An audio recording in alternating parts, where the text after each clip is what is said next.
them know that we are the American Indians.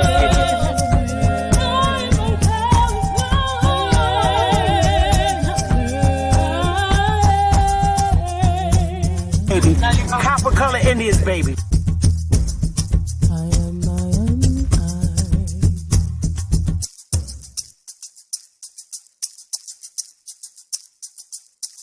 A real Indian, American Indian is me, not from Africa. Remember that. African Americans here, but they recently moved here from places like Kenya, Ethiopia, Zambia, Zimbabwe, and Zaire. But now the brother whose family's lived in this country for generations, occupying space in all the locations, New York, Miami, LA, Detroit, Chicago, even if he's wearing a dashiki and sporting an afro. And if you go to Africa in search of your race, you'll find out quick, you're not an African American. You're just a black American in Africa taking up space.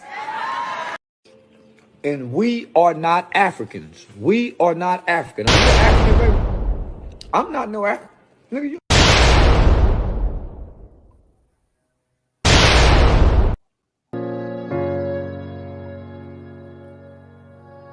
Yeah. Conscious. Matic. Alright, so far where I come from. I sit and wonder about the times that it made sense, but nowadays I don't worry about what's past tense. My younger days I used to hang around with mad friends. If we just fell out, I don't really know what happened. A lot of people come around and keep you stagnant, distraction. So yeah, don't show them no compassion. We was really out here grinding, really rapping, stacking them Franklins, them Grants, and them Jacksons. Imagine if we would've never chased our passion, we probably would've never knew what happened. They was all just talk, we showed action. Once they leave, don't you let them back in. Just pack up all their stuff and send them packing. I'm blacking on anybody thinking they could act up with me. This vibe ain't for free, cause where I'm at in life, I'm only focused on me. Note the self, know yourself, focus on your health. They don't wanna help, then fuck it, do it by yourself. Don't give them no excuse to put you on the shelf. If it's me, myself, and I, then there's no one else. Yeah. Self-love is the best love. It's the people who always give that never get love.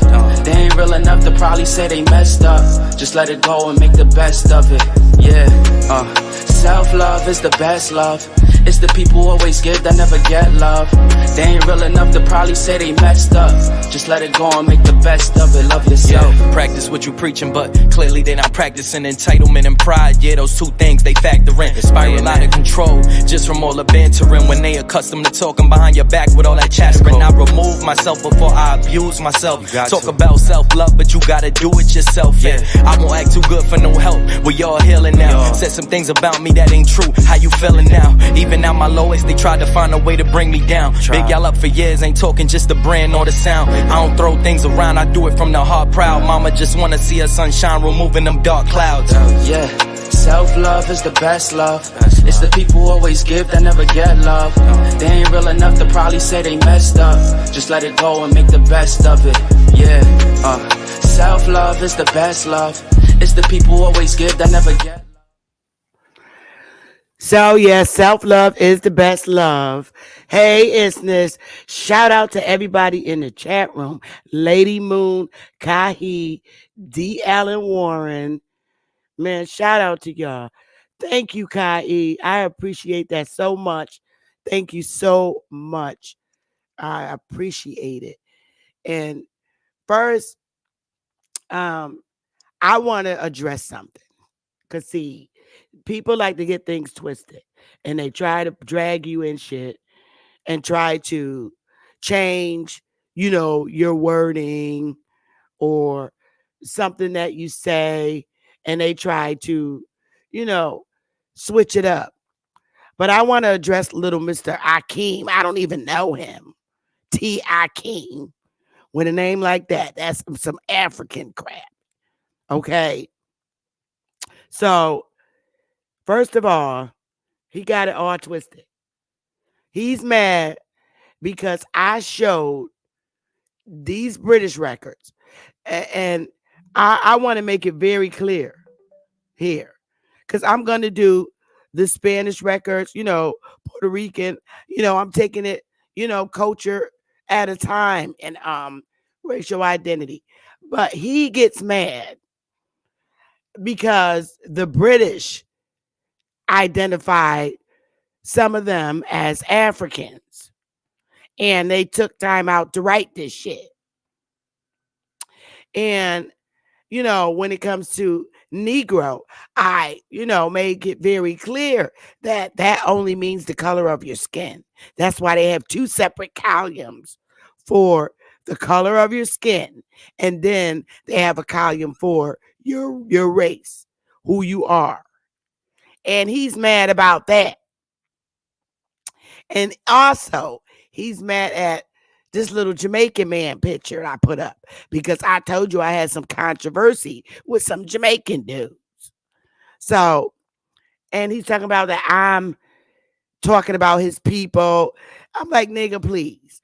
So he's supposed to be, allegedly, half black, okay, and half Jamaican. How the hell you half black and half Jamaican? That don't make no sense. It really don't. Okay. So maybe he is referring to Jamaicans as African. Because, I mean, do that make any damn sense? Half black and half Jamaican. That's some funny shit. Funniest shit I ever heard. But anyway, he gonna come and try to drag Ali Muhammad in it. All right? Talking about I sneak dissed him and came on my piano. Talking about my dead husband, which you don't know shit about. Okay? Yes, my husband, like I said, he died in 2019. But he died on behaviors that he exercised during his lifetime. And I ain't got shit to do with no stubborn nigger that don't take his high blood pressure medicine and, follow his diet. And you want to do drugs. So that's not my problem. And I suffer with that in his life because it's not a lifestyle that I exercised. So the ancestors took his ass up out of here. And that's when my life started. I began to be able to breathe. Fast forward, I got a whole nother man. And I'm in a committed relationship. So the shit you saying don't hurt me. And again, no, I'm not mad. Like I'm saying, his death was my new life. And guess what? I get to keep all my fucking pension to myself. I ain't got to split it with nobody. Now, how about that, cockroach? Secondly, he tried to twist up what I said about Ali Muhammad. Now, y'all know I got respect for Ali Muhammad. I like Ali Muhammad. And I don't have anything negative to say about him. I don't. I've even shared some of his lives where he broke down stuff that was very useful to us as a people. And I also salute him for his government that he established. Now, and I purchased his book and advertised it repeatedly on my channel. This is Ali Muhammad. So he jumping up, speaking up for Ali Muhammad. Ali Muhammad don't have a problem putting people in their place. He don't. He really don't. And if he had some shit to say to me, he can come and say it himself. He don't need no bitch, as what he called me, jumping up defending him. He could defend himself very well. And if he felt that I said something negative about the prices for some of his services in his government, then oh well, I can exercise my speech. I just felt that some of the pricings for his services is not hood friendly. And when I say that, a lot of our people in our hood communities don't make a lot of money, and it can be pricey for somebody who doesn't, who has a family.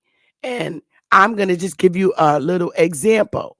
Now, I can afford this, but I can't take the course and then come and teach it to somebody else because that would be stealing his information. So I pulled up on their website for national their pricing. Health consulting is $500 an hour for 1 hour. And then economic consultation is $500 for 1 hour.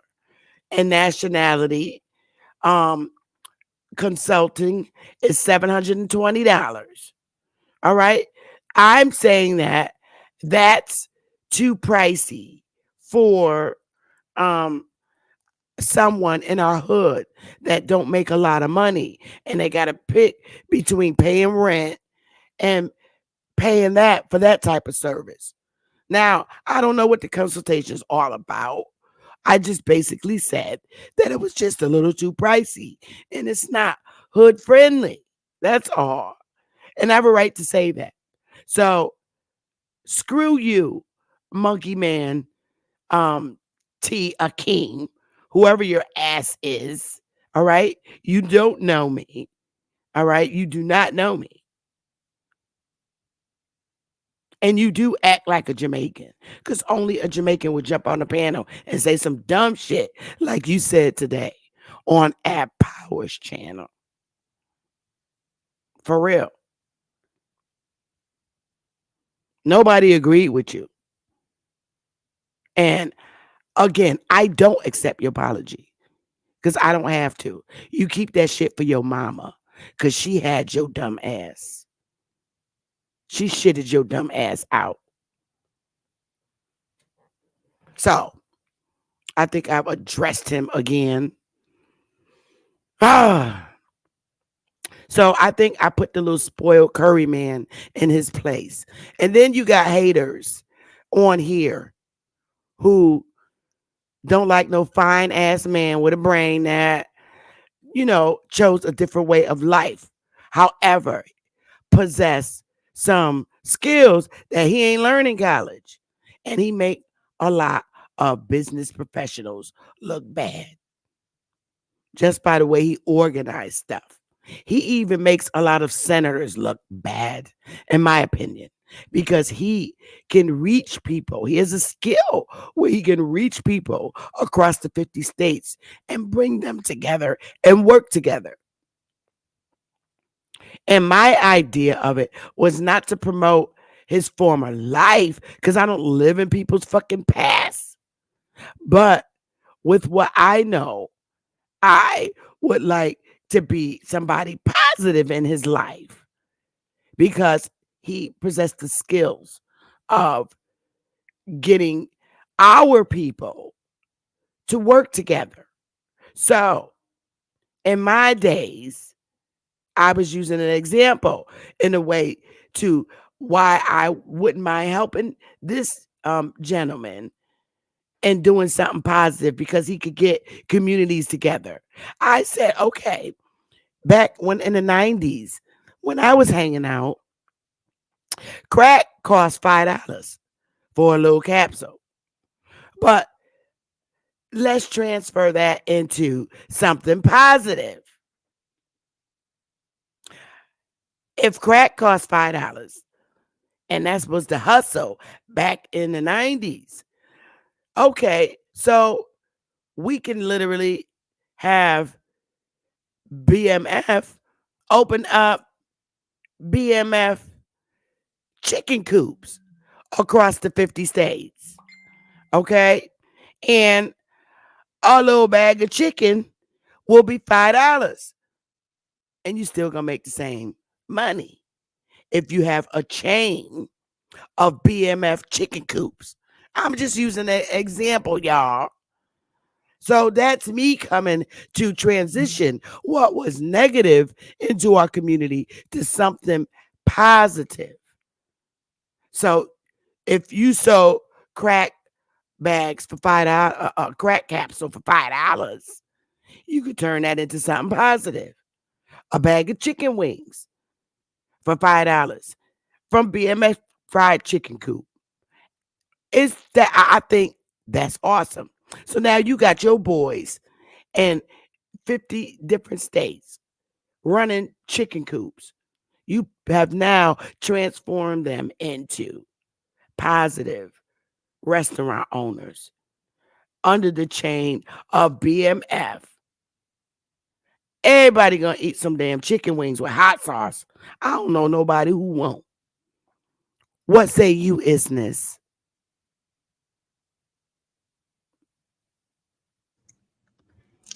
I agree.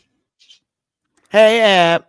So that's all I was talking about with BMF. And you got haters jumping up in here talking about I was really more popular than him in Detroit. Well, I hear about your ass in the news. So that's some hater shit. And then you gonna call me a bitch. Talk about my tribe is scam. You don't know shit about me. I don't even handle our tribal funds. I don't even oversee them. Now, I think that's a great positive. Sister Bethy crazy if she think I'ma Live, I think they meant to say. live in society controlled by Pookies and Ray Rays. Well, that's because you a fucking hater. Nobody said that society will be controlled by Pookie and Ray Ray. But they could be great people to argue in Congress as senators regarding the injustices and prison sentencing for aboriginals of their own land because they've been through the unusual and cruel punishments. And I'm going to give you an example today when we go through RICO laws. So you're a fucking hater and you're jealous. You don't have to live in society controlled by Pookie and Ray Rays. You can leave this society. I believe in my brothers who've made mistakes in their lives, and I don't live in their past. I believe everybody has a right to change in society. If it was some old fucking church boy tapping on the tambourine that did some bad things in his life and they go to church and get saved and they get baptized, it's okay for him to be Right. considered a man changed because the preacher said so or pastor gave a recommendation to the government to expunge his record. Long as a Christian pastor say it. But Pookie can't come out of jail and just change his life after recognizing the horror he caused in his community.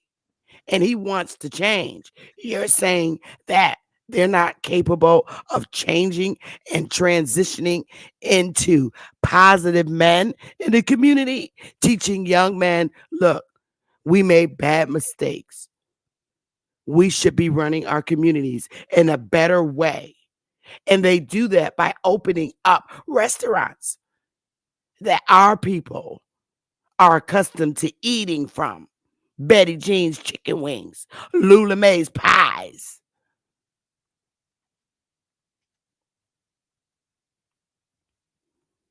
Aunt Lulu's macaroni and cheese.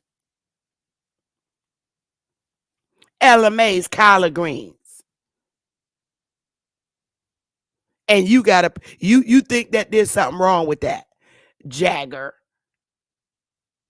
You think they're unworthy to sit back up and fight for their brothers that's held in prison. And they got a nerve to keep them in prison when they got dispensaries all around this damn place now. These same people.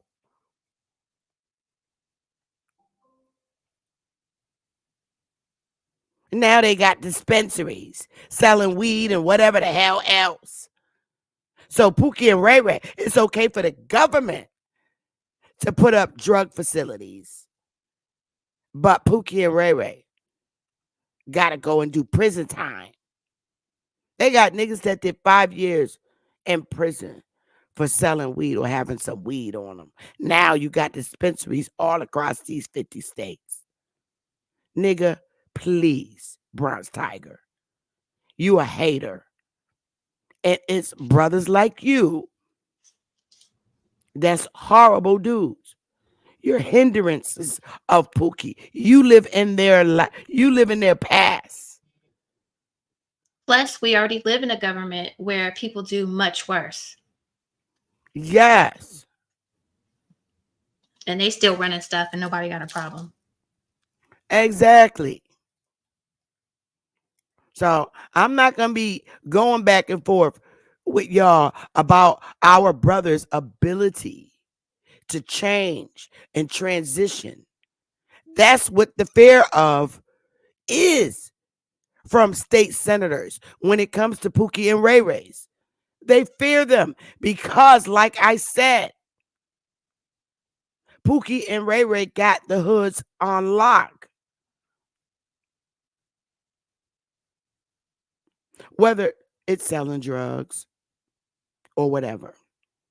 But let us change that bad habit from selling drugs into having the community on lock in a different way. Establishing businesses. And see, what you fail to realize, you are a hater, is the biggest fear of these black senators, of Pookie and Ray Ray, of these senators rebuilding the hoods, is if Pookie and Ray Ray do straighten their lives out and walk up and get on ballots to become senators and legislators and town councils in their communities, they are a threat to the people sitting in those town councils. They just don't know that until we tell them. You know why? Because all pastors' congregation, they got Pookie and Ray Ray's grandmas in there shouting and praying for them. So when Pookie and Ray Ray get ready to run for these legislative offices, you think Aunt Betty Jean is going to let the sisters in the church not vote for her grandsons? Because all they sons in the church got the hoods on lock. All they little grandsons. So Betty Jean and I'm going to take their little pocketbooks and run to the voting machines. Because Pastor not going to talk down Betty Jean and Lula Mae, son and grandsons, when they doing something positive. Because all them sisters will leave out the church and go vote for their babies to get in office because they want them to do good anyway. It's what they've been praying for. So, boy, don't come to me. Don't come to me. Don't. I'm not the one you want to push up on when it comes to transitioning Pookie and Ray Ray, because I know the threat. And I know who got the power. The church got the power, but the members are the grandmothers of these Pookie and Ray Rays. Now, let that sink in. Who gonna be playing the tambourine now? Betty and Lula Mae will go and stand in front of the poles with their little tambourines and tell them to vote for Pookie and Ray Ray. Fuck Pastor. They don't care what Pastor say. Not when it comes to their grandkids. See, Pastor got to be careful how he conduct church. Because you're talking about Betty Jean and them grandkids running the hoods. You forgot about that, right? So, boy, don't even play with me. What say you about that? How Betty Jean and them, yeah, they the members of the church. They be done had the whole church come out. I don't care what pastor's saying. I ain't voting for that nigga that ain't did nothing for us. I'm going to vote for my grandson. And all of them going to be like, me too, girl. What say you, Isness? No, I agree. I agree that you're saying that there's a group of men that has entrepreneurial talent out there. And why can't they use that in our community? And why shouldn't we support those people? So I am not in disagreement at all. I think that, and especially because he has proven himself to work in the community, that he should be able to go back into that community and assist. In a positive manner. Everybody gonna be so happy and proud of him. Especially when he get out of jail. They get out of jail. Oh, you gonna do good now. They gonna support him like hell. Yeah. Right. crackheads included. Because we already know that the man, you know, that dude out there, he already got respect because he's already handled it. He's already handled it in a streetly manner. So can you imagine him going out and doing committing or doing business in a straight way, in a straight manner? Yeah. Everybody's gonna support that person. He already got support. And don't forget about Betty Jean on camera, stuffing the absentee ballots. She the one who be Right. stuffing the absentee ballot. Right. She the one be running that stuffing the absentee ballots down here in Connecticut. And you know what that does? Let me tell you what this does. This brings your governance back to your community, because now you don't have strangers coming into your community telling you guys go left and go right. You have Pookie, or you have Big Meech. You have somebody that you know him, you know his mama, you know his auntie, you know his sisters. And guess what? They have somebody to answer to. They ain't gonna come in and destroy your community. Facts. Cause you got mess with Big Meech. And Betty Jean ain't if Betty Jean is working the ballots, she gonna make sure nobody don't cheat. Right. So Pookie and Ray Ray is a threat to people overseeing our hoods because they're a threat to the foreigners in our hoods. And the only way they know this is when we tell them. Do you know when Meech and them open up restaurants for Grandma and Betty Jean back in the hoods? Them foreigners ain't gonna have nobody ain't gonna be buying their food. All foreign restaurants, including the Jamaican ones, is gonna be gone. They can't fuck with Lula May cooking. White people is coming for Betty Jean's wings.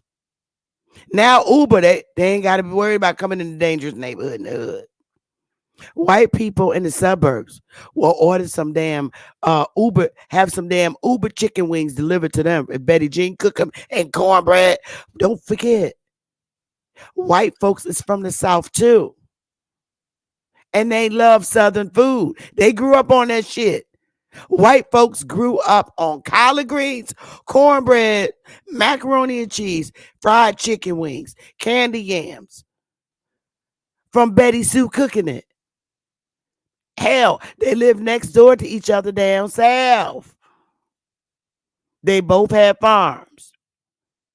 And a lot of times, a lot of white people that are here in Connecticut that work in corporate management, and I'm talking Jews, I'm talking every race, Irish, Italian, Dutch. When they move, when Thanksgiving time comes around in corporate and in the North, a lot of white men and women have come to me and say, "Boy, I sure miss eating some sweet potato pie." And sometimes they feel too shy to ask you if you have any pie. I just give them a whole pie because I make good sweet potato pie. And they like my macaroni and cheese. And they like my baked chicken. They like my soul food. And when they're eating it, it just humbles my heart because these are real old school Southern boys that is used to this cooking, and they tell you, boy, I haven't had this since I was a kid because they mamas used to cook it too. So I don't know what you're talking about, Bronx Tiger 77. But white folks from the South that was raised down there and still got their damn Southern accents love soul food. Right. Soul food restaurants come back in the hood. White people Ubering that shit. They ain't got to worry about getting shot.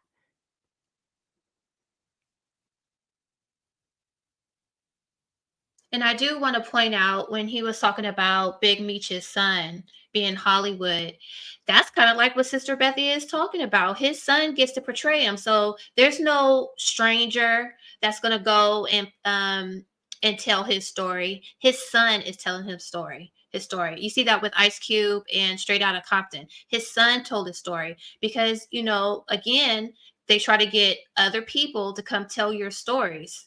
So just Yes. like their kids could tell their stories, these guys could get out, their story has been told, and they can go and start running stuff in the hood, in their Right. neighborhood, and clean it up. Facts. And that was just my whole thing about the transitioning of negative behavior in the community where you can make the same money.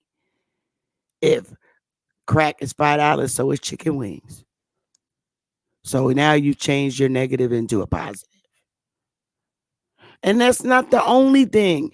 I mean, in our hoods, we used to have the Muslims had always had ice cream parlors. And we used to go to the Muslim ice cream parlors and get ice cream. Their ice cream used to be so good. So good. And bean pies. I love bean pies. And serious, I love bean pies. And I love the way Muslims, Nation of Islam sisters make that damn stir fry. Oh my goodness, them sisters is bad. They cook good. But that's all that was about. It was just some hate and shit. But then you gonna come in here and throw Ali Muhammad name in and he ain't got shit to do with this. Nothing. So I don't know. I I do, made a before you good move on, I do want to make a point that, like um I said earlier, a good that one. What bean pie? Oh, go ahead, honey. that I do want to make a point that I find it personally insulting for someone to say that they represent another country to come over and step on this mainland and tell the people here who and what they should talk about. You can't govern Yes, us. yes, We agreed. are we are a peculiar people. We stood up 10 toes down. So right now we are not under the queen. We're different. And so for you to come over here and tell us to act like y'all and shut up and be quiet, that's insulting to us and our ancestors. Correct. Yes, girlfriend. Yes, indeed, he's the truth. And I always speak highly. Believe me, if I don't think highly of somebody, you better believe I ain't advertising his shit on my channel. And I went through his stuff. Now I won't read his book on my channel because people need to buy it. Now, if I take a course, I can't go and share what I learned in his course. That's wrong because that's messing with his business. But all I was just saying was the thing was too pricey and it doesn't, it's a little bit too pricey. And I shared Michi X's too. And her prices happen to be reasonable, more within what our community can afford, just based on the median income in our communities. So, um, that little kook that came on Ab's panel. Yes, I did cuss him out. Share the, hit the like, y'all. Oh, they hit the like. We up. But anyway, y'all, I love y'all. Let me see. Aboriginal Truth Seeker, Tony Furlow, Straight Smoke, Kahi, of course, Certified Sachi. Hey now. Oh, I never seen a picture of Sachi. Now I see one. Tony Furlow, OG Green Machine. Um, I still say hi to your ass, Bronx Tiger. Rodney, hey. Mm. Everybody else in the chat too, man. Let me see who else I see. Who? Oh, Sharice the realist. Uh, let's see. Humbled up. Oh, Annie Yanwaya. I think I said it right. Lady Moon, baby girl. Um, yeah, I think that's it. So, I want to get into the RICO laws and App Power. Shout out to you too. Let me know what time you're going live. Um, I want to get into them RICO laws, and then we're gonna look at some RICO cases and show you the injustice and the systems. And plus, I want you to give me that other talk about that other one. I'll ask you after. But let's I got some slides that I want to share and talk about just so people know what RICO laws are in case they don't know. Let me see. Do I have them up? Windows. That's not it. Now I gotta pull it up. Okay, so now let me go get it. Doo doo. Oh boy, it sucks. All right.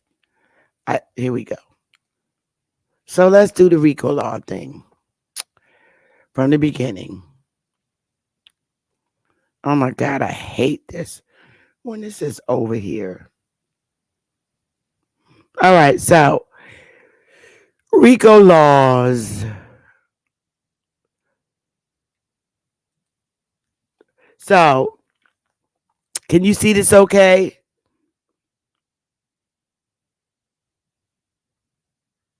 I can see it. Okay. So, how serious is a RICO charge? A conviction under RICO has serious consequences. Not only does the RICO statute provide for criminal penalties, including 20 years of prison, but the financial penalties are severe. A person convicted can face a fine of either 250,000 or double the amount of proceeds earned from illicit activity. Which means that can mean millions of dollars. Yeah. What makes a RICO case?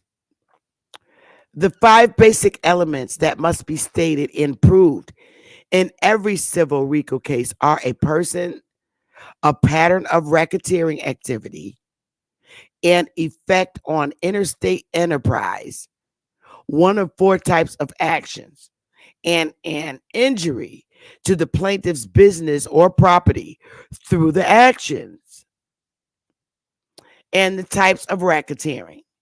Drug trafficking, money laundering, embezzlement of funds are all forms of racketeering. So, the maximum sentence for a RICO charge. On its face, a RICO charge carries with it the possible maximum of 20 years in prison. There is no floor on the possible sentence for a base RICO charge, meaning there is no mandatory minimum. And the states that have RICO law are Pennsylvania, Hawaii, Arizona, Florida, Rhode Island, Georgia, and Indiana have enacted RICO statutes, while such laws are pending in New Jersey, California, and Massachusetts. A wide variety of offenses are set forth under both the federal and state definitions of racketeering activity. So, understanding racketeering, its organized groups may operate illegal businesses known as rackets. An organized group may also divert funds from a legal business to use for illegal activities. Rackets primarily functioned in obviously illegal industries such as prostitution, human trafficking, drug trafficking, illegal weapons trade, or counterfeiting. Cyber extortion. This occurs when a hacker pushes malware onto someone's computer, blocking all computer data and access. The hacker then demands money to restore access to the user. Protection rackets. A criminal entity threatens to cause harm to a business or individual unless they are paid a protection fee. Kidnapping. This is considered racketeering when an individual is illegally detained or their captors agree to set the kidnapped individual free once a ransom is paid. Fencing racket. Individuals act as intermediaries to buy stolen goods from thieves at low rates. They resell them for a profit to unsuspecting buyers. Drug trafficking. Illegal drugs are produced, smuggled, and sold to the public. Illegal gambling activities, such as underground casinos, sports books, or card rooms where the house takes a profit. Damn, Betty Jean, we can't play cards. What is the most famous RICO cases? One of the most famous RICO cases in U.S. history, dubbed the trial of the century in the United States versus Gotti. John Gotti, who was a notorious New York City mobster and head of the Gambino crime family. He was indicted on multiple charges, including RICO violations in 1990. I remember that shit too. And so now let's talk about um, Harrison Floyd. He's a Trump co-defendant and Black Voices for Trump leader, still in Fulton County Jail. So let me see. I could close this out. So now I want to get into this case of Isness. This brother who's in jail, but all the white people is out. All the white people are out, and the one little man, he has no bond. Yeah. So I mean, let's look at this shit. This was mind-boggling for me. I'm like, why is this guy still in jail? Let's see. So it's only 5 pages. You want to help me read this so I won't get hoarse? Because you know a lot about this. Is crazy to me. Okay, who is Harrison Floyd? Trump co-defendant and Black Voices for Trump leader still in Fulton County Jail. A Georgia judge on Friday denied bond for Harrison Floyd, the only one of 18 co-defendants in former President Donald Trump's election interference case in Fulton County, to stay in jail. And the former Black Voices for Trump leader has a history of politics and legal troubles.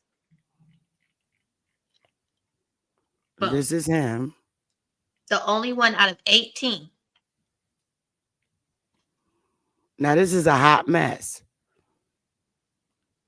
So that's him. Okay, now we could go. Okay, so key facts. Floyd is a 39-year-old U.S. Marine veteran, served as a director of the political group Black Voices for Trump during the 2020 election cycle, and was charged last week in the Fulton County case with violating Georgia's Racketeer, Influenced, and Corrupt Organizations RICO Act for influencing a witness in conspiracy to commit a solicitation of false statements. According to the indictment, Floyd pressured Ruby Freeman, an election worker in Fulton County, after she refused to change the results of the county's vote in the 2020 election for Trump, with Freeman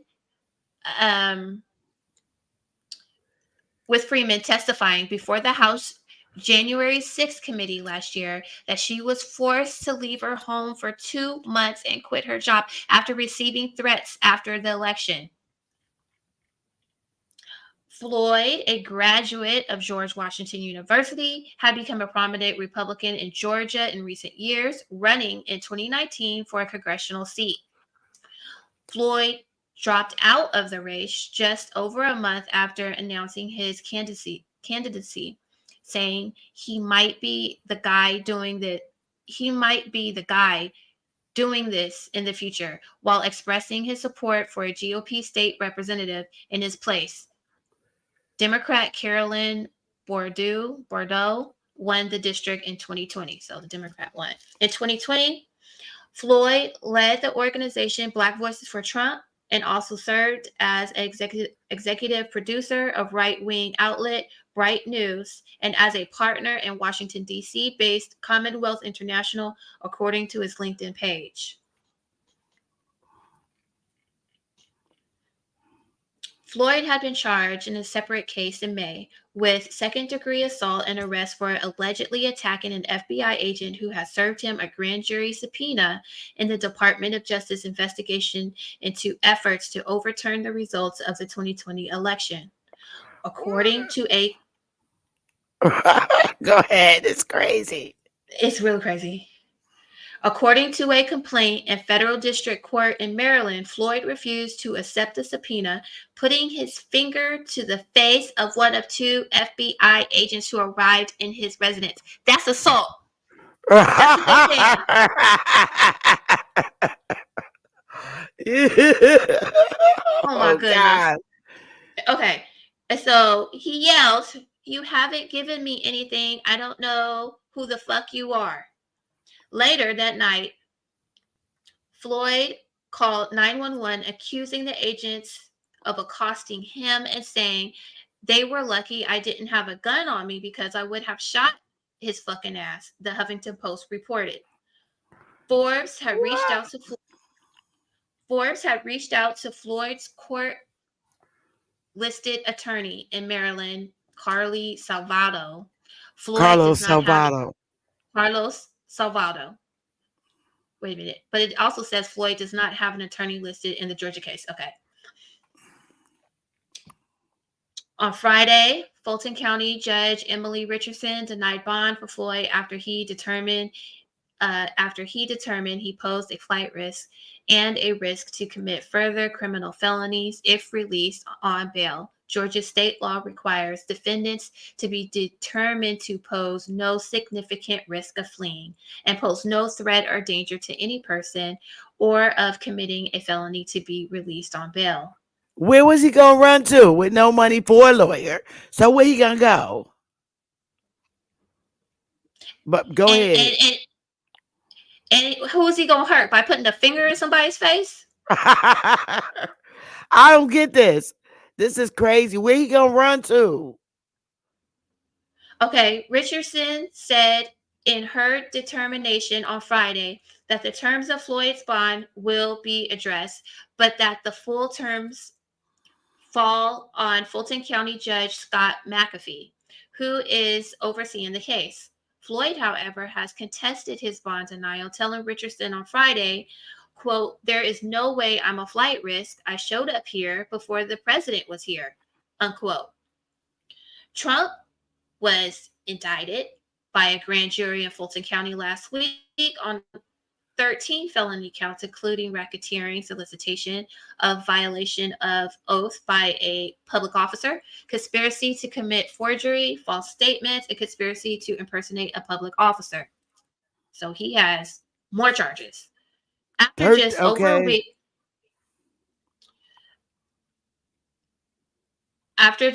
a week, Trump surrendered to authorities in a brief procedure on Thursday, posting a $200,000 bond after giving a mugshot and his fingerprints before promptly leaving Georgia. All 18 of his co-defendants also turned themselves in by Friday, with Pastor Stephen Lee becoming the last to do so before 12 p.m. deadline, following a group of former Trump aides and attorneys, as well as so-called fake electors in Trump's legal team's dubious plot to overturn the results of his election loss to President Joe Biden. That's someone's opinion. Okay. So that's a hot mess. That's a hot mess.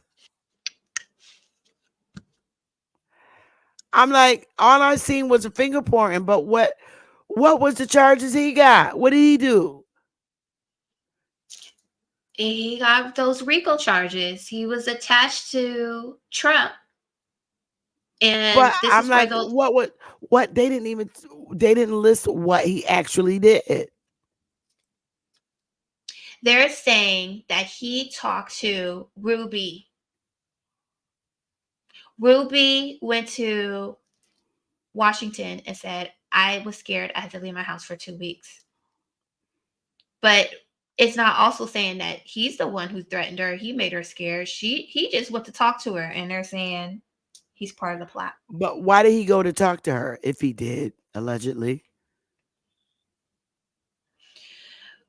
Just as you showed recently about election stealing, and they have it all on tape. Well, she was caught on tape. And they both live in I'm Georgia, done. so you don't know how he saw her. Maybe he was just walking down the street and like, hey, you're that lady on TV. I mean, you don't even know. But who is she again? I forget. She Ruby. worked at the she worked she was one of those election workers running those Oh, okay. machines. Hmm.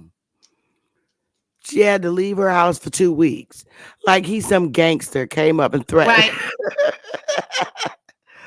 But damn. And Okay. he just happened in public discourse. And he's still in jail. He's still in jail. It's 2020, about to be 2024. So finger pointing, I'm trying to figure out what did he do? He's saying Okay. I see a they just pointed approached finger in him the probably face. all manic. Right.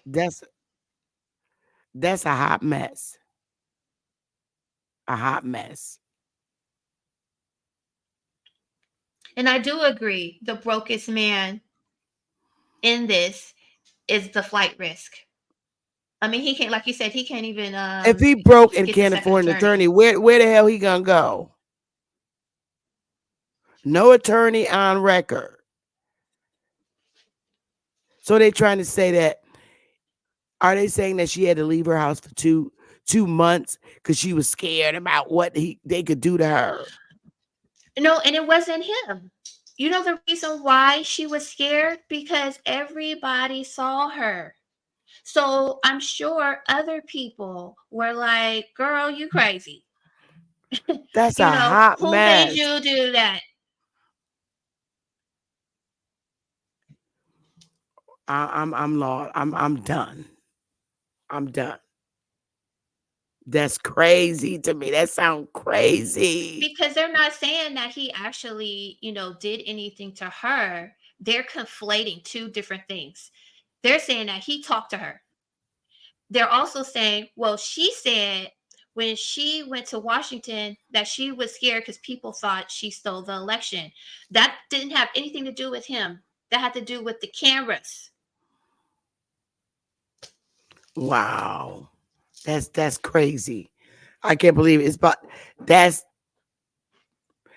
4 damn years because the January 6th thing. That's 4 years. No, the Trump was just indicted in the last year. So that crazy mugshot that Trump did, that. Yeah.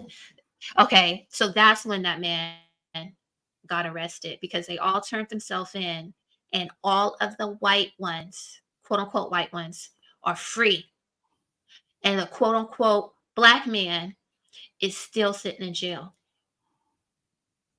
including Trump, because if Trump is supposed to be the ringleader, right? It's his campaign. Trump is at home right now. This man, just some little guy who just did an organization called Black People for Trump, is in jail because the crime is what black folks can't do. That's crazy. They are on Trump like crazy for some bullshit. Anytime. So it's like any brown person that supports him. Here come the Democrats. Right.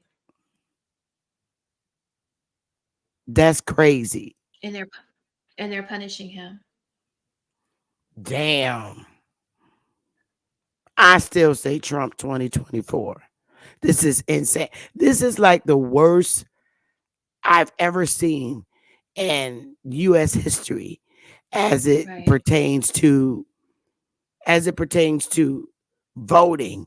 I mean, we had horrible instances in our communities when in the South when they wanted to stop our people from registering to vote with the poll taxing and the literacy tests and shit. But this is a bar. This is crazy too. It is. I mean, this So is really give. I'm looking at these Democrats with a side eye because this right here is wrong. You it know, is. if you don't agree with someone politically, that shit you just don't agree. You're not supposed to lock them up and throw them in jail. Damn. That's wild. This just kind of shit that make you not want to campaign. Right. I mean, Or even well, oh, go ahead. tell the news. When I just read the article, it said that he just reported the news. So did he Wow. report something that they don't like and they threw him in jail? I mean, this is crazy times. Yeah, it is. It is crazy. I don't trust none of it. It's crazy. It's crazy. But anyway, I I mean, do you all right, let's move it on. This Rico shit is crazy. It's crazy to me. It's crazy. I mean, it's like mm, nothing. Anyway, I I find it what I find. Let me move the conversation back to transitioning negative into positive. Why is it that when and this shit only happens when we try to assemble or do something positive in our own community? What is so wrong? Why? I mean, you got a lot of chaos just because I made a suggestion that Pookie open up a chicken coop and make it a franchise in 50 states with his boys and the other 50 states. So you got 50. I'm just using BF Black Mafia BMF as an example. Okay, they did their time for their crime. Now, if they what's wrong? Why is it so much chaos when they know that because they know that I don't get it. We say, all right, BMF chicken coop. You charged $5 for crack capsules. You could charge $5 for 5 chicken wings. All right. And you could do the same thing McDonald's do. You get 5 chicken wings, a biscuit, and a small drink for $7 across the 50 states, a franchise. When we talk about doing something like that, because they know that we can open up chicken coops in 50 different states and it becomes a franchise. Why is that a problem when we do something like that? Why?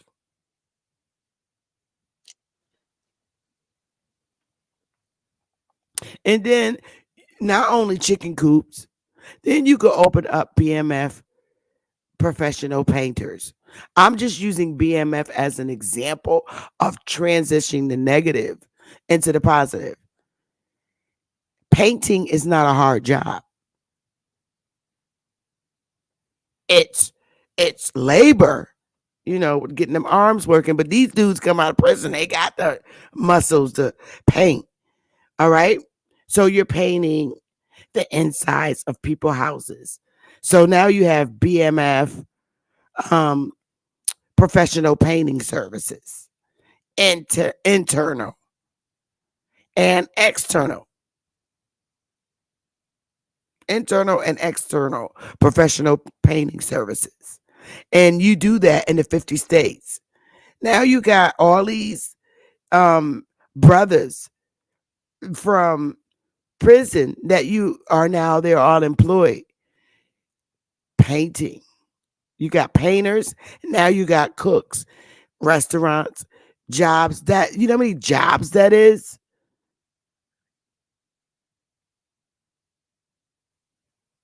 Right. So when we do stuff like that and they're thinking like, oh shit, this could really hurt us. It will, because the hoods are the largest.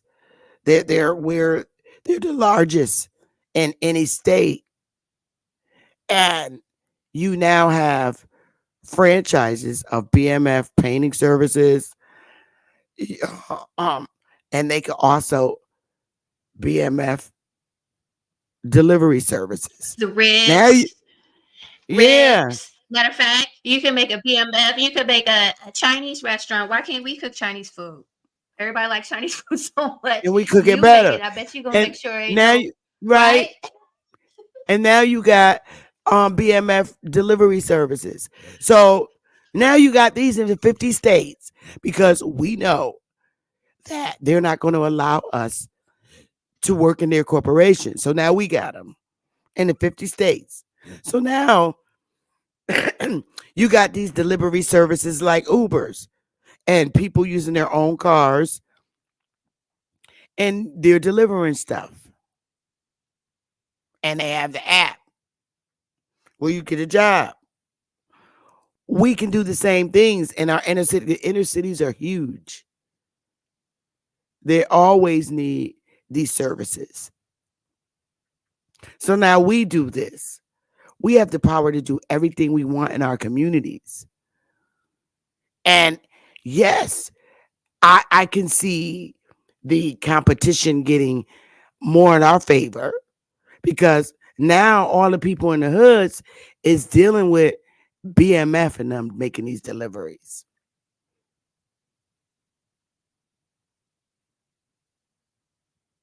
I mean, his brother, very organized. Terry's a brain. He already got businesses open.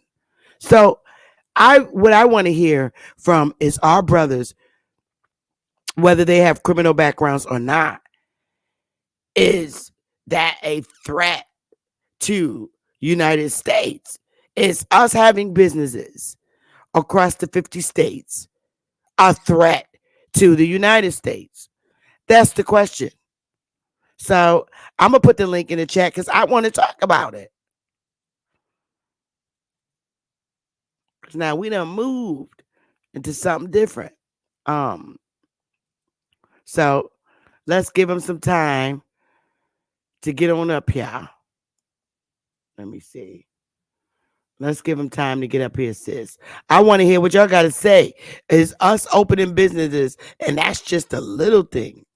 It's not all that big. I mean,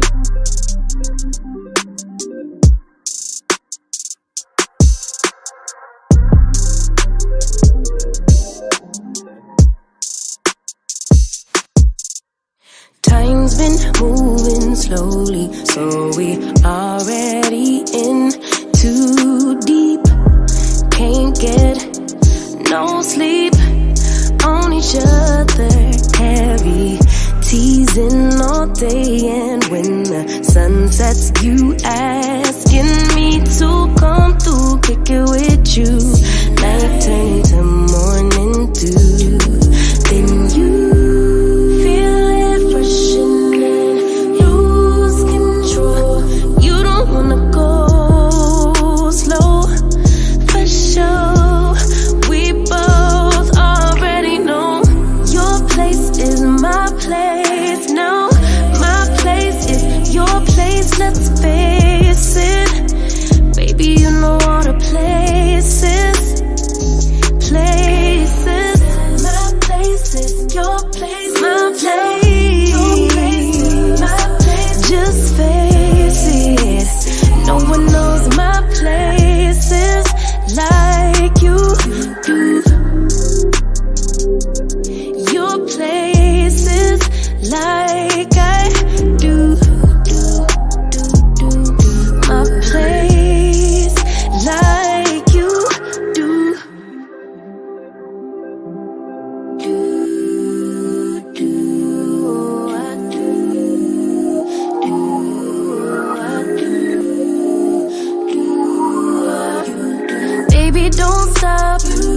key through the lock, we in our own zone. Make yourself at home, get to know mine on the inside. You can meet at yours next time. And you feel it freshening, lose control. You don't wanna go slow, for sure. We both already know your place is my place. Now my place is your place. Let's face it, baby. You know all the places. My place is your place. Your place is my place. Just face it. No one knows my places like you do. Your places like I do. My place like you do. So I really wanted to know is our businesses, is us, are we as a people a threat to the United States when when we begin opening up our own franchises across the states? Because franchising is a huge business.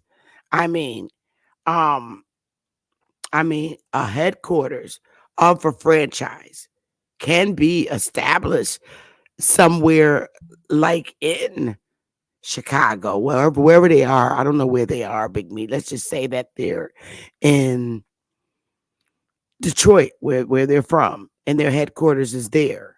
And if you want to franchise a BMF chicken coop, you pay a certain amount, just like Dunkin' Donuts do. You you pay a certain amount, and as a general manager, you're ordering, the chicken and the things that you need, and all that comes from headquarters. That is huge. You know that, right? Right. So if you call up BMF and say, "Hey, I want to um, franchise um, a BMF chicken coop." Now you got one in each of the 50 states, right? And then you turn around and people are like, this is in one location in the state. I'm in the state I'm in New York, Harlem, but I live in the Bronx and I want to franchise a chicken coop, a BMF chicken coop in Brooklyn. So what is the franchise price? We don't have to be as pricey as Dunkin' Donuts is because they want you to have 250,000.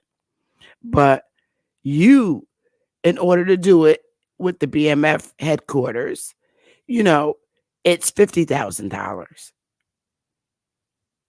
And you can start it, but your payments from your business, will be a minimum amount a month to reach that 50,000 because that money keeps the products coming in and pays for the shipments, like for ordering more chicken and ordering more um, cooking oil or whatever you need. The shipments will be delivered to you from Michigan headquarters. So now you got this headquarters in Michigan that delivers these shipments. So look at all the jobs that makes. The truck drivers, you're paying truck I don't know drivers if that's my to. computer or if it's yours, but you might be going in and out. Oh, am I going in and out now? Mic check. Mic check. Let me check my Okay, I hear you settings. now. I don't know. No, my thing is okay. Let me see if my volume is up. Nope, my volume's up.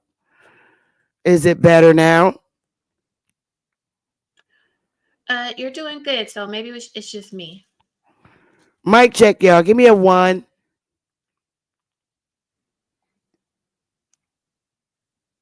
Oh, Straight Smoke said we both fine. Hit the link, Straight Smoke. Okay. Cause yeah, Straight Smoke said we fine. Hit the link, Straight Smoke, or anybody. I mean, that's huge. One franchise gives a lot of jobs, and it also motivates people to build in on the franchise. So you gonna start a franchise right out of Michigan, BMS Chicken Coop. So now to become invested in BMF Chicken Coop, you got to invest $50,000, but that's gonna come from the sale of that you make from selling your chicken. You know how quick it is to make up $50,000. And this can be done. And I don't know if it's going to make anybody upset, but you see this with NOI, right? They have their security company, and they take these men and they give them jobs. They got a security company, and they're pretty successful Mm-hmm. because these guys are from the block, right? And so they know how to handle themselves. They're kind of good at what they do. So why Mm-hmm. can't us go and do the same thing? Yeah, this is just putting the building your franchise idea is like can go really wild because of we got a lot of brothers that have truck driving license, right? And companies won't hire them because they're criminal background, but BMF will hire you. And now you got deliveries to make in the different 50 states in the truck, shipments of chicken or whatever. Then you got the employees that you hire in these BMF coops in different cities and states. What say you, Straight Smoke? Changing a negative into positive. And that's the most important thing that we have to do. Change this negative thinking into positive, productive behavior for everyone.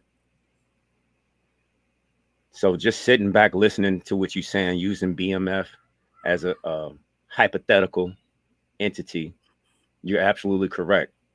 I don't see why we can't empower our people and have them back being stable and being dependent and not independent. I mean, excuse me, have them being independent and not dependent. We have to get them back out. Because nobody, of course, teach our people that's not affiliated with churches. They don't teach drug dealers. They don't learn drug dealers don't grasp this until after they're in prison because they got so much time to think. But life doesn't stop there. Once you do your time, you do your time. And listen, you can open up these chicken coops. You open up things that our people in our hoods have an interest in. All of our people love fried wings. You every age.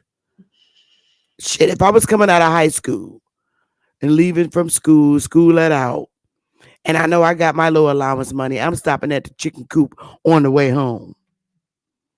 So business, us supporting that business is not going to be a problem. Got to get them 3 wings in that fry. Seriously, And look, For that's real. wings, and we've been liking those wings, and people have come and repackaged them wings. And I live here in California, and these other folks have repackaged them wing places, and they got wing spots all over the place, and it's not us. Okay, so why can't we open up a wing stop or whatever? yeah. There's lots of things, and I mean, it could get so huge to the point where it's scary. Now that's wings. Now the other labor is the painters. Painting is not a difficult job, especially for someone coming out of prison. Painting, you a BMF, it's you can have painting businesses, and they're going to, want to do business with you. Internal and external painting. These are the businesses that are across the states from foreigners, period. They come here and they use the skill they have. If they're great painters, they're starting a painting company. Mhm. And it's definitely something that's very doable. I mean, in actuality, just look at what your skill set is and go for it. I mean, you have dreams. You know what you want to do. Sometimes you just need that extra person to confirm you in your way of thinking so you can stop, think about it, and attack it at all costs. You don't have to reside sitting on your hands. Sometimes you just have to talk to people. Put your idea on pen and paper. Get it done. Go see what you need to do to start it. It's not Yes. hard. It's for a business license. I'm just going to use where I'm at. It's $50. That's it. Yeah. It depends on what state you're in. You just look up their fees. Right. Painting, that's a simple license. You look up what it costs. Um, Handyman license.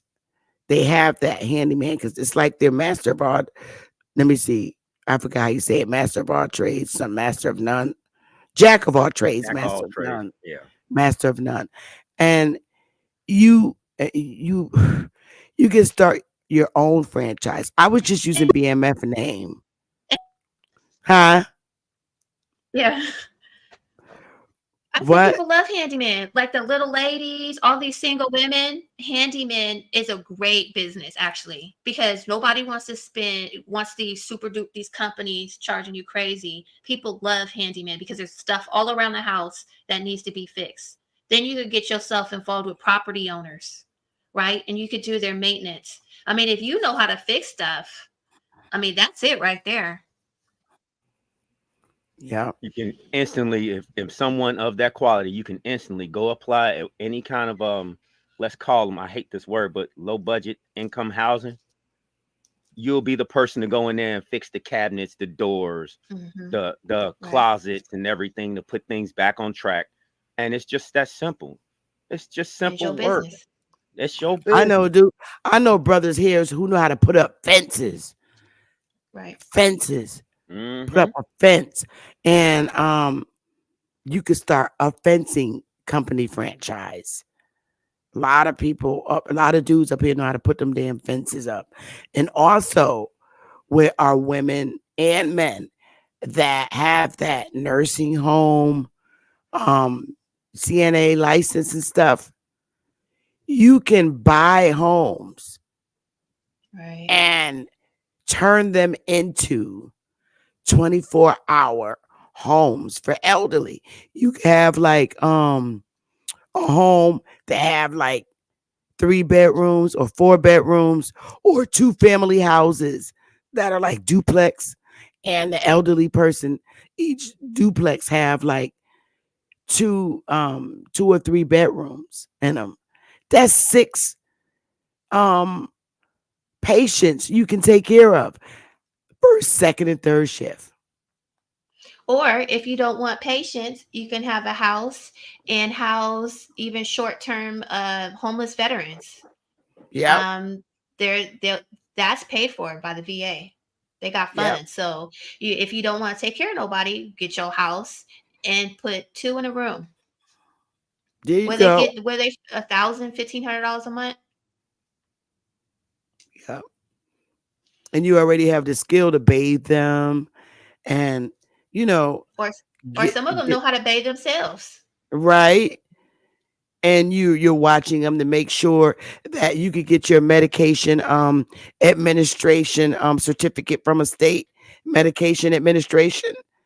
So you're making sure that the vet take their diabetic medicine every day like they're supposed to, or their medications. And you house them like temporarily until they transition right for 6 months, Hmm. 8 months, and then you're ready for your next one. There's a whole lot we could do, and it's so much. A lot of women would like that because it's their business.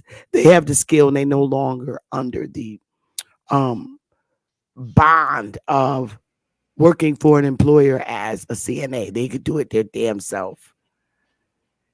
And that comes right from our own community. Sister Bethy, I got one that's even easier than anything.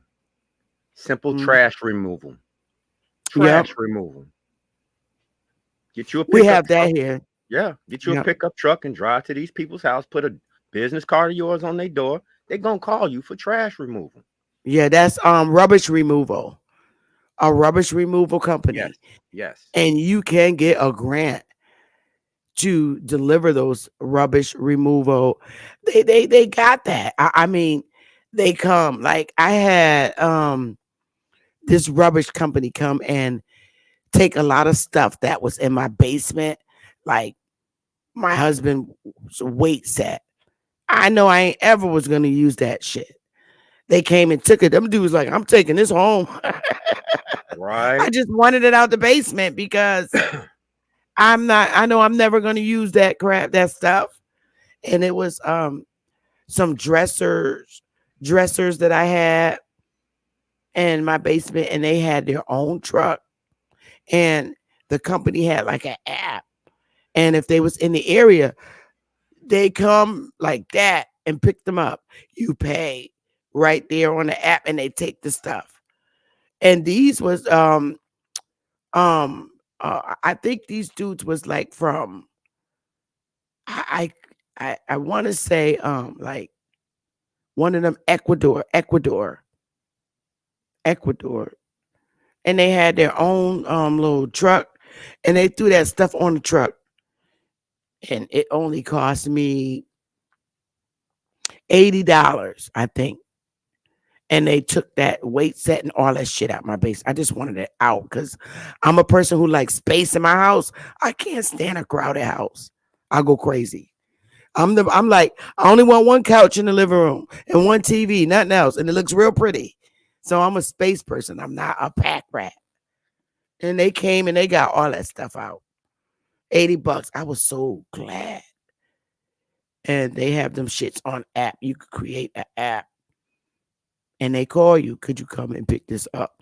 And even mattresses, like when you want to get your mattress out your house, they take it to the town where they have a particular place where you take mattresses. Your mattress for fire hazard, they have a place where you drop off mattresses. But that's another thing. I'm like, my mattress, if I buy one, they got to be a brand new one because they refurbish mattresses. And I'm like, that's nasty. Right. Yeah, it's like so nasty. They, You trying to have bugs I'm like, crawling on you. they bugs and stuff. So I think that's kind of gross. I think it's kind of gross. But there's so much our people can do. And they need people like us to help them. And they like, wow, I'm self-sustaining. But you have to have that dedication. You have to have that dedication. Don't just think you're gonna come out the gate and just be a millionaire. Just right. take your time and keep on going. That's just like right.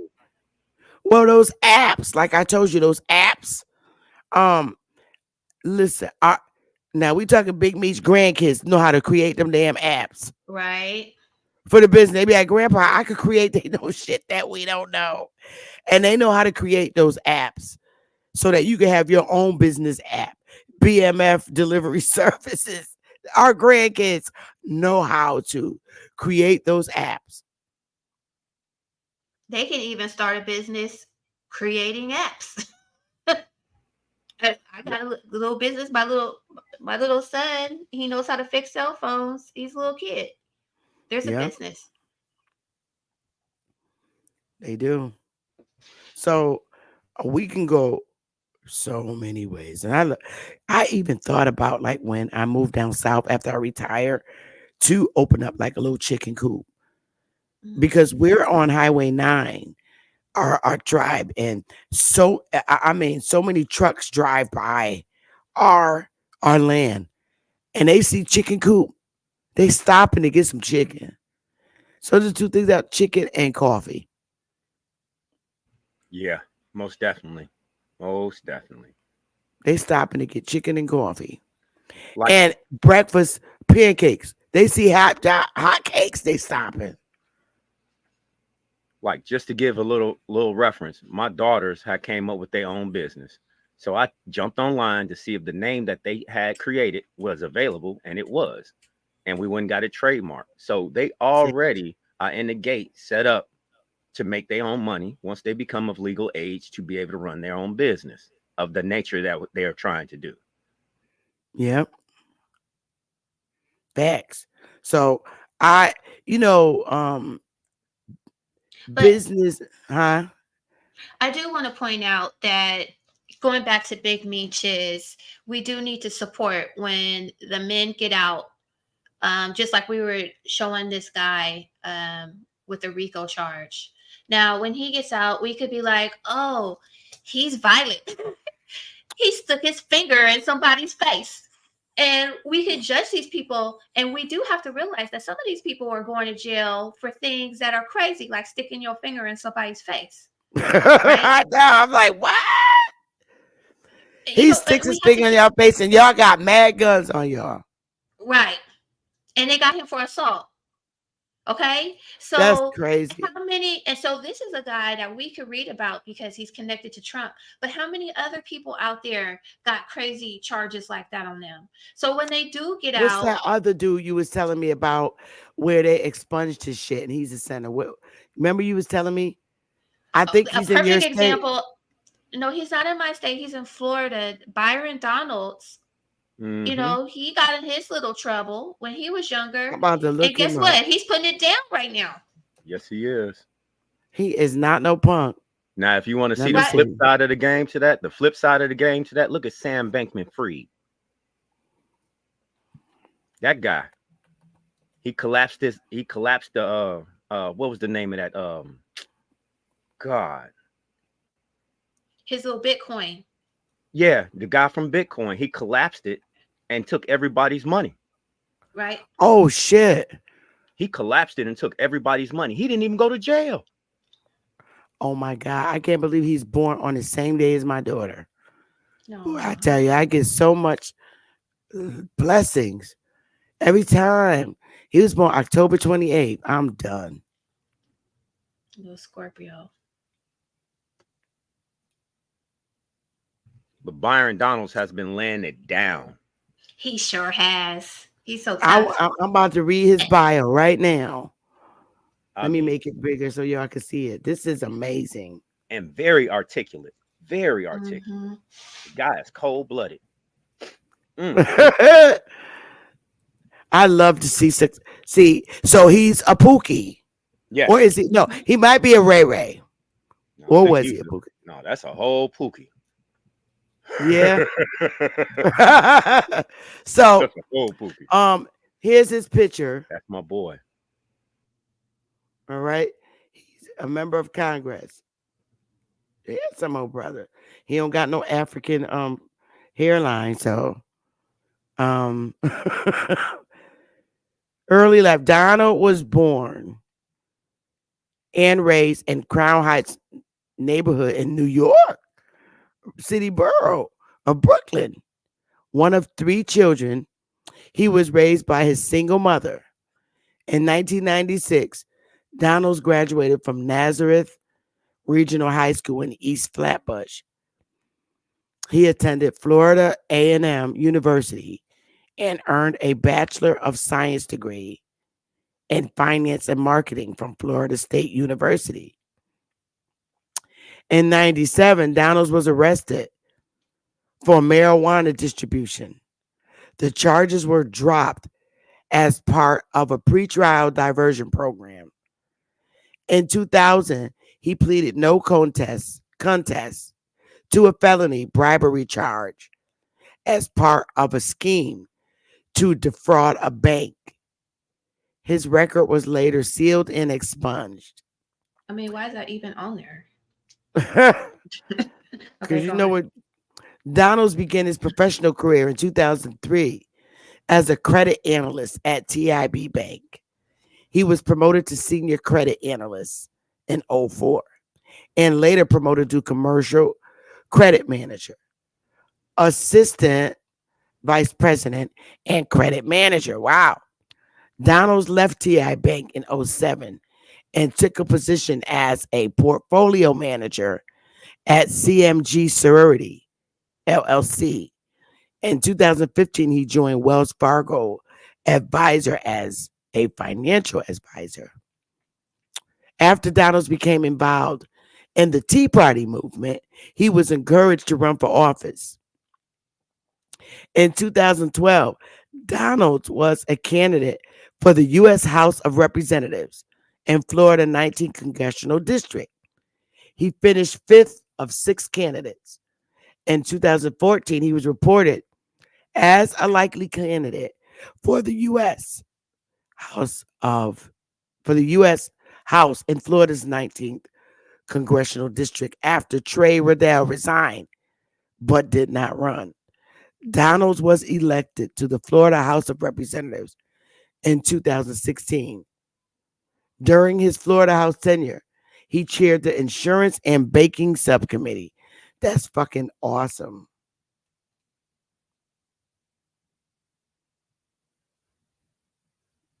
And that's when he was sworn in.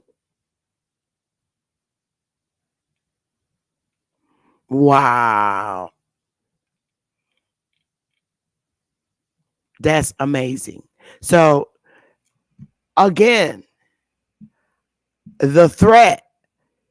Dude got arrested, fraud in the bank. Then he became all this other stuff. And now he's in a damn seat in Congress. And like I said, to these little church boy, prissy acting, boule acting Negroes, Pookie's the threat.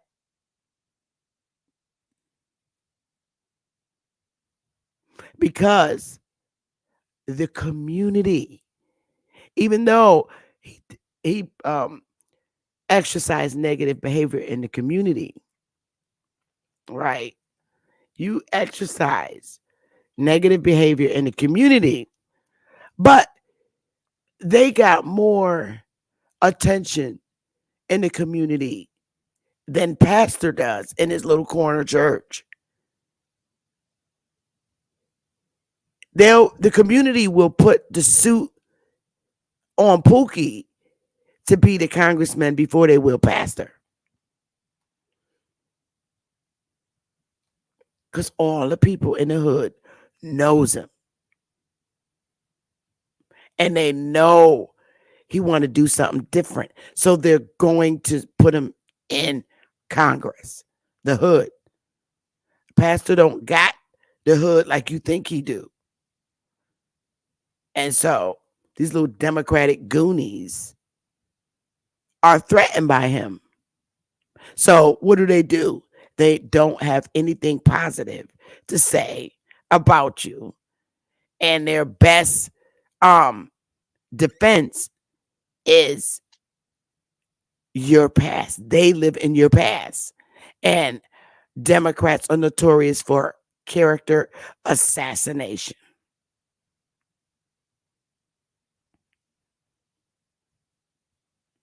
Especially the boomers. Our Negro boomers are notorious for character assassination when one of their own want to rise up and do something positive. They're threatened. And they will assassinate your character just by living in your past and bringing it up and throwing it in your face. But Betty Jean got the power in the church because all the sisters going to listen to her. Because all of pastors, Betty Jeans and Lula Mays, these are their fucking grandsons and sons. And they don't take it lightly when you talk about they Pookies and Ray Rays. Because the whole purpose of Betty and them in church, they praying for their family and they want to see their sons do better. Am I lying or am I wrong about this? No, you right. Keep cooking.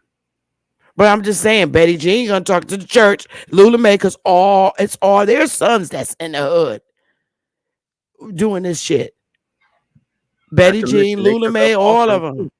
They took up Huh? offerings for him too. They took up offerings for him too. Let's go ahead and Right. put some on their books so when they get out, they understand where it come from. That's how you recreate the mental state of a person, showing support. Well, y'all And come see from what, good. Y'all huh? come from the good churches that pray, because the churches I've seen tell them to dump their family, f your family. They Damn, ain't in the church, and so damn. for those good churches, those ones that's trying to do good, absolutely, they would support I have those never Because heard I causes. mean, nothing like that before. me either, but Yeah. they probably got Well, him. I mean, But yeah. oh no, they probably got him. I won't put it past. But you, Pastor Betty Jean, Lula Mae, all of them in there praying for their grandkids to stop selling drugs and shooting each other on the corner. So now all their grandsons or sons is running for office, and Pastor ain't got no control after this because Betty Jean, all their sons, is now running for office or opening up their franchises, right? So what is Pastor doing with his little state connected ass, DNC corrected ass, Democratic, local Democratic? He Hmm. gonna bring a white guy in there. Y'all vote for him. He done a lot of good things for us. And Betty Jean be sitting there with their hands crossed. Well, what about Pookie? He don't get no chance. You Right. know where they going with their pocketbooks and their offerings. They gone. They going to Hmm. help Pookie get in office. That's what Pastor loses at. Yep. And every time, that's exactly what they do. Every That's where single little Betty time. Jean and them, all of them. You talking about all your congregation's grandsons and sons. Who you think is going to not vote for their son to get in office? That's what Pastor loses. Right. See, he been having too much control over the church and who the church need to vote for and make phone calls for. You think Betty Jean gonna be in the church because Pastor opens up the church to make calls? Calls. Vote for this Sunday. They do this during campaign. They do this. Yes, they do. So now Betty Jean be like, if I'm gonna be in here, I'm gonna tell them to vote for my damn grandson. So there goes the boule brown guy who been fucking us over, ain't representing us right. Now you got Pookie coming in. That's a threat. What? I mean, we literally. I mean, y'all, listen. We haven't been. You seen the lady down here in Connecticut that I showed you on the video? She running the stuff the damn ballots. You know that's Betty Jean running to bring the absentee ballots and putting them in. That's Betty Jean. You think she won't do that for Pookie? We have not Right. tried it ever since 1872, y'all. The last time Pookie and Ray Ray was up in the house. Now they're coming in slowly. That guy that we just looked at selling weed. And here they go again. Were are the laws that are made against us are made by a bunch of white men? The criminal justice laws. We're not in there to sit and vote against the laws and the majority no more.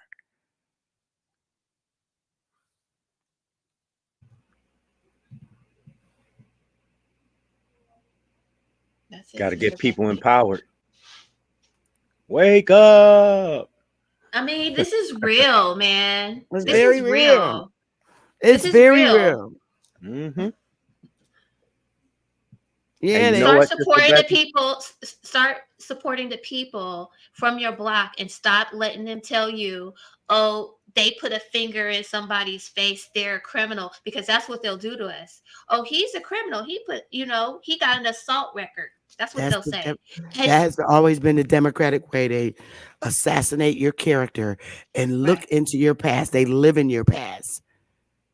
But now people ain't paying that shit no mind because they're telling the government, okay, well, if that's the case, why you got weed dispensaries all throughout the states? right. White You got people be crack in running to the them White shits House. buying, yeah, they be buying grand white ladies, old white ladies be going in there with canes to buy weed from the dispensary. Mm-hmm. I Because was it's cracking legal up when I now. seen these two old white ladies walking in the dispensary in New York, upstate. I was dying. I'm like, why they going in there? And they went to get their weed. Them ladies look like they had to be in their 70s. Look like they was on their way to play bingo. And if somebody would have sold weed and sat in jail for 10 years, and we're calling that person a convicted felon, and There it is. weed is legal. Now we actually see the double standard. I There's your really like, standard. yeah, I really like the idea of the franchising of chicken coop restaurants, and people in different towns wanting to franchise them and them paying $50,000. They don't got to pay it up front. That's a bill that they have to pay as they make their chicken, sales. You make your monthly payments until you reach 50,000, and then you continue to pay for your shipments after the fact. But the franchising company will stock you with your food, keep you stocked with your shipments and deliveries. I like that. It grows. That's how franchises grow. People wanting them in their communities, say, calling them and say, look, I want to franchise a BMF chicken coop. And they tell, okay, let's do a contract and you can open the place up, get it inspected by your local building officials and health department. And then we'll work with you. We'll deliver your first shipment. That's big business. It's changing the negative. Now, first you used to do this with drugs. Now you're doing it with real food. That's positive. They could open up BMF vegetarian restaurants. We could do anything. We can do anything we put our minds to. Yes. Yes, we can. And we always have to have that dedication in our hearts to keep going.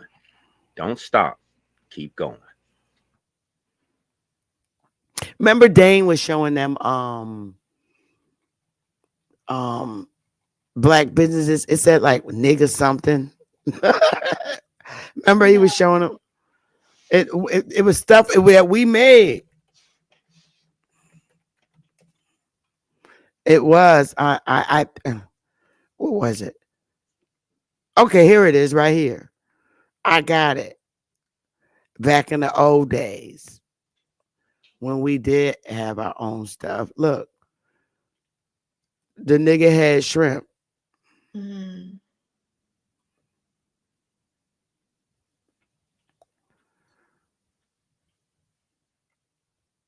Nigga tobacco. Look at it. Negro had oysters.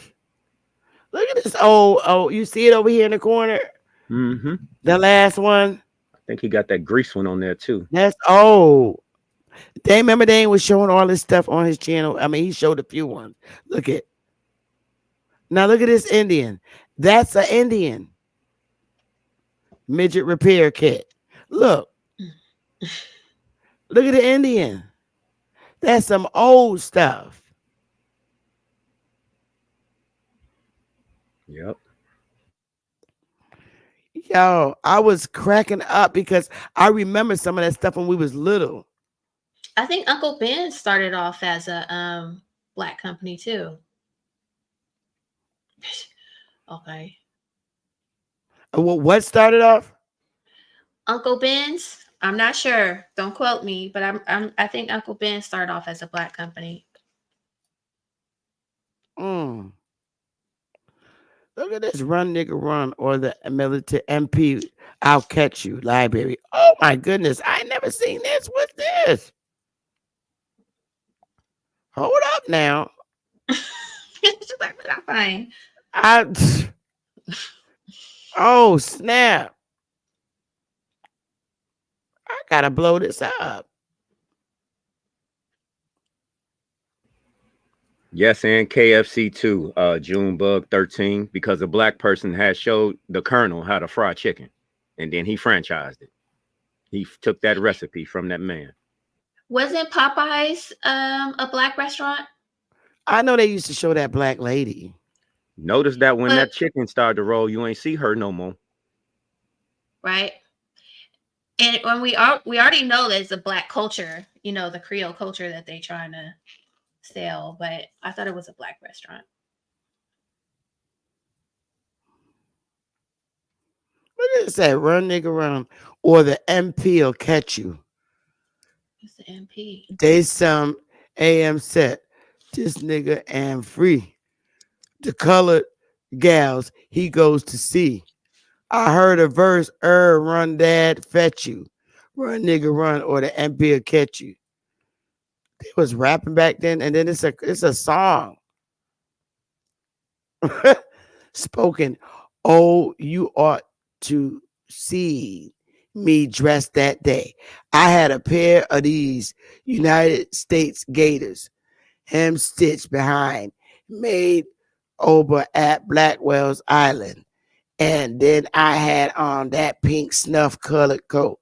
And then I had on that green white satin vest together with a hickory mahogany cane with a gold brass feather That's Stella. on the bottom. Oh, there wasn't room enough that day for me. I knocked the people off of the sidewalk. And some of them time I got knocked off, but I got there at last and rung the bell. She opened the door, then hung my hat up on the floor. I sat down by her side about an hour telling her that I loved her. I love you. Oh my God, that is a hot mess. I'm done.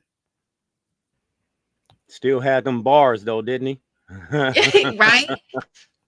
Right? That's a Is that hot is mess. that something like them those laws Those what? telling people those laws, those old Indian laws telling people what they couldn't talk about. Oh yeah. Dang. Oh honey, I'm done.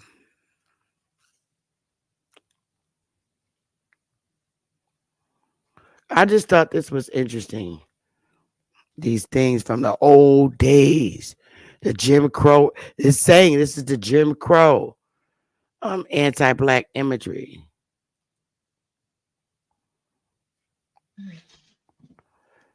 Nigga head tobacco. Wow. Gives a Nigga whole here new meaning. valuable nigga here valuable coupons. You get half off. Oh my good. You know what? I ain't never seen this. But I remember this stuff. Nigga had shrimp. And look at the black I was eye. just about to say that too. Is that Uncle Ben right there?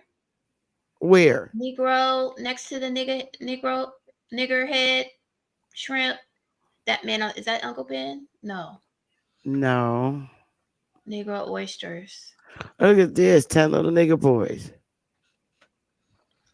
Looking at that big that nigga head shrimp gives me a I whole got the another thing about bubble gump shrimp now. Mm. Mm-hmm. I'm done.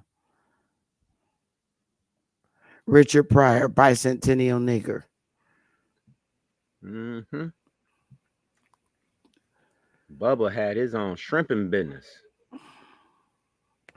Look at this. A record. White supremacist. She ran off with a nigger. Texas. Oh my goodness. I remember this stuff when I was a little girl. This is a hot mess. To back up.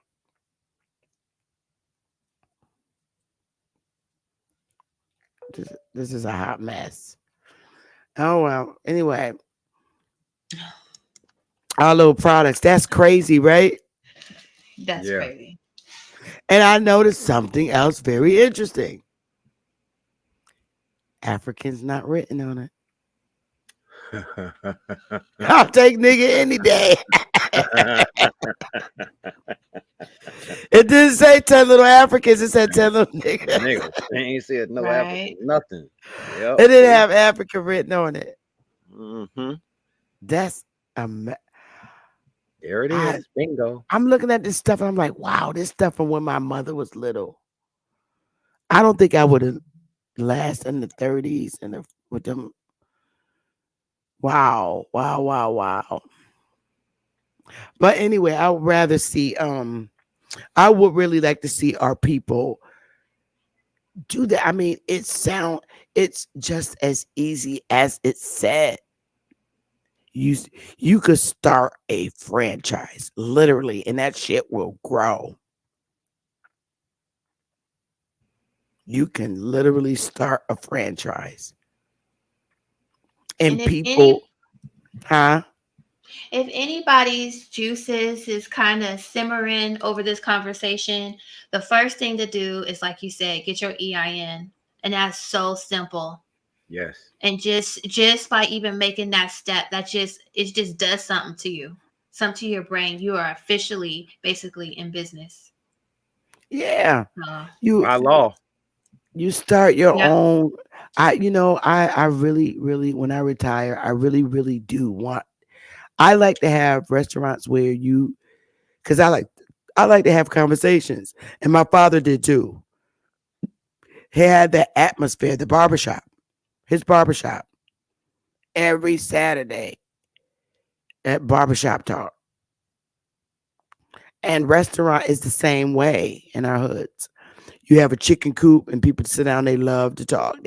Next thing you know, that one customer that been there with you for 4 hours. 4 hours. And then they order on the way out the door because our restaurants give our people in our community somewhere to come to and dialogue with each other. And a lot of elderly men love to go to restaurants for breakfast, lunch, and dinner because they always got a good old conversation. And that's the atmosphere that our people always had. Yes, most retirees will come and eat with you every single hour on the hour. When I say breakfast, Every lunch, and day. dinner, they come in every day. Most retirees will support you, especially if you got a flame in the kitchen. Trust that. They And you know come for what? pancakes and grits, and they come into that restaurant and they gonna meet their boys there. And them boys, they be done sat there for like 4 hours. I watched them. I'm like, wow. And I remember as a little kid, it was a restaurant at the corner, and we called it the Hill. And Mr. Jackson had that restaurant, and all the old men would be sitting in there just eating, Right. talking, and laughing. Drinking that Eating, coffee. talking, laughing, and they love it. They get up because it gives them, if they're retired and they really don't have nowhere to go, it gives them somewhere to walk to because it's down the street. And they sit in there all day talking shit with each other. Ain't nothing like some old Southern men. And these men were Southern, but they lived in the North. And they still had their Southern accents. And they sitting up talking. They know everybody damn business in the hood. Yeah, that is where And the most gossip take place too. yeah, they know. And I for the life of me, when I retire, that's the type of business I want to be into. What are try. I want to be able to leave out my housing unit and go to our little restaurant and just cook because I like talking to people, especially old people. I love talking to senior men and women. They sit there and they just have those, big mama, big daddy conversations with you. And they know everybody business. Mhm. They do. They always telling you. Old people always telling you somebody business. They be like, and their word usage is way different than ours. Mm-hmm. They be like, oh yeah, she's shacking up with such and such. They know everybody business. And you there cooking for them, like, she messing with him. I think her baby. They know everybody business. But the business is good, and that's just our community. I missed that as a little girl. Well, these, you know what? These restaurants are important for historical purposes, right? Because we do miss those places, because like here, they're slowly disappearing. Like we can't even really find them where I live here in California. They And, are. there's this one restaurant that I like to go to. And I'm thinking this is a soul food place, right? And it's talking about, and this is where everybody goes to get their soul food. It's called Stagecoach something, right? And so everybody is going to this place. And so I looked it up because it's talking about it's from 1960s. It's not even owned by Black people. I don't See, know who owns this. So we need these restaurants just to keep it. We got other people cooking our food. We acting like nobody wants to eat that. Yes, we do. And we acting like yes, we nobody wants these do. restaurants. Yes, people want these restaurants. There's a Black business out here, and the little young brothers got these chicken sandwiches, and I think Popeyes and these other people have copied their sandwiches, but they got this restaurant. People wait down and around the corner for them. Do you know these other people have come in with all these chicken sandwich shops all over the place, emulating them? Like, Yep. so, and those guys did franchise, right? And so now more of us need to go and get those restaurants because you got these other people trying to throw up different names and still in the sandwich, and it tastes gross. So you're right. Everything that you're saying is right. I say that because we're X generation. I think if we get it popping, and our kids are just so fluent with creating the apps and retired elderly men, they like little part-time jobs. If somebody in the community order, they walking down the street for a little pay. Retired people will drive and make deliveries. They be like, oh, that's Betty Jean house. I want to go over there anyway. Miss Parker, Miss With Parker. that little dirty self. But no, I know, right? Right? I I really want to open up my own chicken. I'm really famous for cooking good chicken, and yeah, they tell me I fry the best chicken in the world. But I get it from my aunt Shirley. Everybody got an aunt Shirley that can fry chicken. Mm. At least in my hood, if your aunt named Shirley, she can fry chicken. That's just like So with me out on my smokers, That's I have very Wow. good conversations with people, and it's very mhm. informative. It gets you give the opportunity to receive information and give information on different multiple levels, just conversating with people that you don't even know. It can be very rewarding and very refreshing. Mhm. It's something about them barrels that could cook the best meat. I'm sure your meat Mm. tastes real good, straight smoke. Is it something about them barrels? I don't know what it is. I don't know what it is. Is that what You you cut got? the tin one. You cut the metal one, right? Yeah, yeah, What you these got? And are yeah, metal. a You can lot go. of Latinos do that here in the north. No They cook way. a whole pig on a barrel, honey. Man, I'm talking about like right now. I got two sheep, two lambs coming to me that I'm about to smoke out and serve to the public.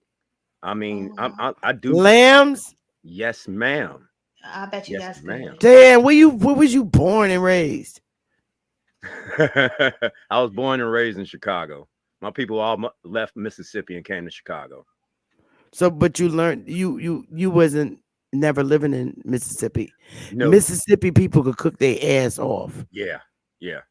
Yeah. They're just dangerous. I You would get never want to be in a cooking contest with nobody from Mississippi.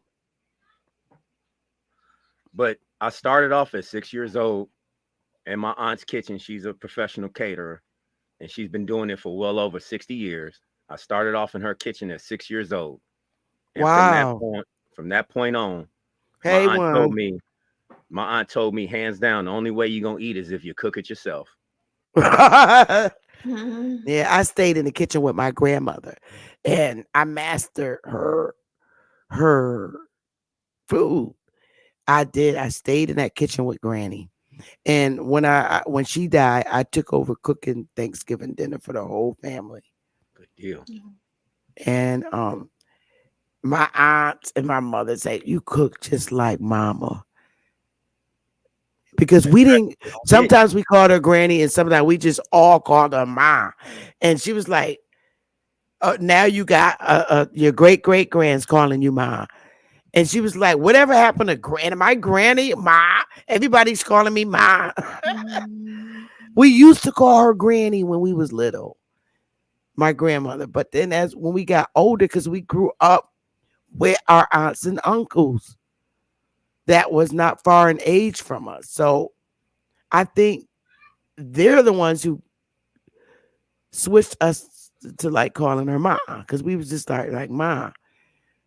And that's when, when her great grand started calling her, she's like, "Whatever happened to Granny?" So yeah, I miss my grandmother with her little 5'2" self. We was the same height. And my mother, with her memory going, every time she see me, she said, "Boy, you look like my mother. Oh, boy, you look like them." Yeah. Like right So, now, I'm gearing up to give the public smoked lasagna. No oh way. wow. Yes, ma'am. Willie's mother make a mean ass vegetable lasagna. Mm-hmm. Oh my Would, goodness. would she do it with eggplants? Is that what she's using? No, she uses all kinds of vegetables. It's like mixed vegetables inside of it. Mm-hmm. And she still uses the like regatta cheese and the it's just banging. She can cook. And she's from South Carolina too, but she was born in Virginia. But she makes a mean ass vegetable lasagna. I ate it. I didn't even think about meat. It was so good. And she does a really great tuna casserole, because I love tuna casserole. A lot of people don't like tuna casserole, but I love tuna casserole because I like tuna fish. Even when I was a little girl, I used to steal tuna fish sandwiches. My wife look at me crazy because I still like sardines.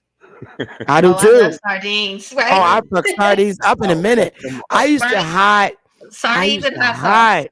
Yep, sardines and hot I sauce. use and crackers. sardines and mustard. I dip mine Yeah, in that too. mustard. That hot mustard And one. I hide them. No, I buy regular sardines, and when I eat them, I dip them in mustard. Mustard. Yeah. I used to hide my cans of sardines from my brothers. I used to Come up hide to them me. under my bed. They used to find my hiding spots. Come here, 'Cause, baby. Give me a kiss. I used to hide my cans of sardine in my boots. They could never find them. Didn't you buy some sardine? I'm like, yep. But they couldn't find them because I hide them. Yep, I love sardine. Hey, little mayhem. One, curious. But yeah, I really want to see. Maybe it's going to take us to do it, starting a franchise. I have to talk to my tribal brothers, sisters, a franchise, more units, man, because people can buy into your franchise. They can buy a franchise, and they have to pay 50,000. But you do that based on your sales of our chicken. It's so easy done, and everybody thinks it's hard, so they just go apply and work for these damn big restaurant chains when you don't have to. We cook better than them. They be trying to cook our food. Like when Miss Johnson left, Johnson's Fish Market been there for like 60 damn years. And her kids didn't want to buy the fish market because she would deep fry the fish in cornmeal. She had small, medium, and large. And she deep fried them. And you could get hush puppies. She did that business for like 60 damn years. And then she retired. And none of her kids wanted to take over the restaurant. Mm-hmm. So she sold it to these people from India. And Oh, now they're frying the fish and the shit don't taste right. I keep every time I went in there one time because I thought, because her transitioning out, she trained them. So they decided to use their they kind of change it. Yeah. cornmeal. And I'm like, this don't taste right. It tastes nasty. I said, you using this cornmeal, it's not good. You need to get the cornmeal in the yellow box with a Quaker man on it. That's because I don't like I don't like the Indian head cornmeal for my fried fish. I literally like that box with. Let me go get it because I know y'all know what I'm talking about. Hold on, All right. it's old school. Yeah, but that's what I do. Me and my wife, we get out there and we cook, you know, I cutting down remember a being a barrel. Go ahead. I remember being a little girl, and the men would have their barrels out there on Saturdays and be cooking. It'll be smelling so good. It was the best barbecue, way better than even the restaurants. And like you said, all you need is some barrels in a truck. They'll pull their truck up. Yep. I'm from San Francisco. There's a place called Hunters Point. They'll pull their truck out or pull those barrels out. Oh my God. Now that's old school for me. That's But dope. I'm not eating your fish if it's not fried in this. Bingo. Okay. Yeah, I'm but yeah, not. All I'm right. not eating your fish. I'm not. I grew up on this, and this is the only way.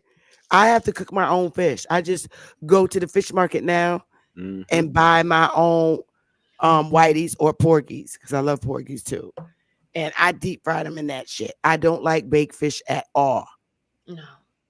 I do not. It's nasty to me. I don't like it. And I don't like stewed fish. It reminds me of baked fish. My shit got to be deep fried, and I gotta fry that shit because I know how I like it to taste.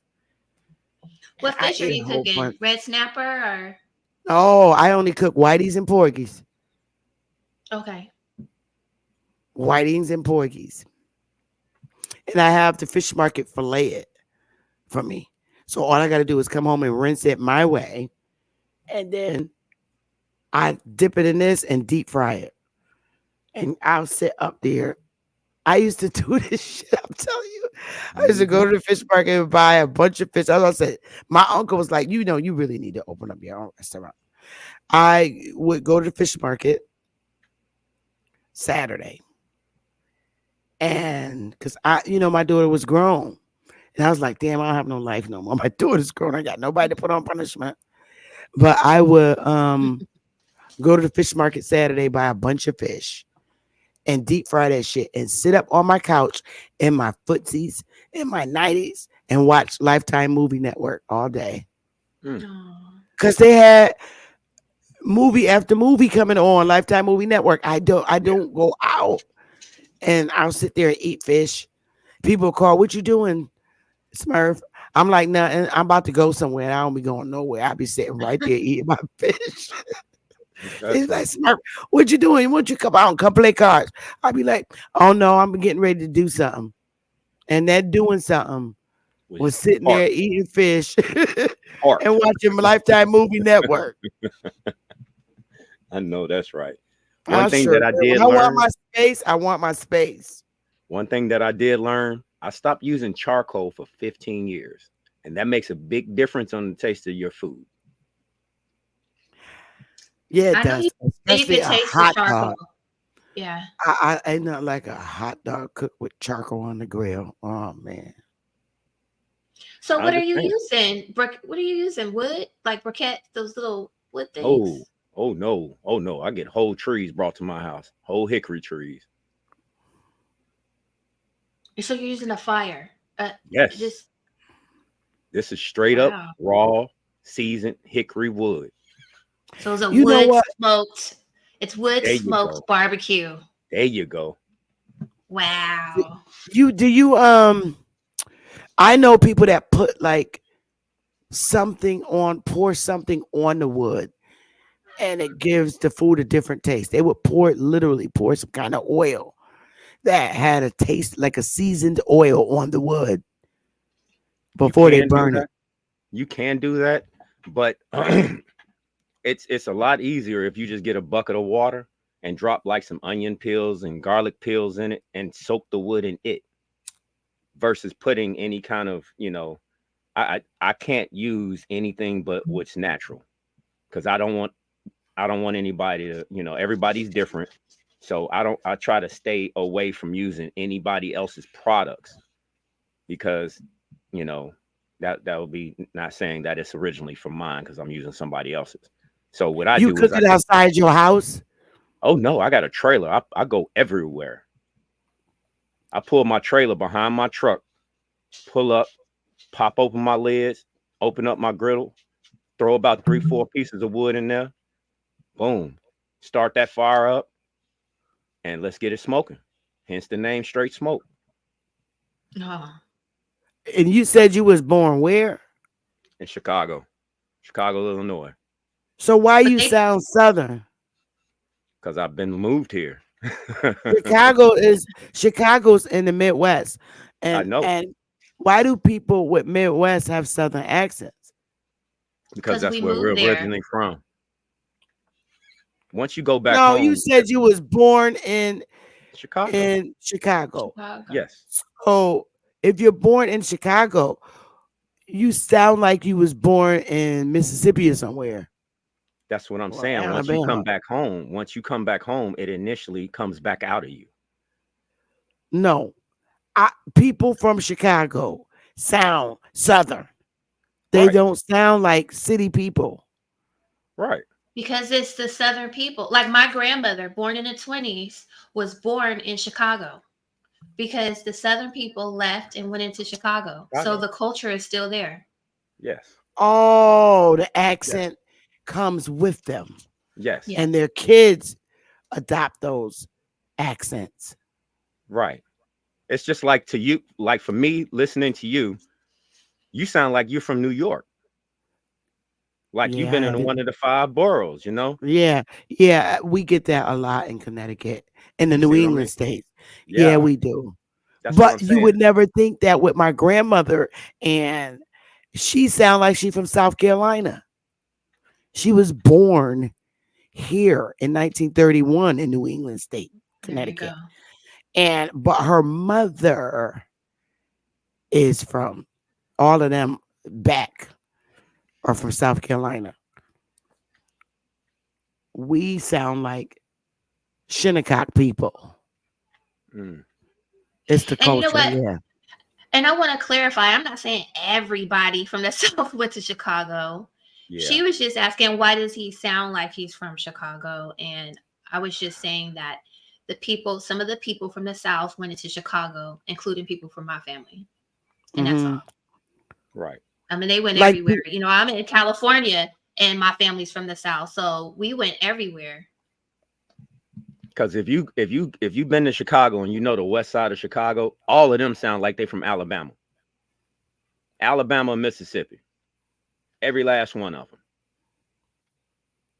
It's just the nature of where we come from. so And the it inner was originally cities from the from South. the inner cities that you could tell they set these damn things up for Mhm. reservations because they ran you off your plantation Hmm. into the inner city. So the people from the south, um, from where you are, Alabama, moved into the inner cities of Chicago. Yep. Mhm. So that explains why. When did that Um, migration happen? I think it was in um, 48. every time I think of Chicago, I think of Good Times. Because Florence, where is she from? Florida, Evans. Yeah. In actuality, I don't believe any of those people were from Chicago at all. I don't believe any of them were, born natives of Chicago. I know it was filmed there. You can actually go and well, at that time you could actually go up and watch them doing the show. My dad has taken me to see that many a times. But that was a really rough time. That was a really rough time. Let me see.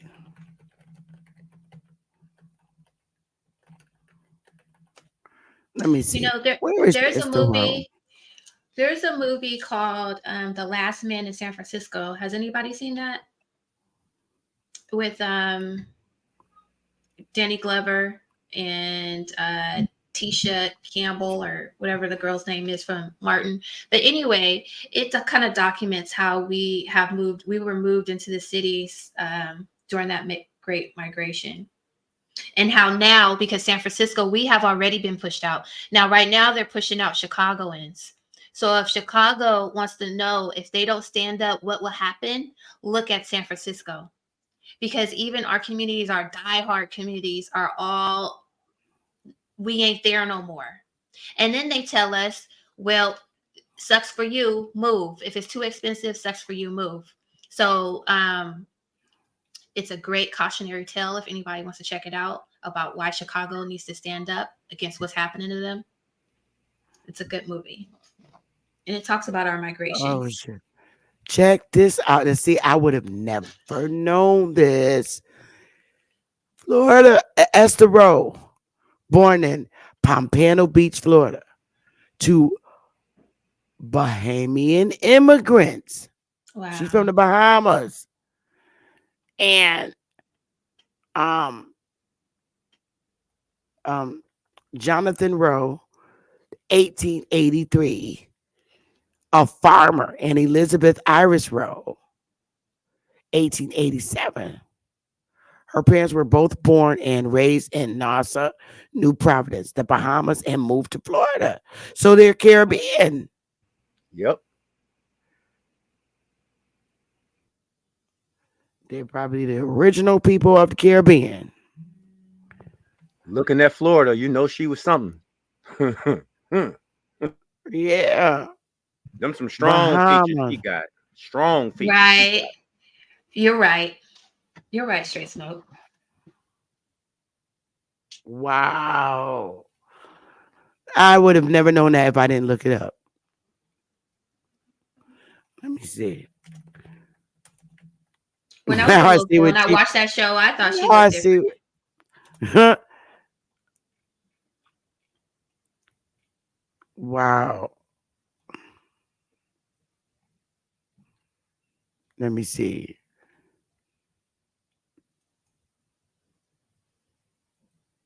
"61 episodes."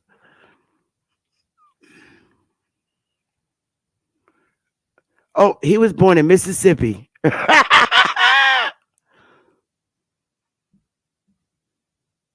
Ergo, why most Chicagoans sound like somebody from Mississippi.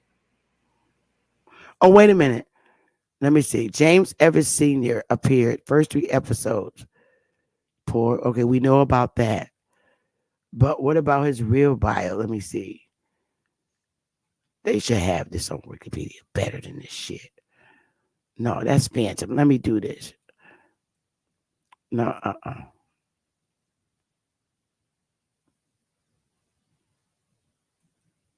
Okay, here we go. It's still bringing this up. He was born John Allen Amos, born December 27th, 1939. He's 83 now.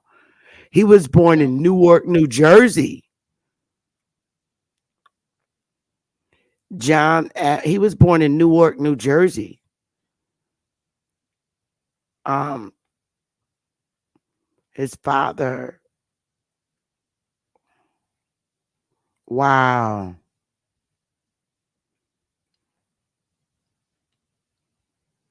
He was born in Newark, New Jersey.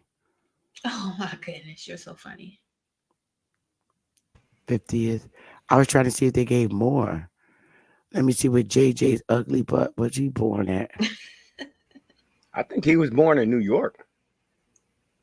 I think Michael, the older, okay, early life. Yeah, Walker was born in Brooklyn, New York, and Yep. raised in the Bronx. Through New York, he began working full time with the radio station Riverside Church. Oh wow, he was born in New York. Um, who was his parents? Yeah, JJ they're not Emmons. telling you where their parents are from. Personal life. Um,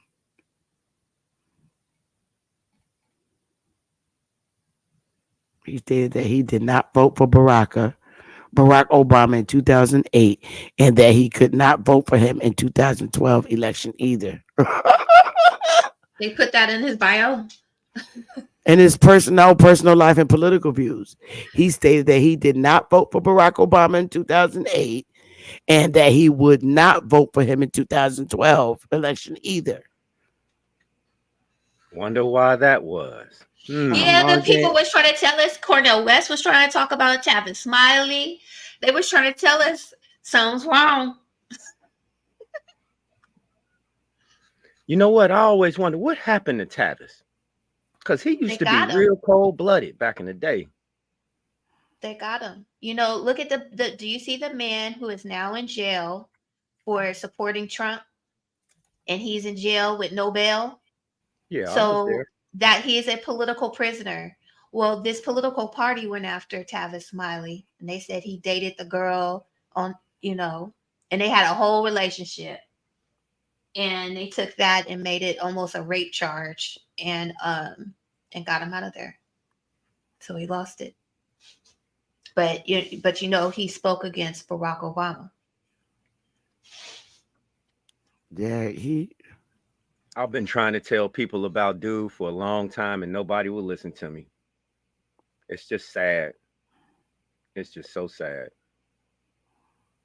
And I'm talking about then senator. He was a senator for us first. Mm-hmm.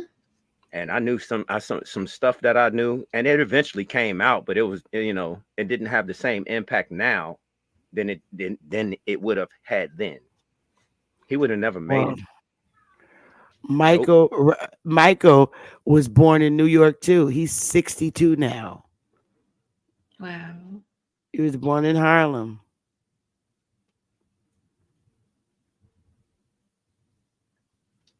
But dad, when Was you see him, he looks horrible.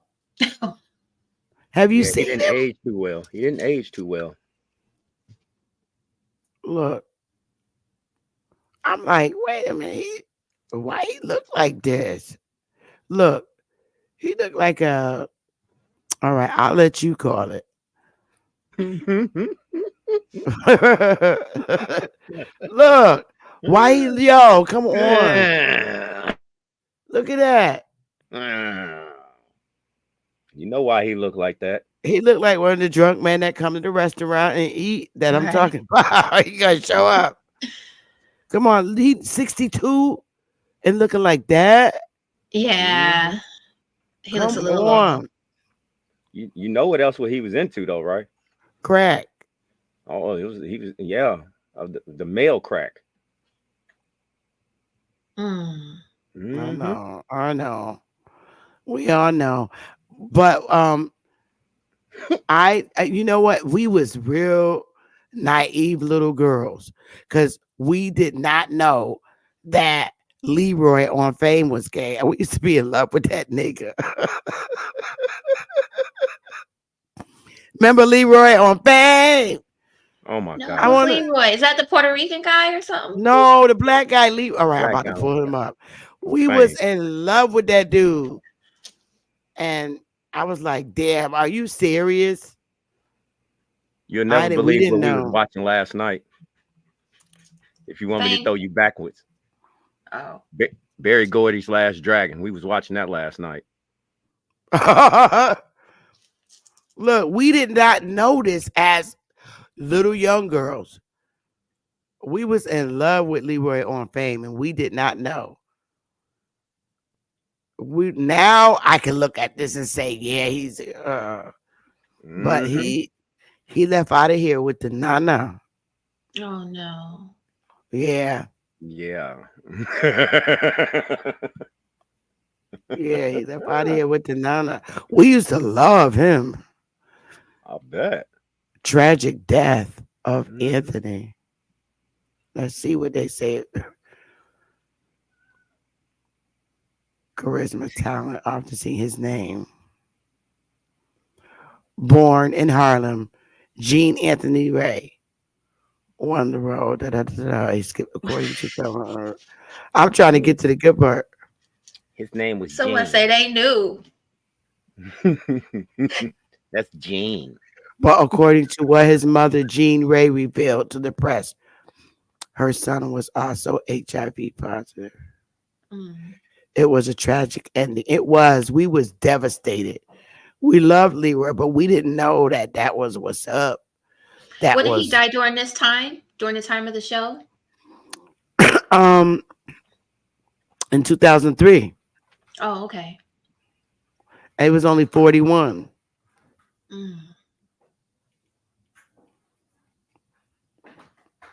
That was devastating for us. Cause we used to love to watch Fame when we was little. Cause we liked the white boy Bruno with the curly hair. He played the shit out that piano.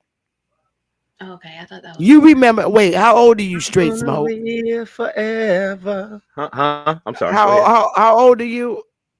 I'm 45. And you remember So it? Of course. you had he was real. You was real little though.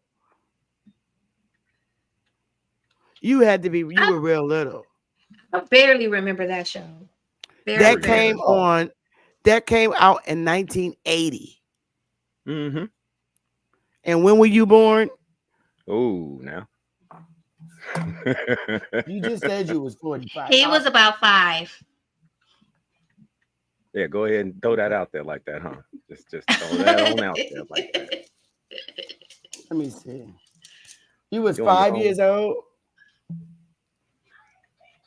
God, just relentless. I know. Oh, I'm you was 50 born in so 78. Jesus, You was sister. only two. You was only 2 years old when I Fame was came 2. out. I'm Okay. trying to tell you. How do I know And the somehow lyrics? he can remember it, but How do I I know the don't lyrics? remember it. How do I You know all watch. about You watched the remakes. Oh, come on now. It's got to be He remakes, watched huh? the movie in Good 2000. afternoon. That stuff we used to watch when we came home from school. We watched Fame. Those were our shows, my shows. Mm-hmm. When you was too little. Then how do We I remember? watched. No, they We did show watched. it later. We watched. When I. That's why I tell you that we ain't as old as y'all asses think we is. We're Thank Generation you. X. We're not boomers. We're not fucking boomers. We watched Give Me a Break. Yep. Um, um, Good Times, Times. Sanford and Son. But you gotta remember, we was little kids when Yeah. Sanford and Son came on, and Soul 21 Train, Jump Street. Yeah. Soul Train. and Jeffersons. we watched shows What's like that? What's the one with Arnold? What's that one called? Different Strokes. Different strokes. Different Strokes. Those was my shows as a little girl. That's why I tell you, we not that old. See, it's a difference between old school and back in the day.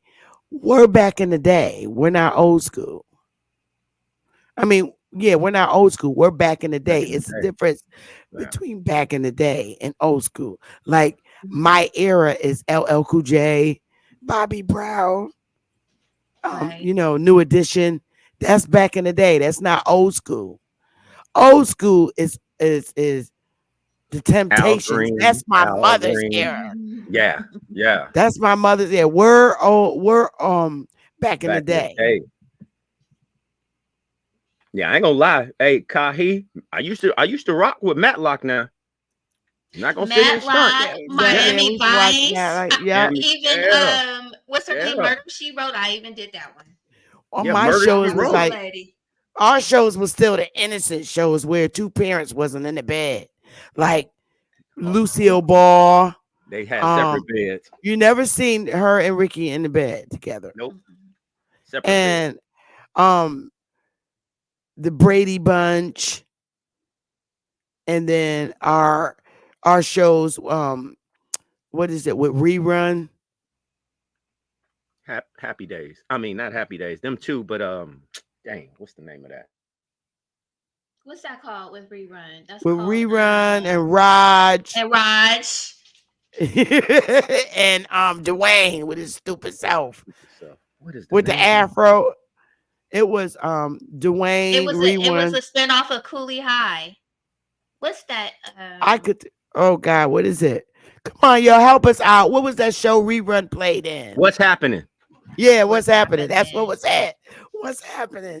Those were our shows, and then as we I got think I really did call it rerun though. right, and when we I think got in he high was the show. school, right, when we got in high school, it was Living Single with Queen Latifah, Yep, and those was our shows. So that's why I said we not that damn old. a We different Right, back we in got the world. the day, Cosby A Show. a different different Yeah, world. world, Yeah, the Cosby Show. That was us. So we ain't that goddamn old. Not to somebody born in like the 2000s. They gonna rag us. I ain't gonna lie though, Sister Bethy. You want to know one of my most favorite TV shows of all time? Married with Children. Al Bundy. Oh God, yes. wow. My That guy's a hot brother, mess. He's a hot that mess. shit used to be funny. Wait a minute, didn't she pass away from breast cancer?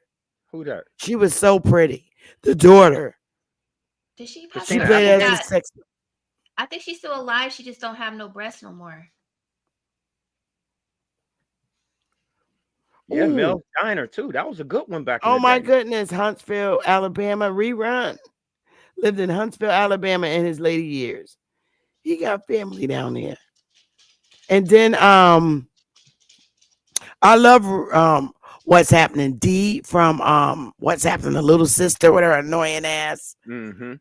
Um they used to teach us about her in school, saying that's not how we supposed to act, mouthy little girl. And she became a veterinarian. She's a veterinarian. She operates literally on animals. And then yeah, we used to like Give Me a Break, right? Mm-hmm. Mm-hmm. Gratuity. Judy, and I like the Heavyset Girl. All of them had their distinct personalities. And um what's the other we it was so many shows. I still watch Sanford and Son at night. Right. I still That's watch that. that's timeless. Stanford and Son is timeless. I still watch it like right now, literally. I'll turn it on and watch some episodes that still make you laugh. He always faking. Red Fox. I love Red Fox and the Jeffersons. My dad wouldn't allow us to watch them Why? Why? Because of Sherman Hemsley. Why? Because of Sherman Hemsley. What do you do? Jeez. You know Because what he was he Yeah, my dad didn't play about watching anybody I was like that. What was he? he was He was a gay. really? Yes. Yeah, he went with the dude. Uh, Then he go with the dude on Prince of Bel Air, the fat judge. Yep. nuh-uh. Yeah. Lord. Y'all done wrecked my childhood. I'm just Oh my God.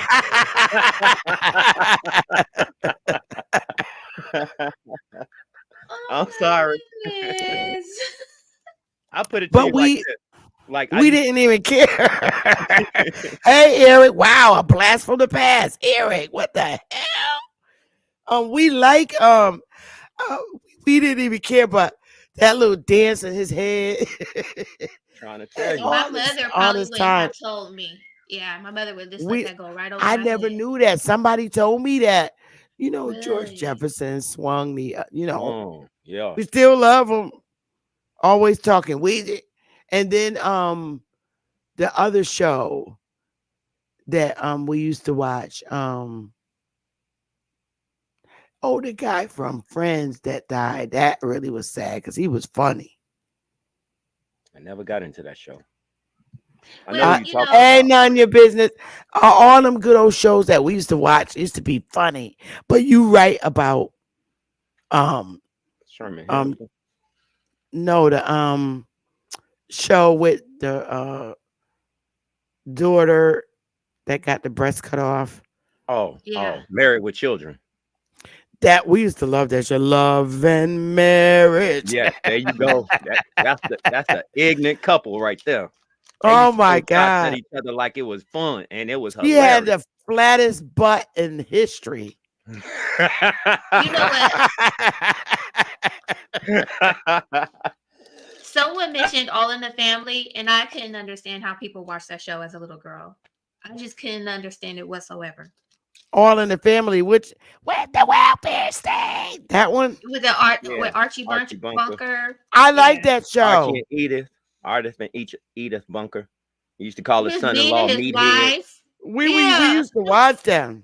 I used to watch them. And I like Three's Company. That was my show. Now that's a whole different thing. Rest in peace to Susan Summers.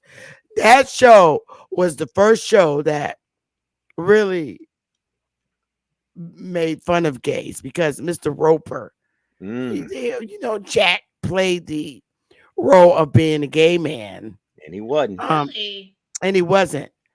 You never Okay. watched No, I Three's did, Company? but he wasn't gay. Oh, he was pretending to be He was gay. That's pretending the to way be he able was to stay in that apartment. Okay. That's how he was able to stay in the apartment with the three girls.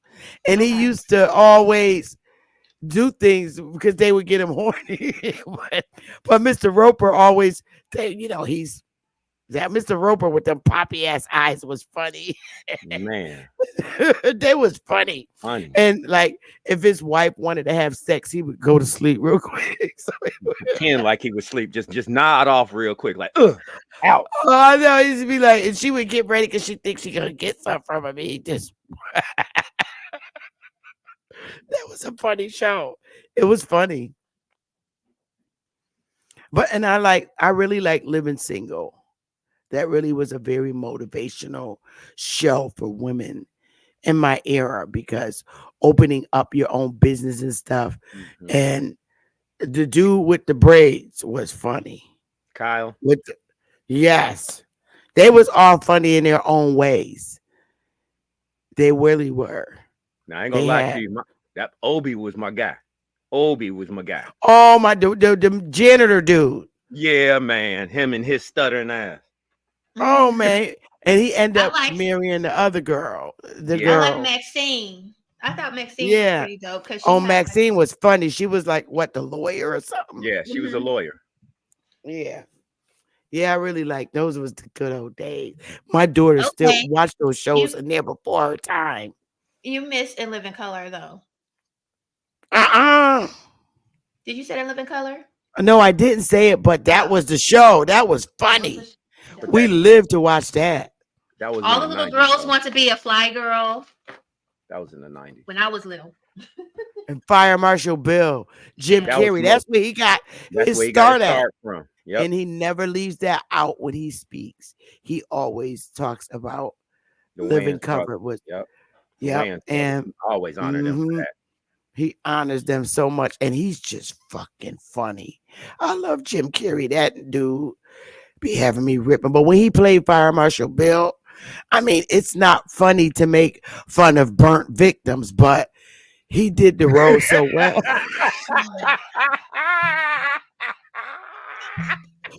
Like his hair would flop off. What do you think you're doing? He'd be burnt. Oh my God. And I just love Jim Carrey. He's just fucking hilarious. And when he played in Liar Liar, that shit was funny. Oh my God. Did you ever see that movie? Isness. Yes. Remember he farted on the elevator. He couldn't. He had to confess that it was him.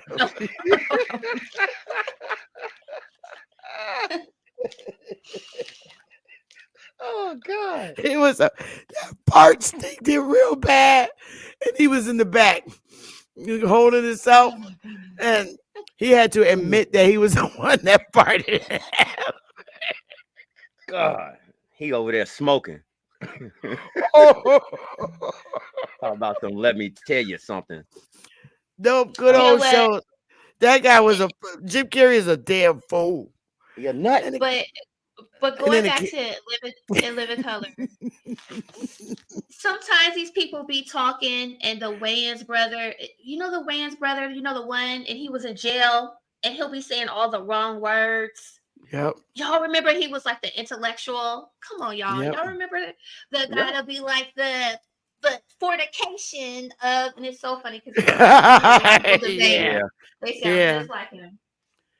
I ain't gonna lie to you. On In Living Color, my dude, when he came with Homie the Clown, when he came with Homie the No, Clown, I that damn was near peed it. myself. Straight smoke, right? I damn near peed Uh-uh. myself. No, the wino with the doo-doo in the jar. Oh Oh, my God, not that one. I was really a pickle. Jesus. He would play the truck. He have a doo-doo in it. Oh my God. Oh, Sister Bessie. Jesus. See? It instantly make you start laughing and crying I when you start know. reliving this stuff. Because It's he just too played the dang on part. stupid. And they'd be like, yo. And we can't leave out Martin. That shit Right. it used to be ripping me up. And it's sad that Tommy died because he was Yeah, that way too. he was that But way too. yeah, Really? yeah. Oh. And he was so fine. Always the cute ones. But that Mm. shit used to be funny when Big Shirley, and she finally was in the restaurant, in the bar, and she was real big, and she was the younger one's girlfriend. What is his name? Tommy? Yeah, Tommy. That shit used to be funny. We had some good shows. Gina Martin was good. Remember he got in the ring with, was it Holyfield? And he had all them knots on his head on Martin. No, he was in the. I think it was Spinks. Michael Oh, Spinks. He was in the Spinks. ring. And the way Pam was laughing and stuff, I was laughing so hard. And then at the end, I just died because Gina was like, "Come on out here, Martin," and he had all these lumps. Hey, Sister Bethy, do you know where Gina and Pam got their first start from? Well, I thought Pam from the soap operas. She used to sing on the soap operas. You won't believe this, but I know Is it exactly where Little they Shop started of from. Horrors? Little Shop of Horrors. Yep. Rick Moranis. Yep. That's it. No, I Yeah. think Pam started in the all my children. She used to sing, and I think Pam started there, right? They were little girls in Little Shop of Horrors, They were both of little them girls. together. Oh, I got to see that. I didn't see I'm that. talking about they had to been every bit of 17, 18 years old in Little Shop of Horrors. Oh, yeah, because Pam could sing. They She both could can. sing her ass off. Yeah. And Gina, I remember House Party. That was my fucking show. House Party with Kid and Play. Yeah. My Can't daughter never still forget watched that shit, and I'm like, you wasn't. I don't know. She likes all Robin Harris. Robin the Harris. old shoe. Robin Kid and Harris. Play. I used to love to see them boys dance. They just had a wiggle about them. Kid and Play. I just thought they could dance their asses off. And then House Party, when Gina and the dark-skinned girl, I forget her name, but she danced her ass off. I really liked House Party. Shop of Well, Horrors. we all thought we could do the Kid and Play. We was running around trying to dance Everybody like could do them. that. So yeah, right. Everybody was doing Kid and Play. Everybody. Yep. Still do And that when now. you see him now, oh my God, he looks like an old man. The light-skinned one. What is his name? Kid. Kid. Play. I don't look them up. You're gonna find out Oh, something. I else. used to remember they used to rank. He called him an eraser head. Yeah. Wow, look at them. Oh my Pretty dope. God. Oh my goodness. Hmm. He looks totally different.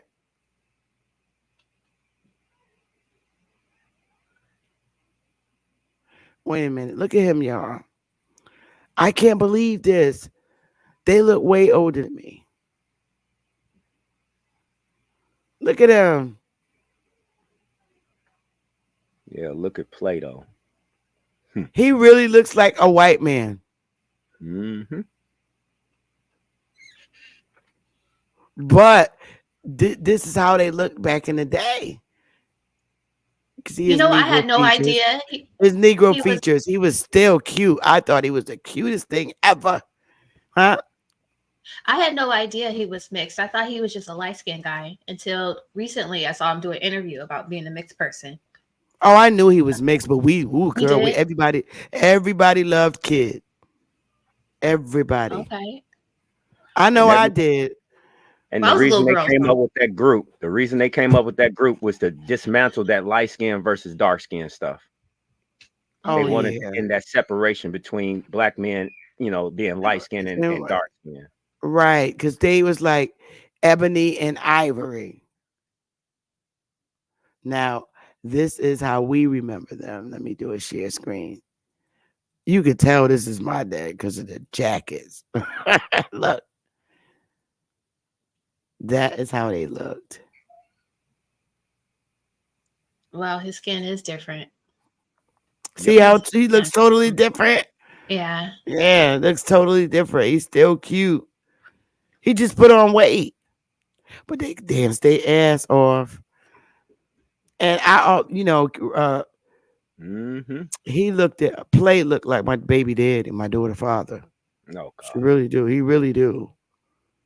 Every time I see him, and he looks like Tariq. That's who I thought Tariq Nasheed was when I What? first came in YouTube.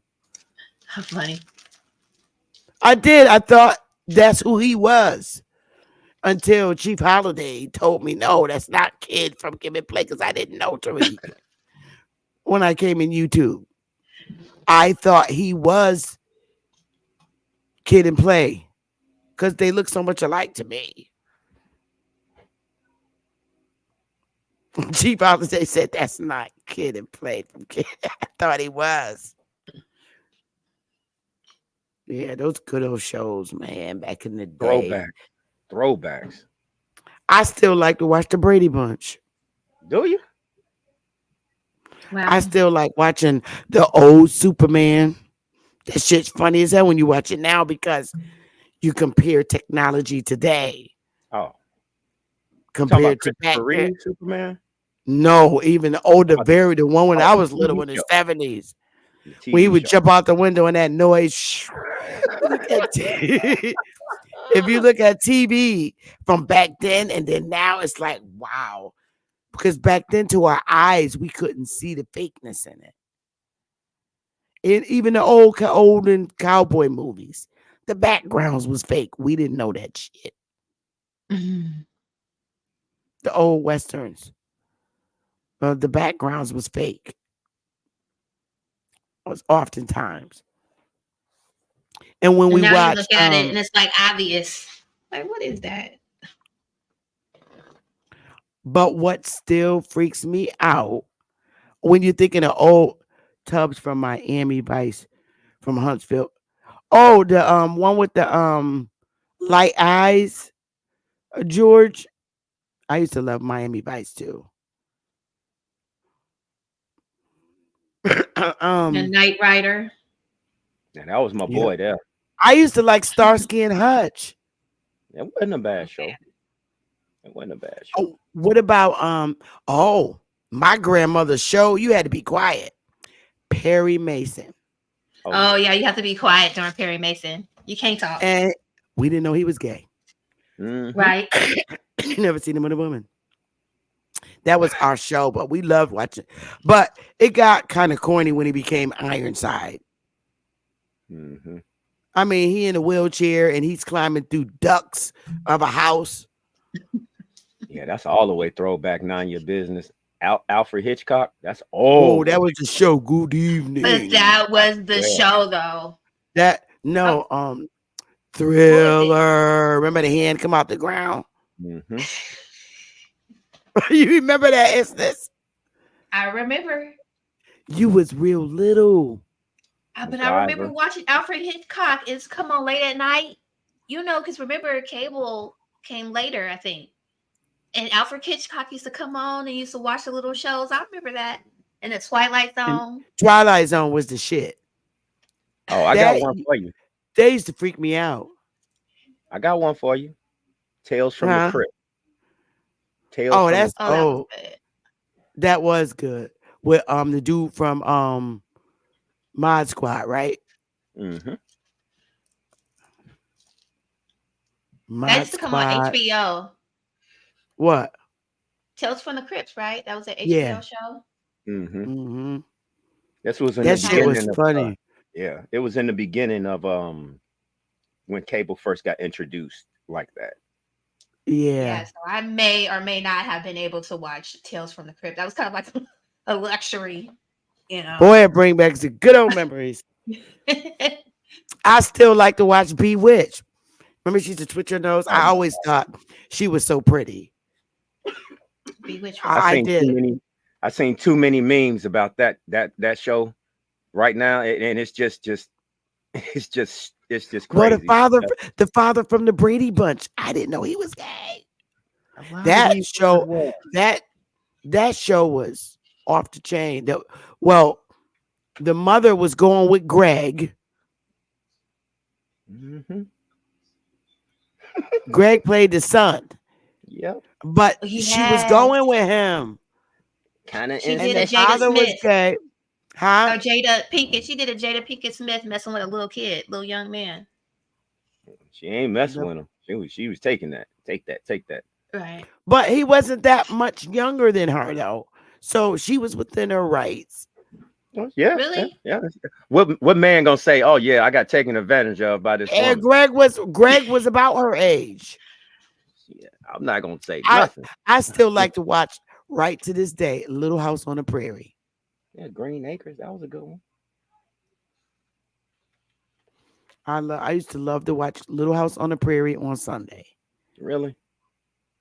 Mhm. I'm not gonna lie. You know what was my banger on Sundays? When they used to have the Kung Fu come on Sundays. Oh yeah, who didn't like Saturday matinee? Oh my God. I was a fanatic for karate movies. I'd be right there. Every Saturday they had the old school. Mhm. You didn't need to go to the movies. The old school shit was it was crazy. We used to go crazy. You know what? Shaolin Temple. Someone just talked about Nelly. Y'all Watch it. remember Nelly? What was that? Give me a break. What was she on? The fat lady? What was that? Oh Let's give me a break. no. Uh-uh. Was she on Give Me a Break? What was she That on? was on what's happening, right? No, Nelly, the black chick that was a servant. The fat. That was on Give me a break. Really? yeah, because Roger and I would go to the restaurant. You talking about Shirley? No, That No. no, Nelly from Nelly. Give Me a Break.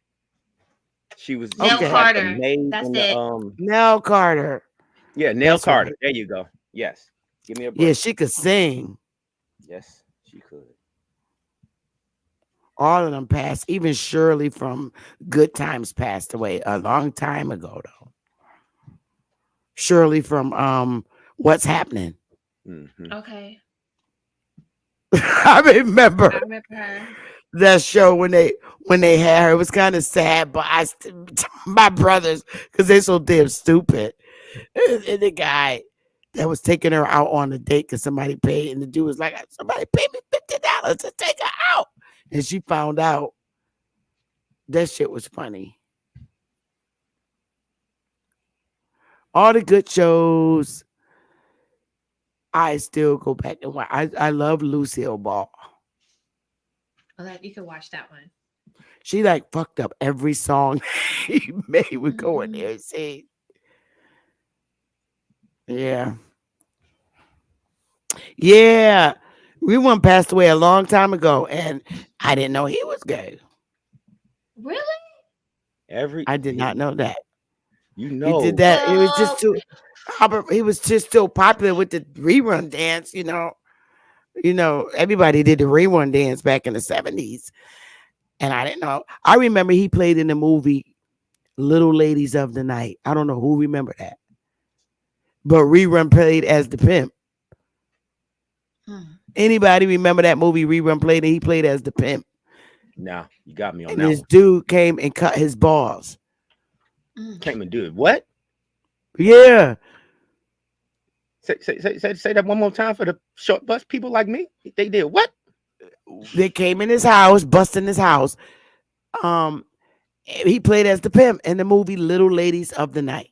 Okay. He played as the pimp, Mm-hmm. and they bust in his house, and um, they cut him. It's down there. Oof. All right. Yeah, that ain't a movie. I nope. I ain't seen it. I remember a lot of movies when I was little. Even with Levi Burton, after he played Kunta Kinte, Yeah. he played in Billy the Kid or something like that. You talking about Reading Rainbow guy? Levi Burton that played as Kunta Kinte and Roots. He played as Billy the Kid, and he got this girl pregnant, and he took her to get an abortion, and she died. I don't know if anybody remember that movie. I think Julie remember it. Yeah. It's crazy how all these people had that little other side to them. Levi Burton, he be telling people he from Germany. And let me see what Levi Burton from. You know, they recently have come out and started telling that you almost have to be on that other side to even make it. And they said it was a conspiracy theory, and then now that all this is coming to light, you're realizing it's true. What? You got to be a part of that other side to become famous. Like that. We as kids, we always thought Kunta Kinte was cute because his ass could run, but he did age well. He looks good. That is. But Isn't he that would the tell guy from people Reading Rainbow? he's played in Star Trek. That's him. That's Kunta Kinte when he played Kunta Kinte. I Yeah, didn't he know did it Reading was Rainbow. Kunta Kinte. Okay. That's the sir. movie Roots. Right there, he looked like a black European, so maybe he is German, like he say. He's a good-looking dude. Swinger, but okay. Oh, he is? Man. Are you serious? Mm-hmm. Get out.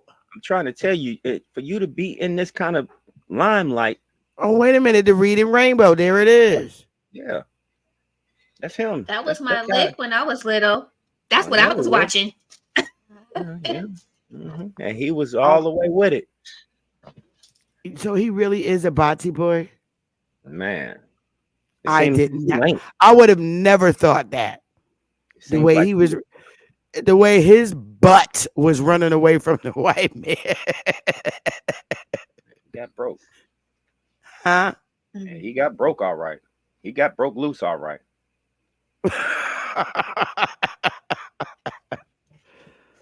Busted buns. Damn. I'm trying to tell you. Damn. It seems like I said, if you want to get to this kind of success, a lot of the, let's say, just our people end up being something on that other side. Damn. Yeah, and the sad part about it is a lot of these people are taken advantage of when they're kids. Yeah. And you be thinking that your kid got a record deal or acting deal and stuff like that. And when they're in their rooms, they're being taken advantage of and their whole life is flipped upside down. Yep, They're saying that about NBA players too. I saw an episode of that on Law and Order because I still watch Law and Order. That was my shit. I still watch Law and Order. I'm talking about the old Law and Order, not this SVU. Me too. You talking about the one with Driscoll? I know. Yes. Yes. Oof. Yeah, and the prosecutor, what the prosecutor is Woody's boy. That motherfucker will give you 25 to life. Wasn't every playing. every time. 25 to life.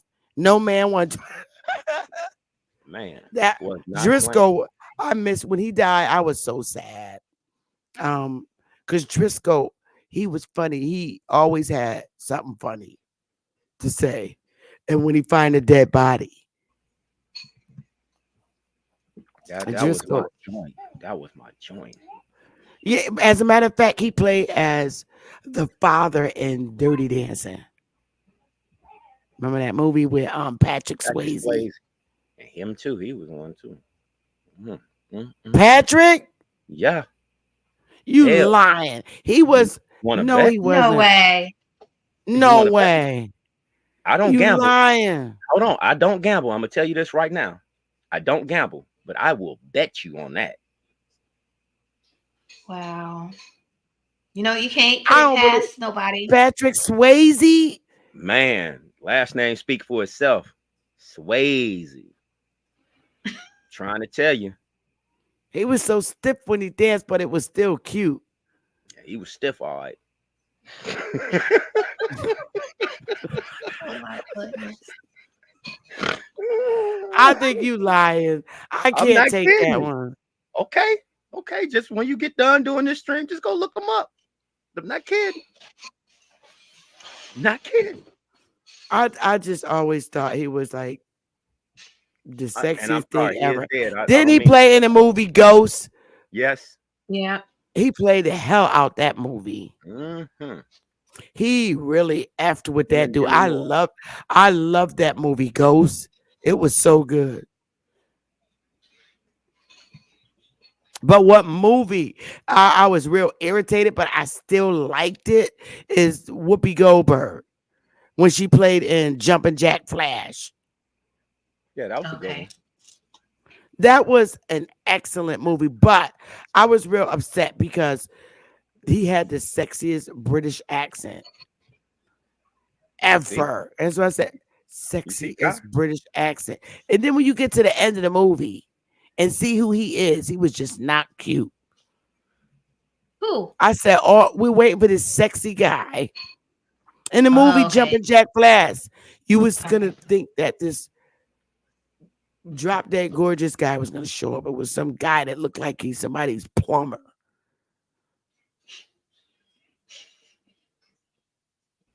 You Told you. cannot. The end of the movie, I was pissed. I said, "That's how he looked."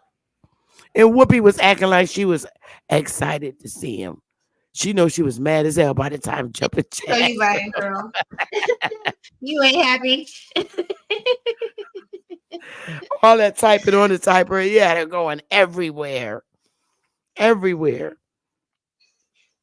That was a good movie. All the good movies, man, from back in the day. The movies today, it's like so. It's like they're like so dry. I know the other one. um, was it jumping? Yeah, Black Plague. She was talking to this dude on the computer, and he was giving her places to go. It was just a good movie. It still was a good movie. And another funny ass movie was Fast Times at Ridgemont High. That shit with Sean Penn. Okay, I You don't know. come on, all right. Look that up and go watch Fast Times at Ridgemont High. That's with Sean Penn. That Okay. damn movie had me ripping. That movie was funny. I can't do Sean Penn. I just could never. I can't do him. Oh my God, he played the hell out of Dead Man Walking. I cried because that really made me not want to believe in the death penalty. Just watching that movie. And Susan Sandoran, she played as the nun. That was the only visitor he had. And she played as the nun that went up to see him. And That was back But Sean Penn. is Sean Yeah, I is like Sean Sean Penn the guy Penn. from Two and a Half Men? He used to be Is that married to Madonna with his crazy ass. Yeah. okay? I Look at don't know who Madonna. Sean that is. Penn, he was married to Madonna, but he was real jealous. She couldn't take his shit. Oh, that's the guy who's up there in Ukraine. Okay, Sean Penn. I Yeah, got it. that John He- Penn. He's in Okay. Ukraine. Yeah, Oh that's my Zelensky's God. best friend. Who? Wait. Say that again. That's Zelensky's best friend. He be all up in there talking about he needs to make a movie about him. He's all up in Ukraine with that Zelensky dude. I like Sean Penn. I thought he was cute always. I Yeah. also like oh god, the guy that played with Danny Glover um in Harlem. What's Lethal his name? Weapons. Yes. Okay, I Mel got it. It's Gibson. Charlie Sheen. Yeah, Mel Gibson. I love Mel Gibson. I think Mel Gibson played the shit out. He's an excellent actor, period. But one of my movies I really like that he played in was Conspiracy Theory. That was Okay, good. Because hold. those was the movies telling you what the government really Was do to doing. them. Yeah. And That's if good. you watch those were the beginnings of telling you the things that the government would do to you. He used to be an assassin, and he had to keep going back to get him medicine so he would forget. Mm-hmm. I have That to watch that. movie was good. Yep. Mel Gibson, like But you said, isn't is a Mel hell of Gibson the one that said that he wished his wife get raped by a pack of Negroes? I never heard of that. Was that just Mel, me? Okay. I don't know, but Mel Gibson is an excellent actor, and the other guy that's a great actor, he played Unusual Suspect. Or no, it was Usual Suspect. Unusual Suspect. That was good as hell. Because he's telling the whole story and he was the fucking one that was doing the murders. Mm-hmm. And it took the guy to figure out it was his ass. Because at the end of the movie, the way it ended was bugged out, y'all. Right, Enos and George? I can't tell you the end because then you're gonna know. That was that movie. That was a movie that really freaked me out because I was trying to see who the murderer was, and he's sitting there. Yeah, they were all good movies, but Usual Suspect was good. This motherfucker sitting in a police station, and he was the usual suspect. He because you never would have thought it because he would faked walk like he was a cripple. And at the end, by the time he got around the corner, that shit straightened out. I was like, oh my God, this bitch did it. It really freaked me out. It was good. All the good movies compared to today are like today's movies, all they show is these like vampire movies. Everything's about adrenaline. Every time you turn, it's always Zombies. somebody with fucking zombie shit. But my Yeah. daughter's like, Mama, that's what the world's coming to. There's people who really drink that. I'm like, no. And she's like, how do you not know this? You know how they do the 1990s babies. She's like, that's what the world's coming to. Oh, I can't stand them 1990 babies. That's what they do. Like, we're supposed to know. And she knows more about this zombie shit than I do. And adrenaline and all this stuff. My daughter knows We're all just about it. now understanding that I'm like, I'm these lost. people. We're just now understanding that these people swing both ways. That's something that is kind of new. So to Okay. think that people drink whatever the heck, that's kind of strange. That's new news. But Mr. they grew up Doe, in that. let me address this dumb ass. First of all, Mr. Doe, didn't no damn Jamaican man break my heart because number one, I don't find them attractive. I never in my life slept with a Jamaican man. ever. So let's just put that out there. I don't find them attractive. So sorry if I hurt your feelings saying that, but I'm keeping it very real. I don't like their accent. It turns me off. So let me tell you how deep it is. I don't. If I'm gonna sleep with somebody with a British accent, it's gonna be a real British white guy because they sound more sexier. I do not like. Well, no, let me take that back because I watched Top Boy and the motherfuckers was fine, but they were British, real British black dudes, not Jamaicans. But no, I never dated a Jamaican. Never, ever. I always had a Pookie. Always. Can't live with him without him.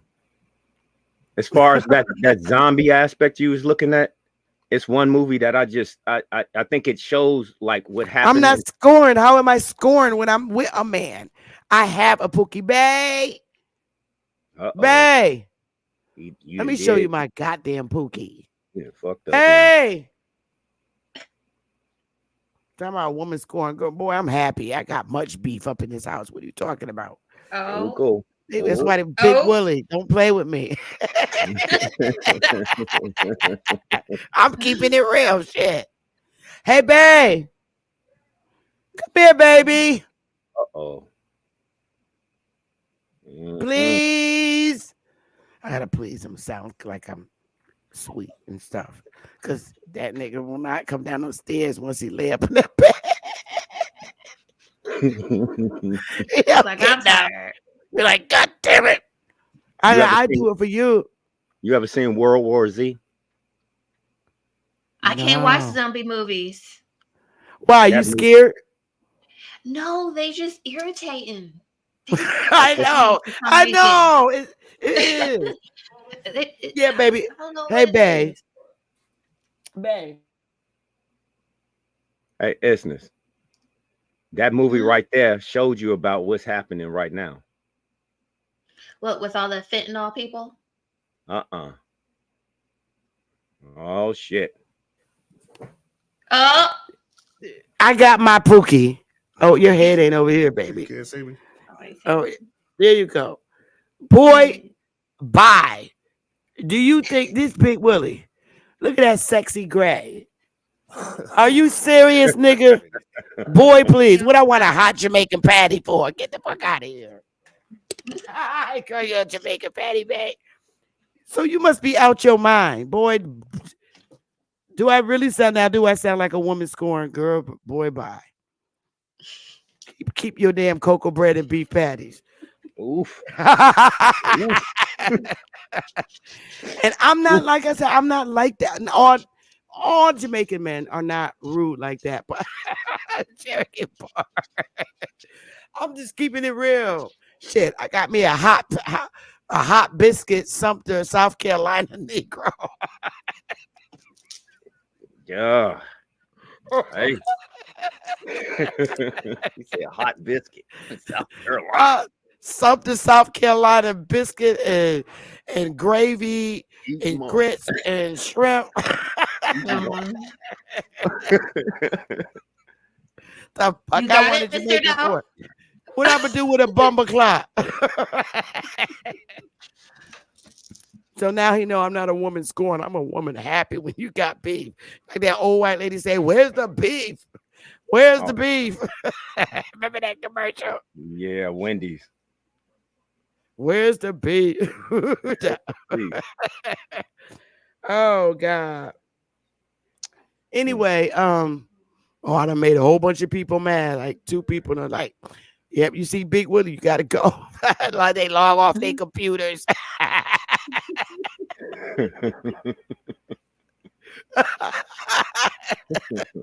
Hey, I told you, nigga, I can't be without a Pookie.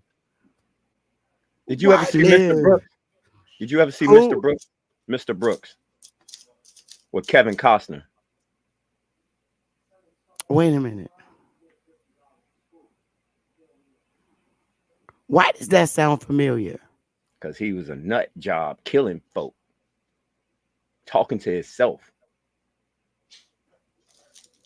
Oh my God. We just Hmm. had No. one of them I remember just all I know my sisters in here remember all Lifetime movies. Them shits used to be good. Life they called it the man bashing channel. I know But another life word for it. huh? Oh, I know he about another to word flip to the for it. other side. He gonna tell you Yeah, the I other know. Deanna side. Warren. Huh?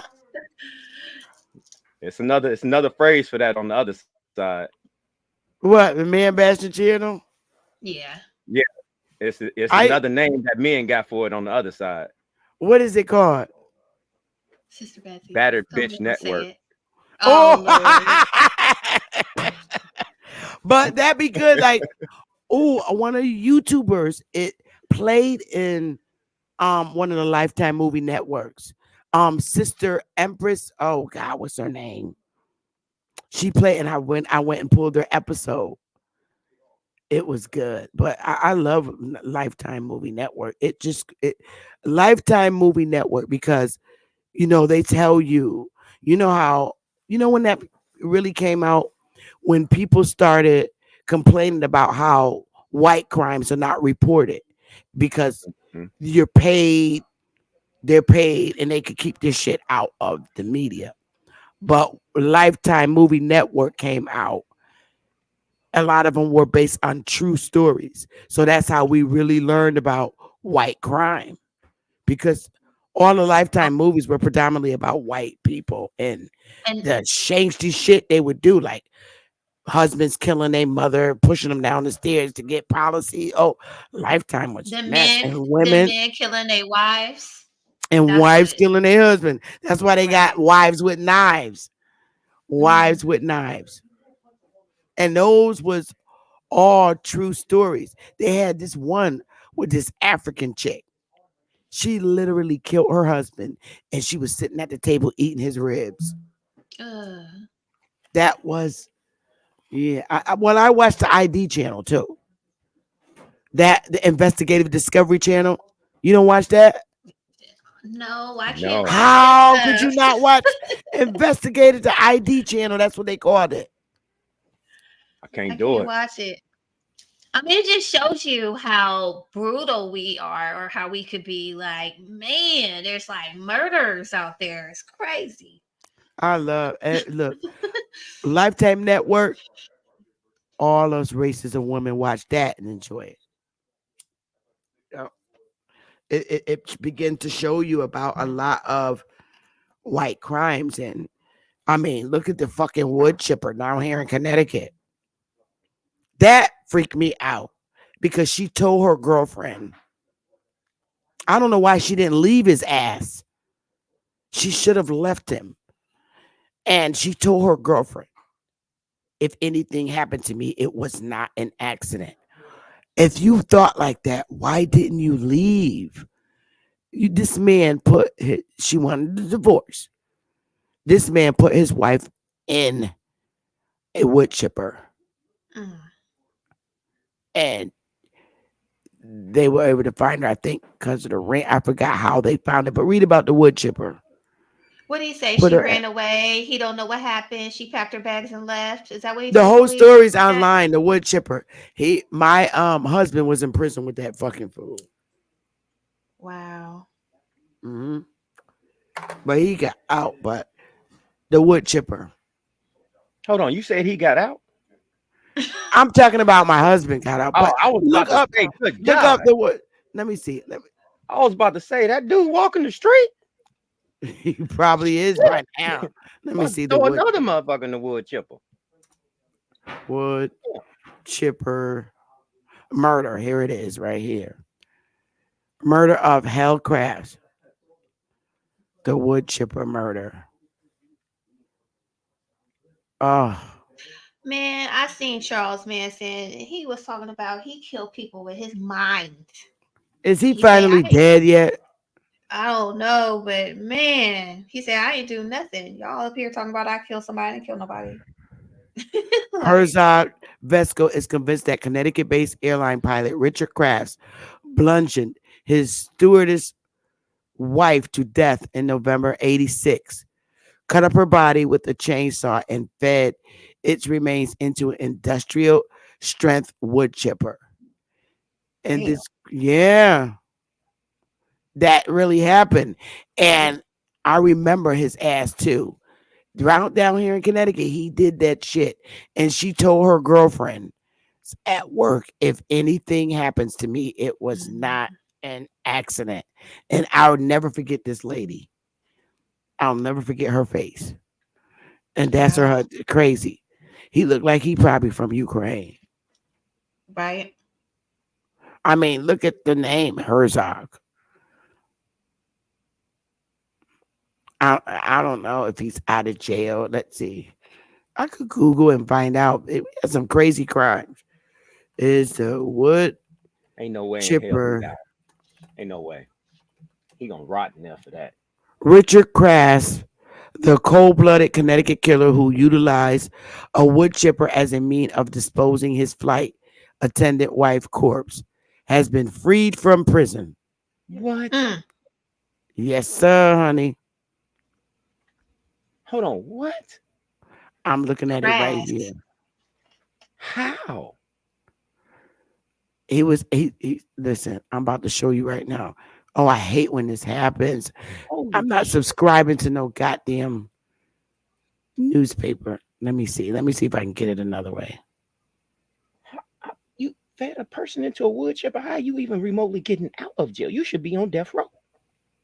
Facts. No, that's he ain't on legal. death row. All right, here it is, right here. His ass is out of jail. That is nuts. Attempted murder is 20 years. So how is it that this man is out of jail? That don't make sense. He got out of prison 20 years early. Let me see. What? Oh my Lord! Look. Please roll me up some treacle. A Connecticut man convicted of killing his wife and feeding her body parts to a wood chipper has been released from prison nearly 20 years early. Richard Crafts was sentenced to 50 years in prison in 1990 by a judge who commented on his lack of remorse. He was released and is living in a halfway house, but that is the 82-year-old is at a transitional housing program for veterans in Bridgeport. For veterans. That's one of them houses I was talking about for whoever was thinking about it. He been in prison since 87 and got out in 90. Hold on. Wait. Crafts have been in prison since 1987. And he was released 20 years. This is from 2020. 87 to 20. Oh, he been in prison 50 years in prison. In 1990, he was sentenced. 99. So that's 20 years. And he got That's out it. 20 years earlier.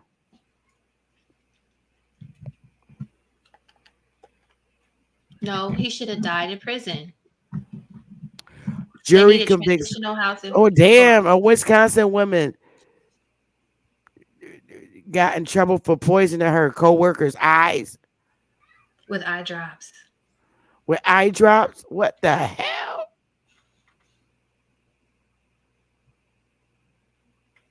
How is that? People are crazy. Huh? How the fuck did he get out of jail? That don't make no sense. Damn, what if Jeffrey Dahmer never went? Damn it, Connecticut.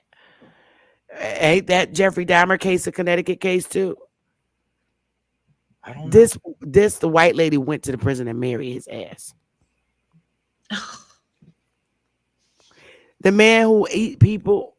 Yeah, I know who Dahmer is. He have a wife? Some white lady went up to the prison and married him. That's crazy. But he's gay. Who? Jeffrey Dahmer. Well, maybe he wanted a contra visit for one time. Wow. Eat people. Maybe he wanted a titty sandwich. Who knows? Oh God, come on now, Jesus. Oh God. Got milk. Jesus. People are crazy. I mean,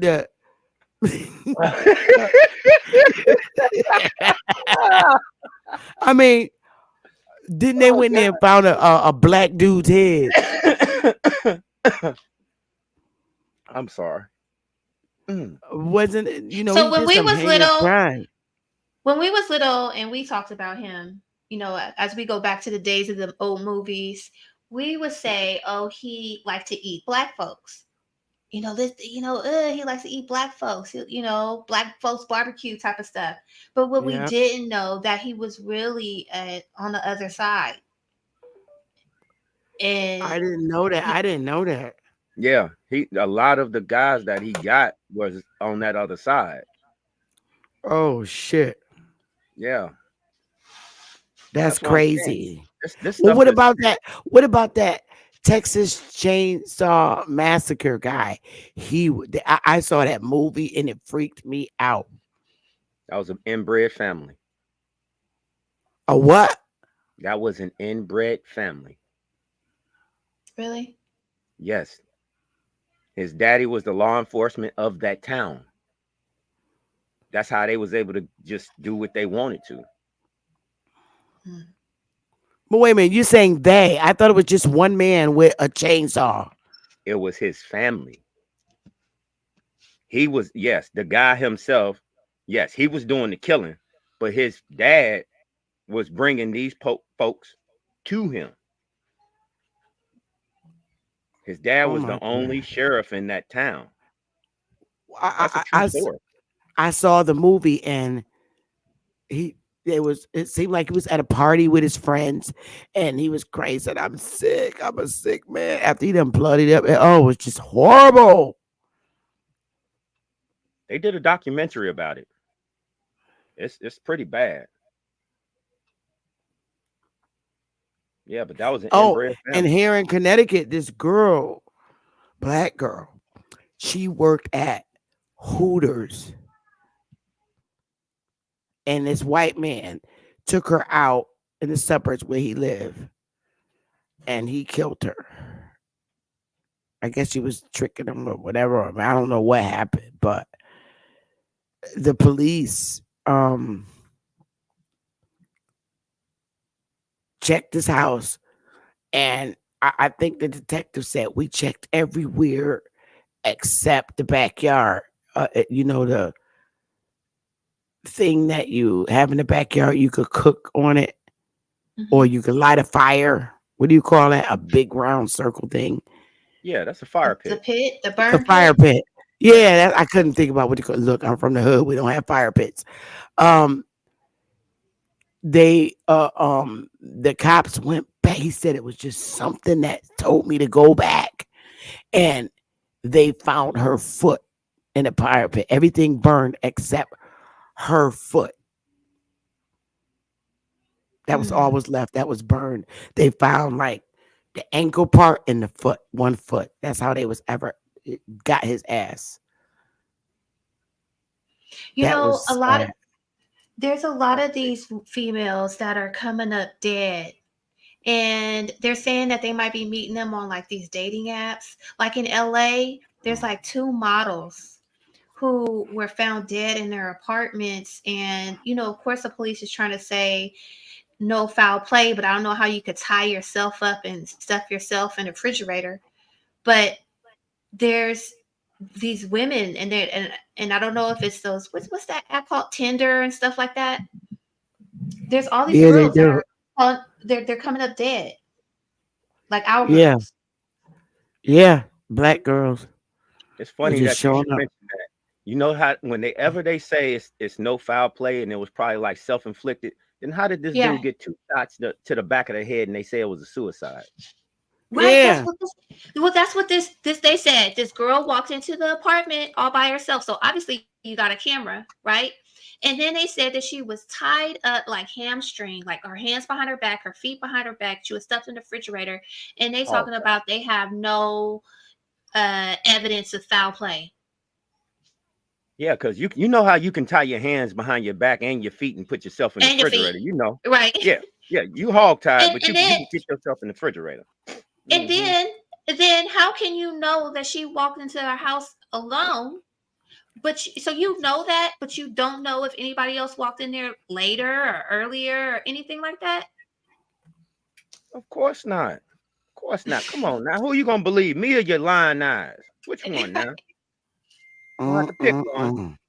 Gotta pick one. And we know that's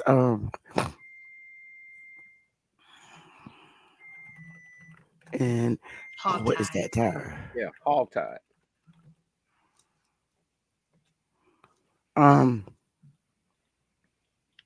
Oh yeah, the unsolved. Unsolved Um. mysteries. Oh, I used to love to watch that. That was No, my that's the shit Um. show too. right there.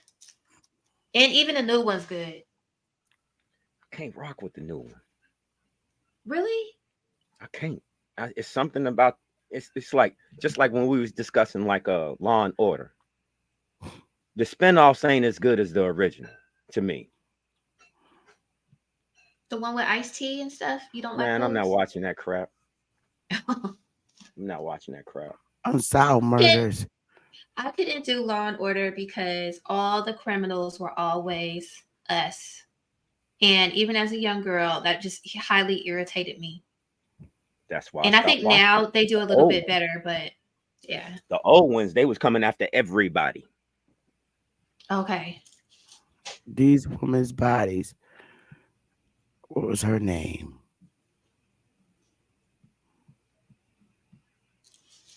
All these unsolved murders is because these women was prostituting.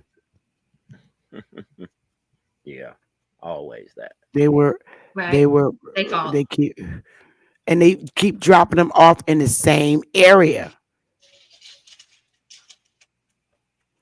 I was watching this on the news.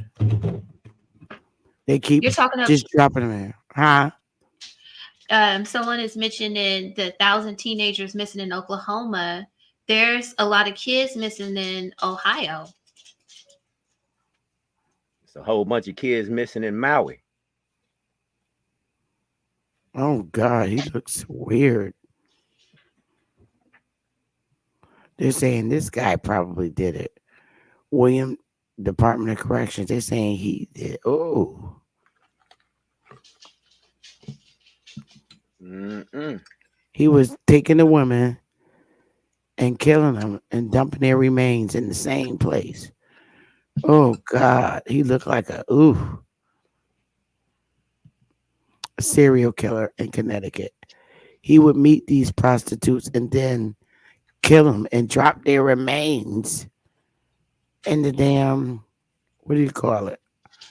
I don't want to That's a sign serial up. killer guy. This is face right here. Weirdo. You see it? I see it. They got him. Just Mm. look at his eyes. Yeah. It tells you everything. Ooh. These people are pigs. Pigs.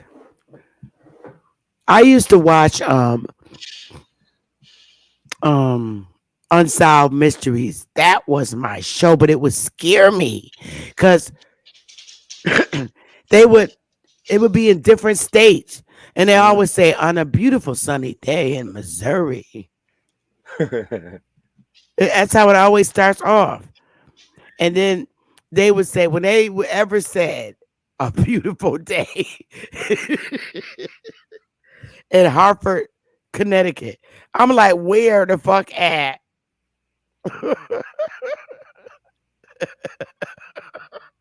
If you see Hartford, Hartford is hood. Even the capital sits in literally in the fucking hood. Straight up. Yes, Damn.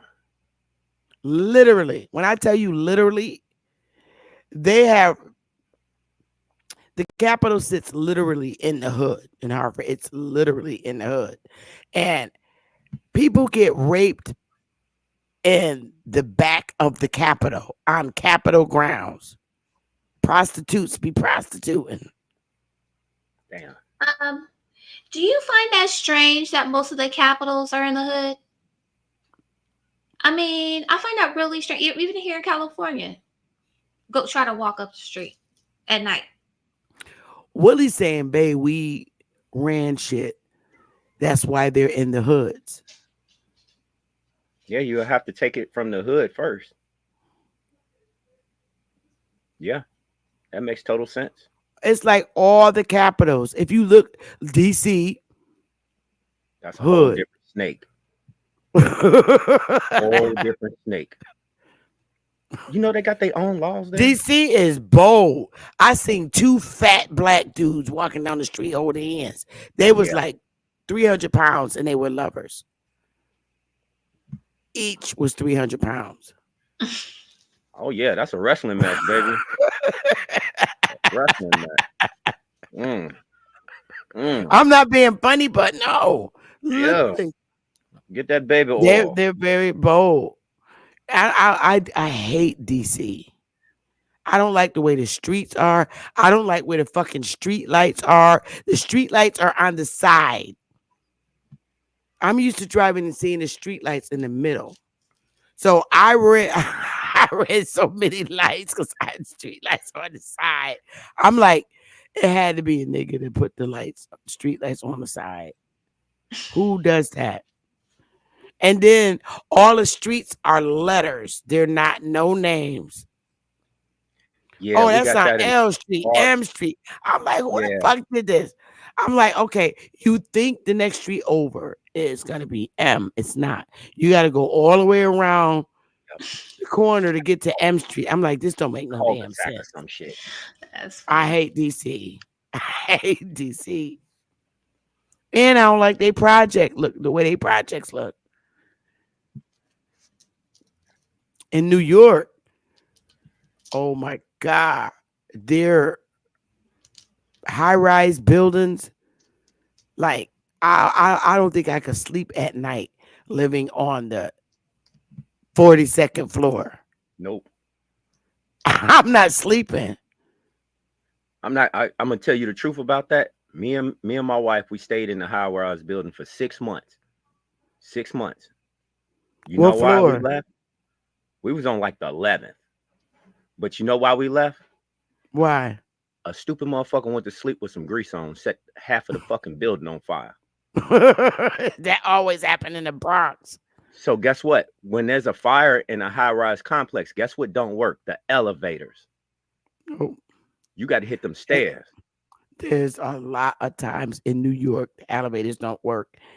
And people got to walk up all the steps on the first 16th of the month with their groceries. They groceries. So you got what the best thing to do is get like 15 kids to carry all your bags so it'd be one trip. It's terrible. Mm. I can't do it. You setting yourself up for failure. 32nd floor. No. Hell no. That shit. Shit. My Yeah. aunt lived in the Bronx and she lived way up at the top. And I'm like, I don't know how you can live up this high in New York. And then I can't breathe in New York when the wind is blowing because of all the high-rise buildings. Mhm. So that wind will make you go off your damn feet. That's Mm. like it is in Chicago. That's the same thing. That's why they call it the Windy City. You come around one of I them buildings, heard. you come around one of them buildings and it's cold outside. I don't care what you got on. It's gonna cut you to the bone. It's gonna cut you to the bone. It's that don't need cold to in be- Chicago. Man, listen to me. Listen to me. Cold. That's why I moved back south. Tell you the truth. Too I can't cold. deal with that no more. No, I can't deal with that no more. I give high praise to anybody that can live in like Minnesota, Green Bay, anywhere up there where that Arctic Circle comes down at, which is Chicago gets it too. But I can't do it. I'm not gonna keep shoveling no 18 feet of snow every year. I'm not gonna do it. See, I'm we straight. used to that in Connecticut. Oh yeah, yeah. I understand, but I'm sorry. Nah, I'm good. I'm good. We might get a sprinkle. We'll get a sprinkle here by high noon. All that shit melted. That was good rain for your grass or something. I'm not dealing with that. No. And this wasn't funny, but when Texas power went out, they had me dying on YouTube. I don't know But when they were why. trying to light it on fire, They was lighting the snow on fire. What am I right? Was that them doing that? I don't know, but they had me. People who lived in Texas had me dying about their no power because they was out for like a minute with no power. Yeah, yeah, They had me dying on YouTube. But there was like somebody said that they were the government was giving them a lesson because they want to succeed, and this is how it feels to live off the grid. Yeah. that's terrible. It is, but the way people that lived in Texas was explaining it, it was funny as hell. And then it was like they was calling Beyonce. Are you serious? No, they had me lying.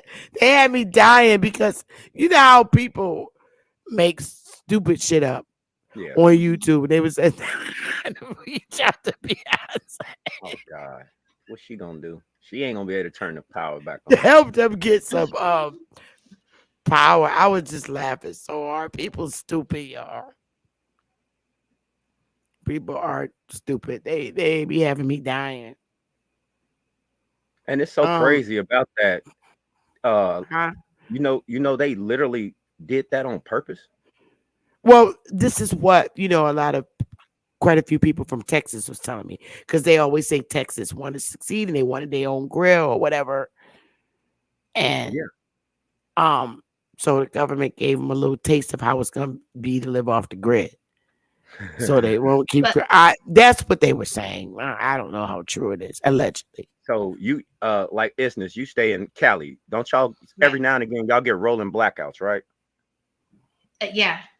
Okay, When so it that gets was the hot. same thing that's the same thing they pulled off in Texas.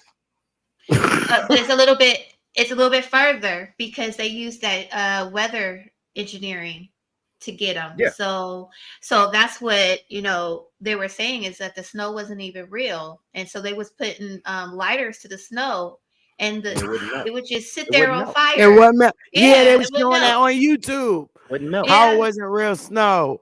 That shit was funny. So it wasn't that they just took them off the grid; it's that they tried to punish them. You Yeah. know. But at Hmm. the same token, they raised their rates on everything else. They gas and everything. When I say home gas, not car gas, in Okay. your house gas, they raised the rates on that at the same breath. They was scared. I'm just trying. They were scaring me throughout YouTube when the pandemic came. I couldn't take it no more. I was getting like so overwhelmed because they were saying that there's tree trunks growing in you. All this crazy shit was scaring me. And that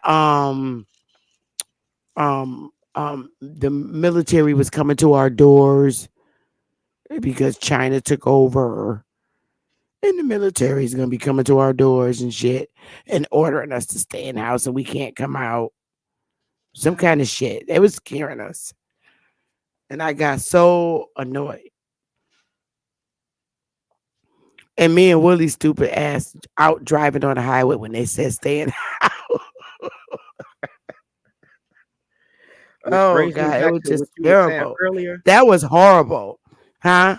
What brings me back to what you were saying earlier about us opening up our own businesses. Now you have created your being a necessity Right. to Right. run a business.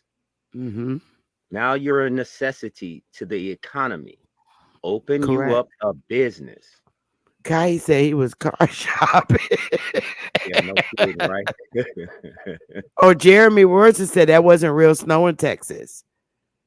Um, yeah, but the snow didn't melt. He said the snow didn't melt. Yeah, Yeah, somebody they was doing that on YouTube, putting a lighter to it, and it wouldn't Hmm. melt. That just was like crazy. just like up in Flint. They had I have seen this guy put a lighter to the tap water and it caught fire. Oh no. Yep. That's crazy. I was really freaking out about the horrible way they treated Flint when it came to the water. There was, Mhm. I really didn't get I was getting so many stories, and they were saying that did the water really make people sick and die? Yes. Oh, I'm sure it did. Yes. We watched Yes. a That whole stuff was coming up. documentary like 15 years ago on that. Like, what took so long? Like, by the They time they really got busted, what took so long? they still like that to this day. Ain't nothing They changed. gave it, yeah, didn't they give The them water is bottled still water? not the You water's can still not fixed. They gotta I don't drink think so. bottled water. They still do. Yes. And they got all this money, like we were talking 15, $20 million a month for people, but they can't take that 20 million and go and fix those pipes. Really? See, I didn't know that their water still wasn't fixed. No, it ain't never been fixed. And that's why I was So, go but ahead. wait. If they taking showers, that water's still nasty. Yes. Yes, it's seeping through their skin. I mean, at Yes. this point, you have to move, but maybe that's what they want you to do. That's what they want you to do. It's just I know. Flint, not other areas of Flint and the Michigan. surroundings. The surroundings of Flint. That it's a water station center. See, I'm gonna put this in the back chat, and I just want you to pull it up on your own and go look at the website yourself. Are you serious? You see that? I want to get this out. I told you about this, and this is how this is how effective I am with my city. Because I showed them where they're fucking up for real. I printed this out just where I live at, and I sent it door to door. You need to get to City Hall, come to these town hall meetings, and tell them you have to fix this. Because this is what people are taking in their bodies, and they're not realizing how much over the legal limit that of contaminants is in the actual water. Wow. No, people are being poisoned for You're real. being Like poisoned. today. Yes, you're being poisoned. All right, let's Google it on YouTube. Really? Wow. Wow, wow, wow. I thought that they fixed the problem in Flint. Mm-mm, I didn't know that they still have not fixed the problem. mm-mm, mm-mm, Damn. mm-mm. Oh my goodness. Keep on voting Democrat. Right. That's all that is. And where was Now, that at that they wouldn't help the governor when it got flooded? That was where was that at? The government wouldn't help when they got flooded. I forgot. Oh, was it Louisiana or where Oh, was it yeah, that I we know what got you're real talking about when they flooded blew up the and that levees. and the helicopters was throwing them bottled water from the sky? is that Yeah, Puerto that was in Rico? Louisiana. Oh, okay. That was Louisiana. I couldn't remember. Yeah, that was That Louisiana. was crazy to me. And you know what the government actually did too at that time too? What? They went and confiscated everybody's guns. Mm. What? Yes, ma'am. But I mean, that whole place was flooded. I mean, it's dead animals. Everything was just floating. Mm-hmm. Mm-hmm. And they purposely did that when they blew up the levees. I felt so bad for that mayor because he was on the news. Get somebody out here to help. And that just hurt my heart. I know down here, we had our army barracks, and I went and bought like $300 worth of waters. Me and my mom. She paid $150 and I paid $150. And we brought it to the army barracks because we wanted them to ship the water over to, they was, taking donations. And I remember that day we went and we bought, and then me and my daughter went shopping in Family Dollar, and we got a bunch of personal women products and men. We bought like $200 something. Now back then, $200 in the dollar store was a whole lot of money. Mm-hmm. So we bought a whole bunch of stuff to have it shipped to them because we felt so bad. I was so angry at the behavior of the president when it came to the people, our people out there. That just turned me. Oh, I was so angry. They said a lot of people still haven't moved back. People left. Yeah, a lot of people left. They even came here, and the casino gave them a lot of jobs in the casinos, and they provided housing with them. They was letting people move in to the Foxwoods. All the both casinos here allow a certain amount of people to live in the hotel. Plus, they gave them jobs like at the tables or wherever, different places in the casino, because they needed to be somewhere to go. And um they this Now a lot one of them guy people been said that sorry. he was gonna go back because they owned a house, but they got flooded out. The fucking house was floating down the street. That freaked me out. A lot of those Sad. people from Louisiana have been living there for centuries and centuries. They've been living there for so long, and now they just been misplaced. By design. By design. I've been sitting here talking with some of my friends here, and we've all come up with the same conclusion. At this day and age, there's no more coincidences. It ain't. Just like that train derailment in what was that East Palestine. Palestine? Yeah. How come they wouldn't take no soil samples? And wait a minute, they recently had gave an update on those Asian people that was in the airplane and it disappeared in thin air Mm-hmm. or in the water. Now they supposedly found something. That was Mm-hmm. crazy. That was crazy. I got one for you that I've been tracking for since this happened. Do you remember when 150 tons of explosive materials was heisted off a moving train? Hmm? Yes. 150 tons of explosive material was heisted off a moving train. I remember that. I don't. And then it just swept it under. You probably didn't hear about it because they just swept it like that was Swept just it some up. normal Yep. stuff. Right. I mean, you like, well, where is? And I think did some of it happen here in California? And you like, well, what happened? Like right now, what happened? And you know, the material is bomb making material. It's bomb making material. 150 tons. Hold on. No. 150,000 tons. Excuse me. I got that wrong. It's 150,000 tons that was lifted off a moving train. For real. And they just no one saw a thing. The train took a break, and next thing you know, the stuff is Disappeared. gone, and nobody's seen a thing. Yeah, right. Come on What you now. say, Damn. 50,000 tons? Y'all, I'll be right back. Hold it down for 1 second. I'll be right back. Go ahead, y'all.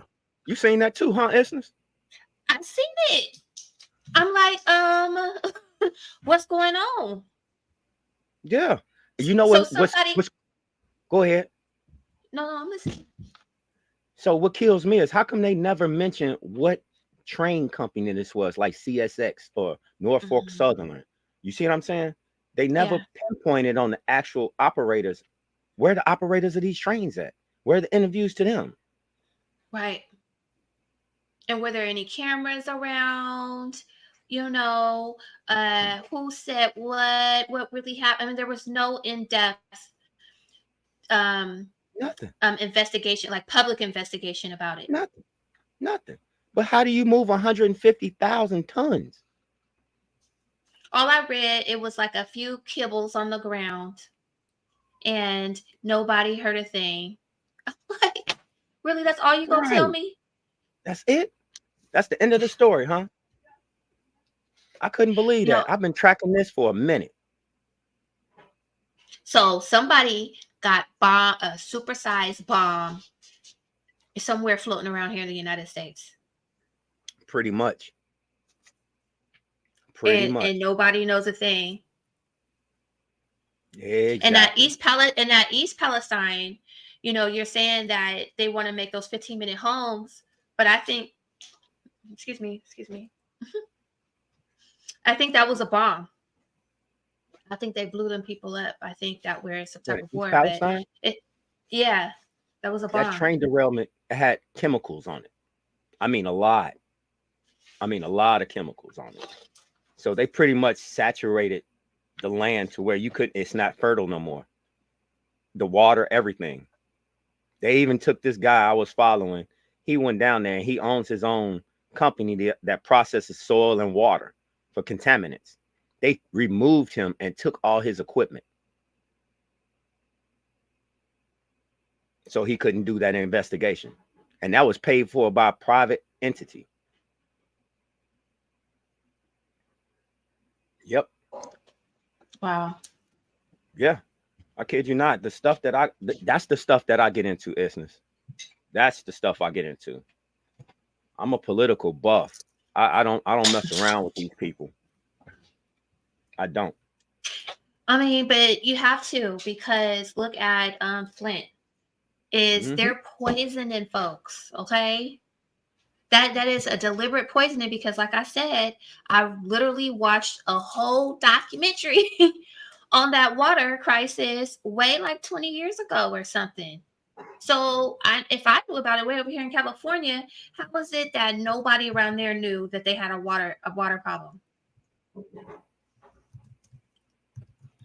Crazy. That's been the inside job of everybody knows that.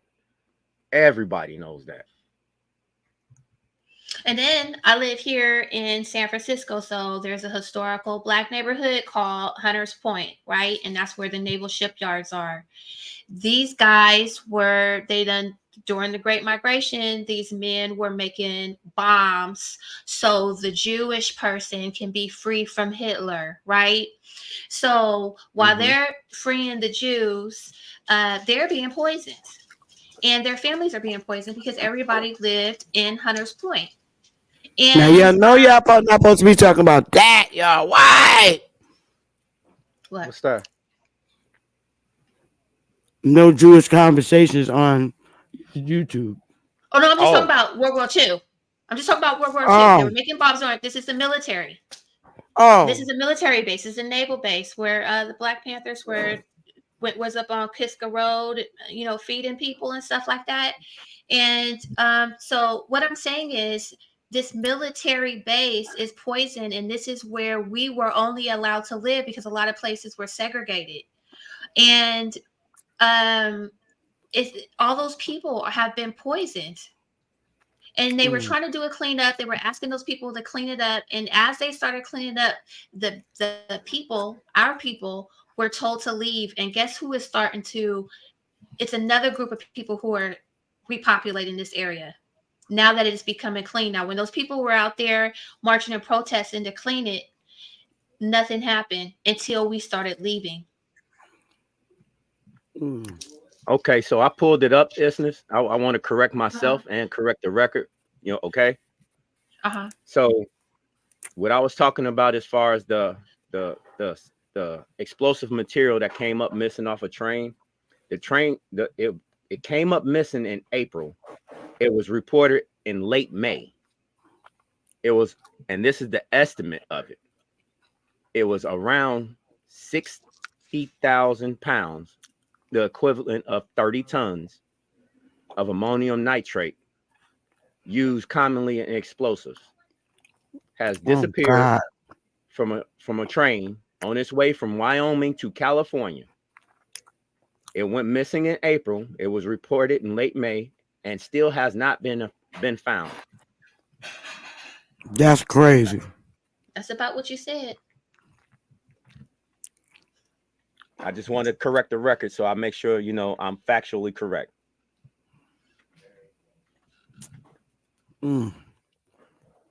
Yep. So keep your head on the swivel. Well, We went from talking about the good shows to this crap.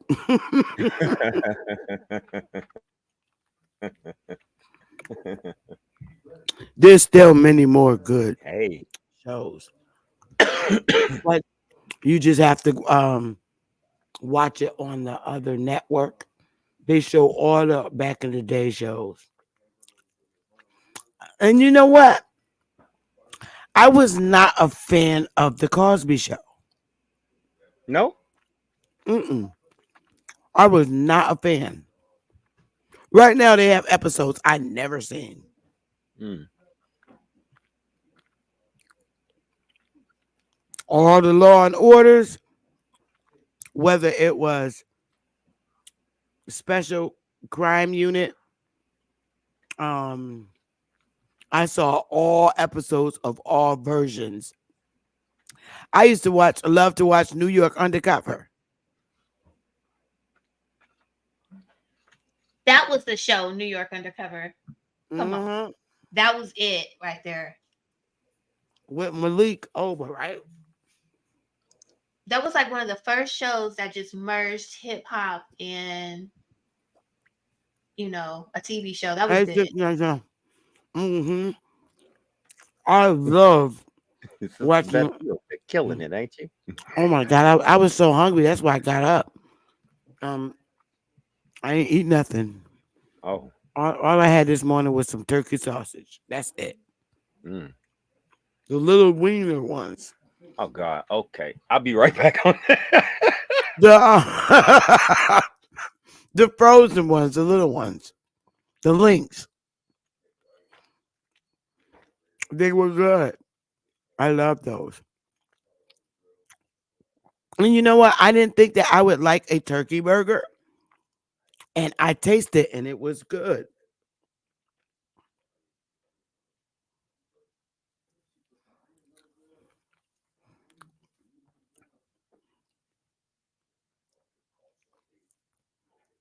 Y'all don't eat fish sticks. I have to deep fry mine.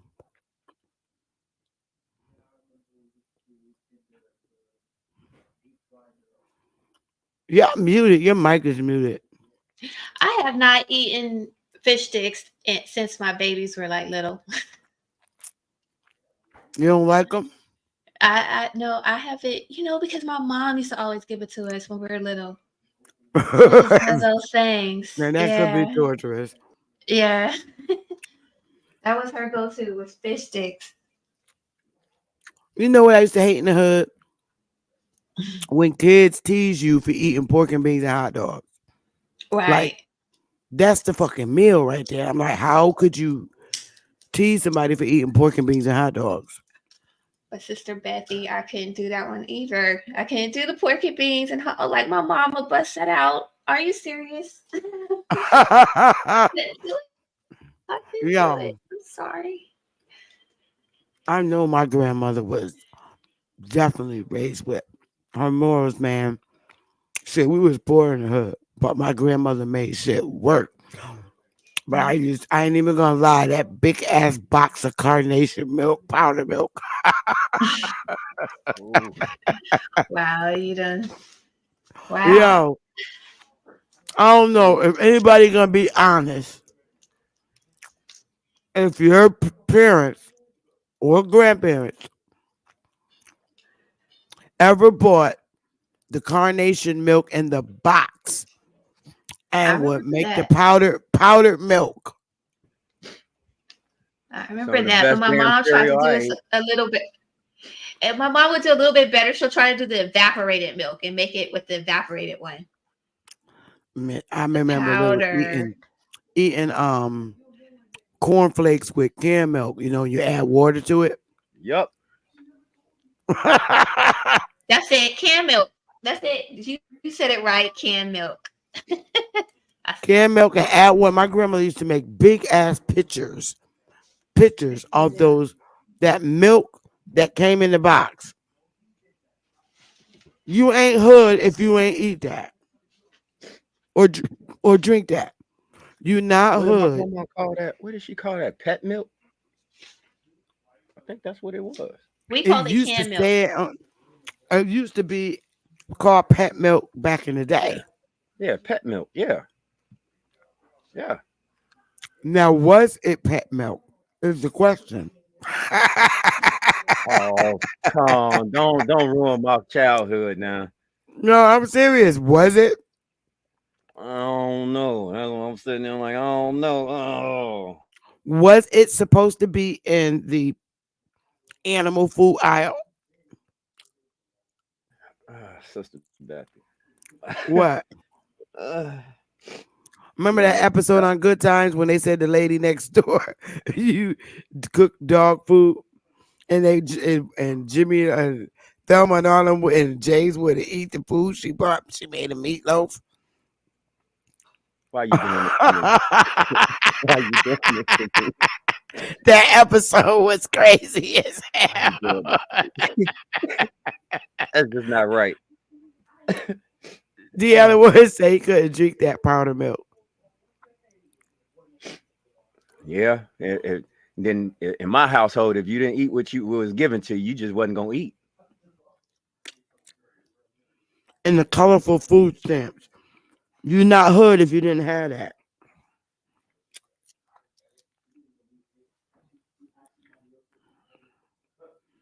If you didn't have food stamps, they had colors. Color coded food stamp. Yeah, they did. You're not hood if you didn't have food stamps. You had that I'm with booklet. you, Mr. Miller. I think she should run for president too. No 2028 way. gives her enough time to get it all together, get her Mm-mm. paperwork in order. Mm-mm. You know, you talk about Big Meech going for Here Congress. we I go. think you should go for president. I'm about to write Big Meech a letter. Tell him to open up the BM. I'm gonna open up the chicken coops for him, so when he come out of jail, he got something to run. He can run his Right. coop. With. Running the chicken coop, my nigga. I love Big Meech. He's a real dude. But I understood what you were saying, and it seemed like nobody could understand that it was his mindset. No, Ali Bamu and Bobby. Just that you all right, damn the drug stuff. I'm talking about the man's mindset. They would was not let his powerful. past go. I was very shocked that Ali Bamu kept mentioning his past. He wouldn't let it go. I was very, very, very shocked. Yeah. Yeah. I And was. don't get me wrong, Ali Bamu was a great guy, you know. Oh hell yeah, hell yeah! But I just couldn't get the concept of why this man won't let his background go. He just, I don't know. Maybe he has a hate for drug dealers. I don't know. And we were specifically talking about the mindset of that man. Yeah, that's it. Yeah. I'm like, wow, he's a businessman, definitely. Yeah, and held no punches. Businessman. He sure did. I mean, he Nino Brown ain't have shit on him. No. Mm-mm. I do know another businessman like that though right now. I be watching Power and Force. Those are my damn shows. We just finished watching season 3 of Force with Tommy. I don't watch none of that stuff. I do. I'm sorry. Those are my shows. And now Power is getting ready to come back. I don't think Ghost is dead. I don't think he's dead. I love the show. I don't Here think you go he's with your dead. spoilers, huh? Well, I love them shows. I watch them. But Raising Canaan, I watch all of them. I'm telling you. That's getting ready to come on December 1st. We waiting. Yeah, I got 2 events I got to do on the 1st and 2nd of December. I'm waiting on those strongly.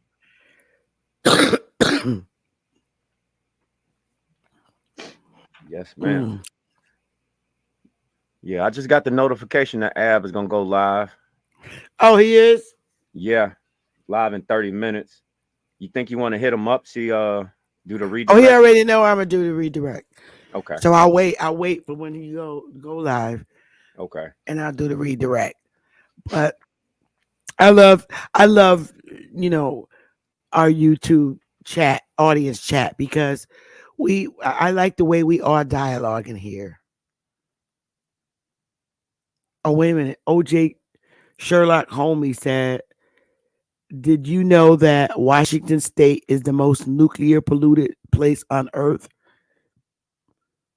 Really? D. Allen Water, what you know you got to drink? I'm gonna send you some powdered milk for Christmas in a box. Oh my God. Yeah, Big Meat's got a lot of work to do when he get out. He got to open up roller skating rings in every city, every hood. I, all the stuff that they had from when I was little, they don't have it. Like the roller skating ring was the shit. That was a privilege for us. And oh God, I had to make myself be good because I love to go to roller skating. You get the roller skate with your little sixth grade boyfriend holding hands. Yeah, we had that in Chicago. It was called the Rink on 79th Street. Parents would be able to just drop you Yeah. off, go in there and have fun. Come back and get you a 10. No, ma'am, on that milk. Yeah, the roller skating ring. It was called the Mosque roller skating ring. So we would have such fun when we was little. And the classes in school. Do you mean to tell me that they don't have any cooking classes, sewing classes, wood classes, Nope. and metal classes? No, they took out what's the name of that home economics. Yeah. They took that out of school. Damn. Home ec is not there. I took that class too. It was an easy I class. did too. Yeah. I love home. Are you okay? They literally All the don't guys. have that in none of the schools across the states. I don't know about across all states, but I know where in Chicago and here where I reside at now, that is not there. Probably because of the dangers with the twos. The kids probably hurt each other. Wood shop. Yeah, I remember. I loved home economics and wood shop. I think because of the dangers of kids today, they probably use them on each other. I don't know. I don't know why they took those programs out. And we used to have what you call after school recreation. We would go home and they would open rec, and we kids in the hood, they did it by age too. Um, we would go back to the school in the evening for rec, and the kids would play in the gymnasium. We would play in the gym. Whether we was doing double dutch, we stayed doing double dutch. We had our own Indian hood games.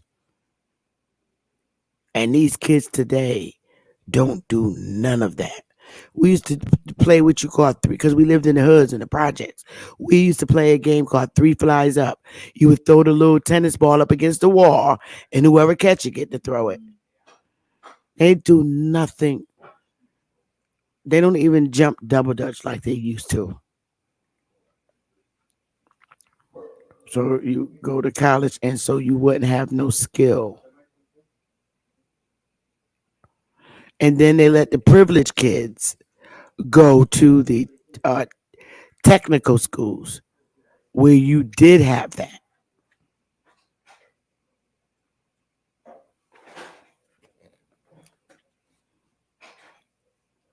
I can't believe they don't have those programs, but they do have uh, what they do have up here is these academy schools, and they literally have a school where you learn media to be news broadcasters. They have that for school here for children in high school that go to news media broadcasting. Closest you're gonna come to that nowadays is being on your school paper.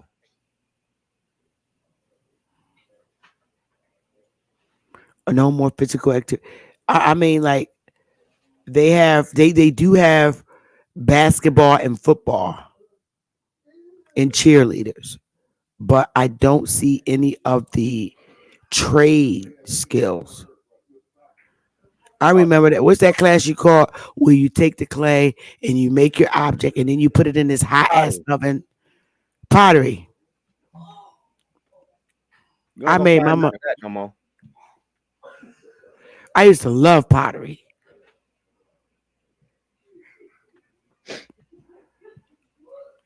Sister Bethy, Hmm? when you get a chance, I really want you to go to that website and look through it.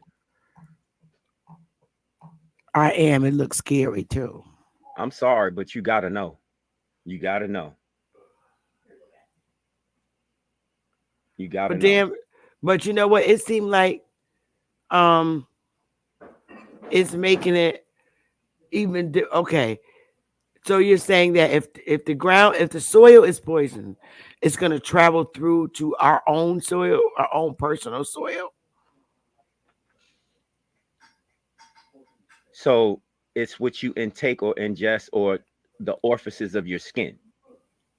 So if any, let's say the water itself, by it being contaminant, now see this it all ties in to what you what you actually take in. So yes, you gotta mind you're eating ice, you're coarse ice, and then think of the actual water you cook your dishes with. But wait a minute, hold up. Now you're going too far. I'm sorry. What about okay? So boiling the water doesn't help it. No. Oh no, that's the worst thing you can do. What do you mean it's the worst thing you could do? Come Boiling on. it? So you might as well say we can't eat hot tea. Why y'all tell us to eat hot tea? No, no, I no, no, thought no, no, no. boiling it like If it's purified the water as long as you capture the steam.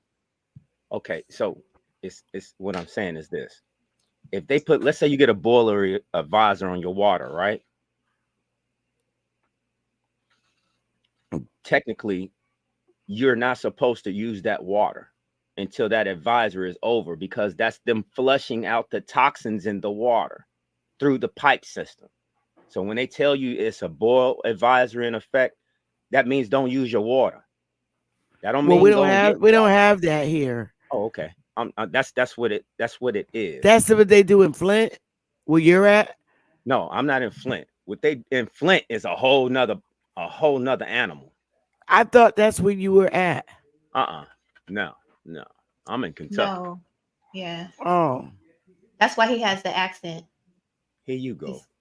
He's But yeah, Kentucky. so the actual like now I'm gonna use Flint. So the water treatment facility there is subpar. They never upgraded the water treatment facility. That's crazy. That's the problem right there. They got Oh, all that money, Oh, but Ab is coming on, and what is his title? Why are they mad at us? Oh, that look like it's gonna be good. Is his little butt gonna come on time? Let me call him all right. because I could redirect. Y'all hang on because what I do, I go get comfortable and I go lay in my bed and I watch Ab's channel. See, I don't redirect to Cuddy because Cuddy comes on in the morning and Right, he does the morning show, so I make sure I don't go live in the mornings right. purposely. Um, I'm about to call him now to see if his butt is gonna go on time. Call his butt right now so I can set the redirect up because that way, in 10 minutes, I could flip it over there. All right. Isness, you see that link in the back too? what is that though? The Yeah. water? Yeah. Is you gonna go live on time? All right. Because I'm sitting here waiting. They got the notification that you was going live.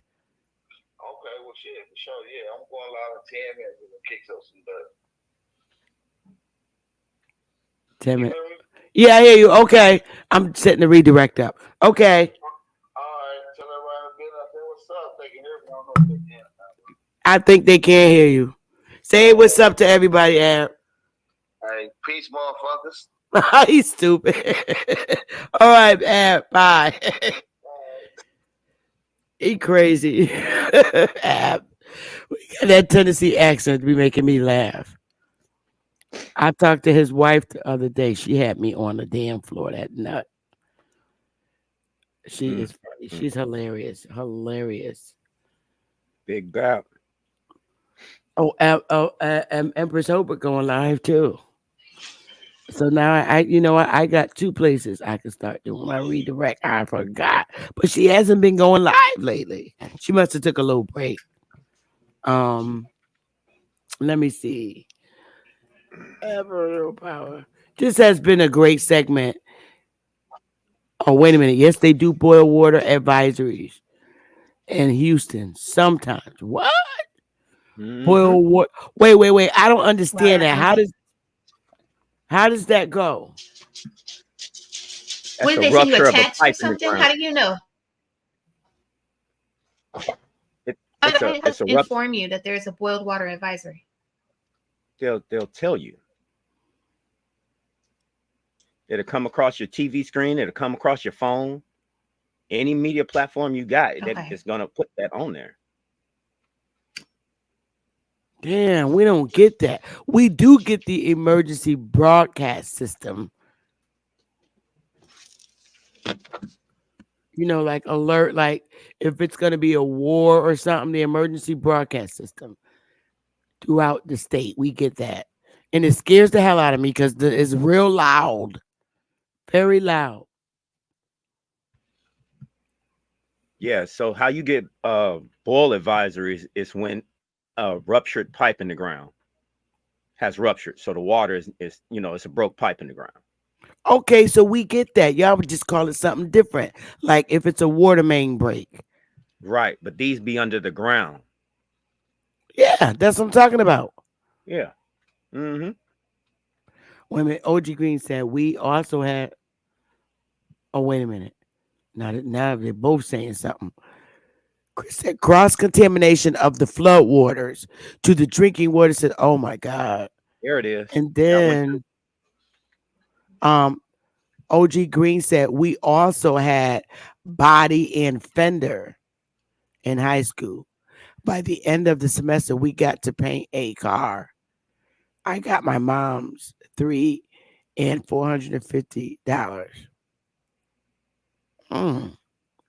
Oh, Christopher saying you have Yeah. to boil Wait for it. the water for a certain period of time.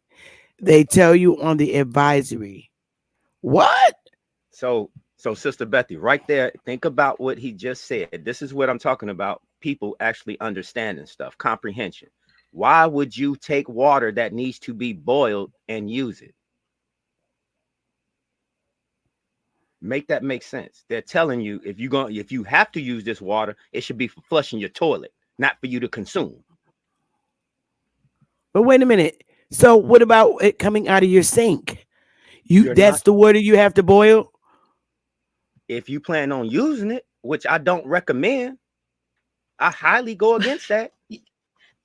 You're right. If they telling you to boil your water is bad, Why are you using? Why are you using? you in trouble. Yeah, that is real bad because you think about everybody that take a shit. Thank you. I mean, are And they I see providing some big free old shower funky looking filters or people. something? Oh, you can buy filters for your house or your apartment. You can buy them for your Still if you don't got help though. yeah. We got one on ours. And I'm thinking that I use bottled water, the Poland Spring, and I boil it so I can make my rice. That's consumable water. I'm talking about when they send an alert telling you about you need to boil your water for a time frame. I would not use that water for drinking. Flushing my toilets, absolutely. Other than that, no. I lived in one place, and when you use tap water, say you put tap water in a glass, it would be cloudy. It Yep. would be murky, Yes, and they never said a yes. word. That's how you know. That's how you know. Now imagine that, and people making their ice cubes with it. They washing their dishes, Hmm. dishwashers, taking showers, brushing People their make teeth. baby food, I baby remember Yeah, milk. back in the 70s, our water used to be brown. And they would tell us that we can't drink the water for Mm. they said we turning the water off, and then when they turn it back on, it's brown. And you yep, gotta let it keep running right, until right. you don't see brown no more. What the hell?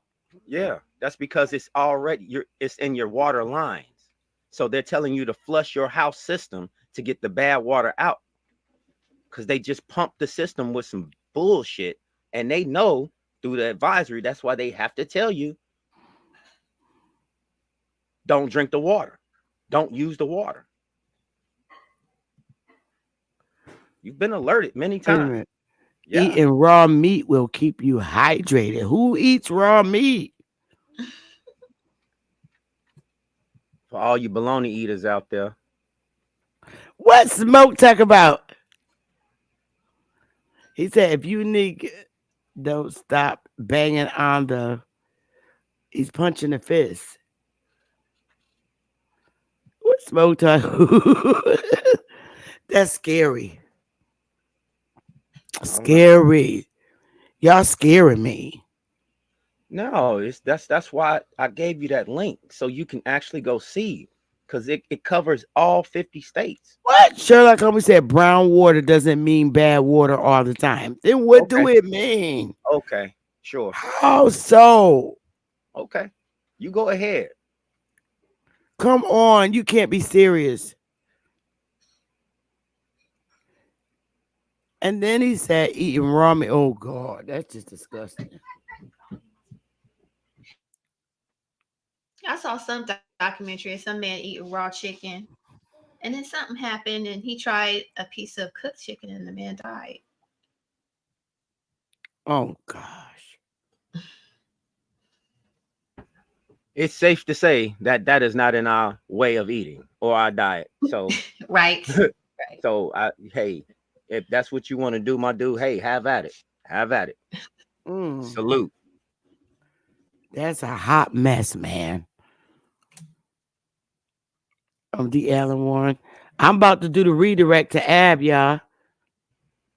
Okay. Thank you, Sister Bethy. Thank you, Isness. Thank you. Oh, Thank both of Dane you did it. guys. Well, hold up. I'm doing it now.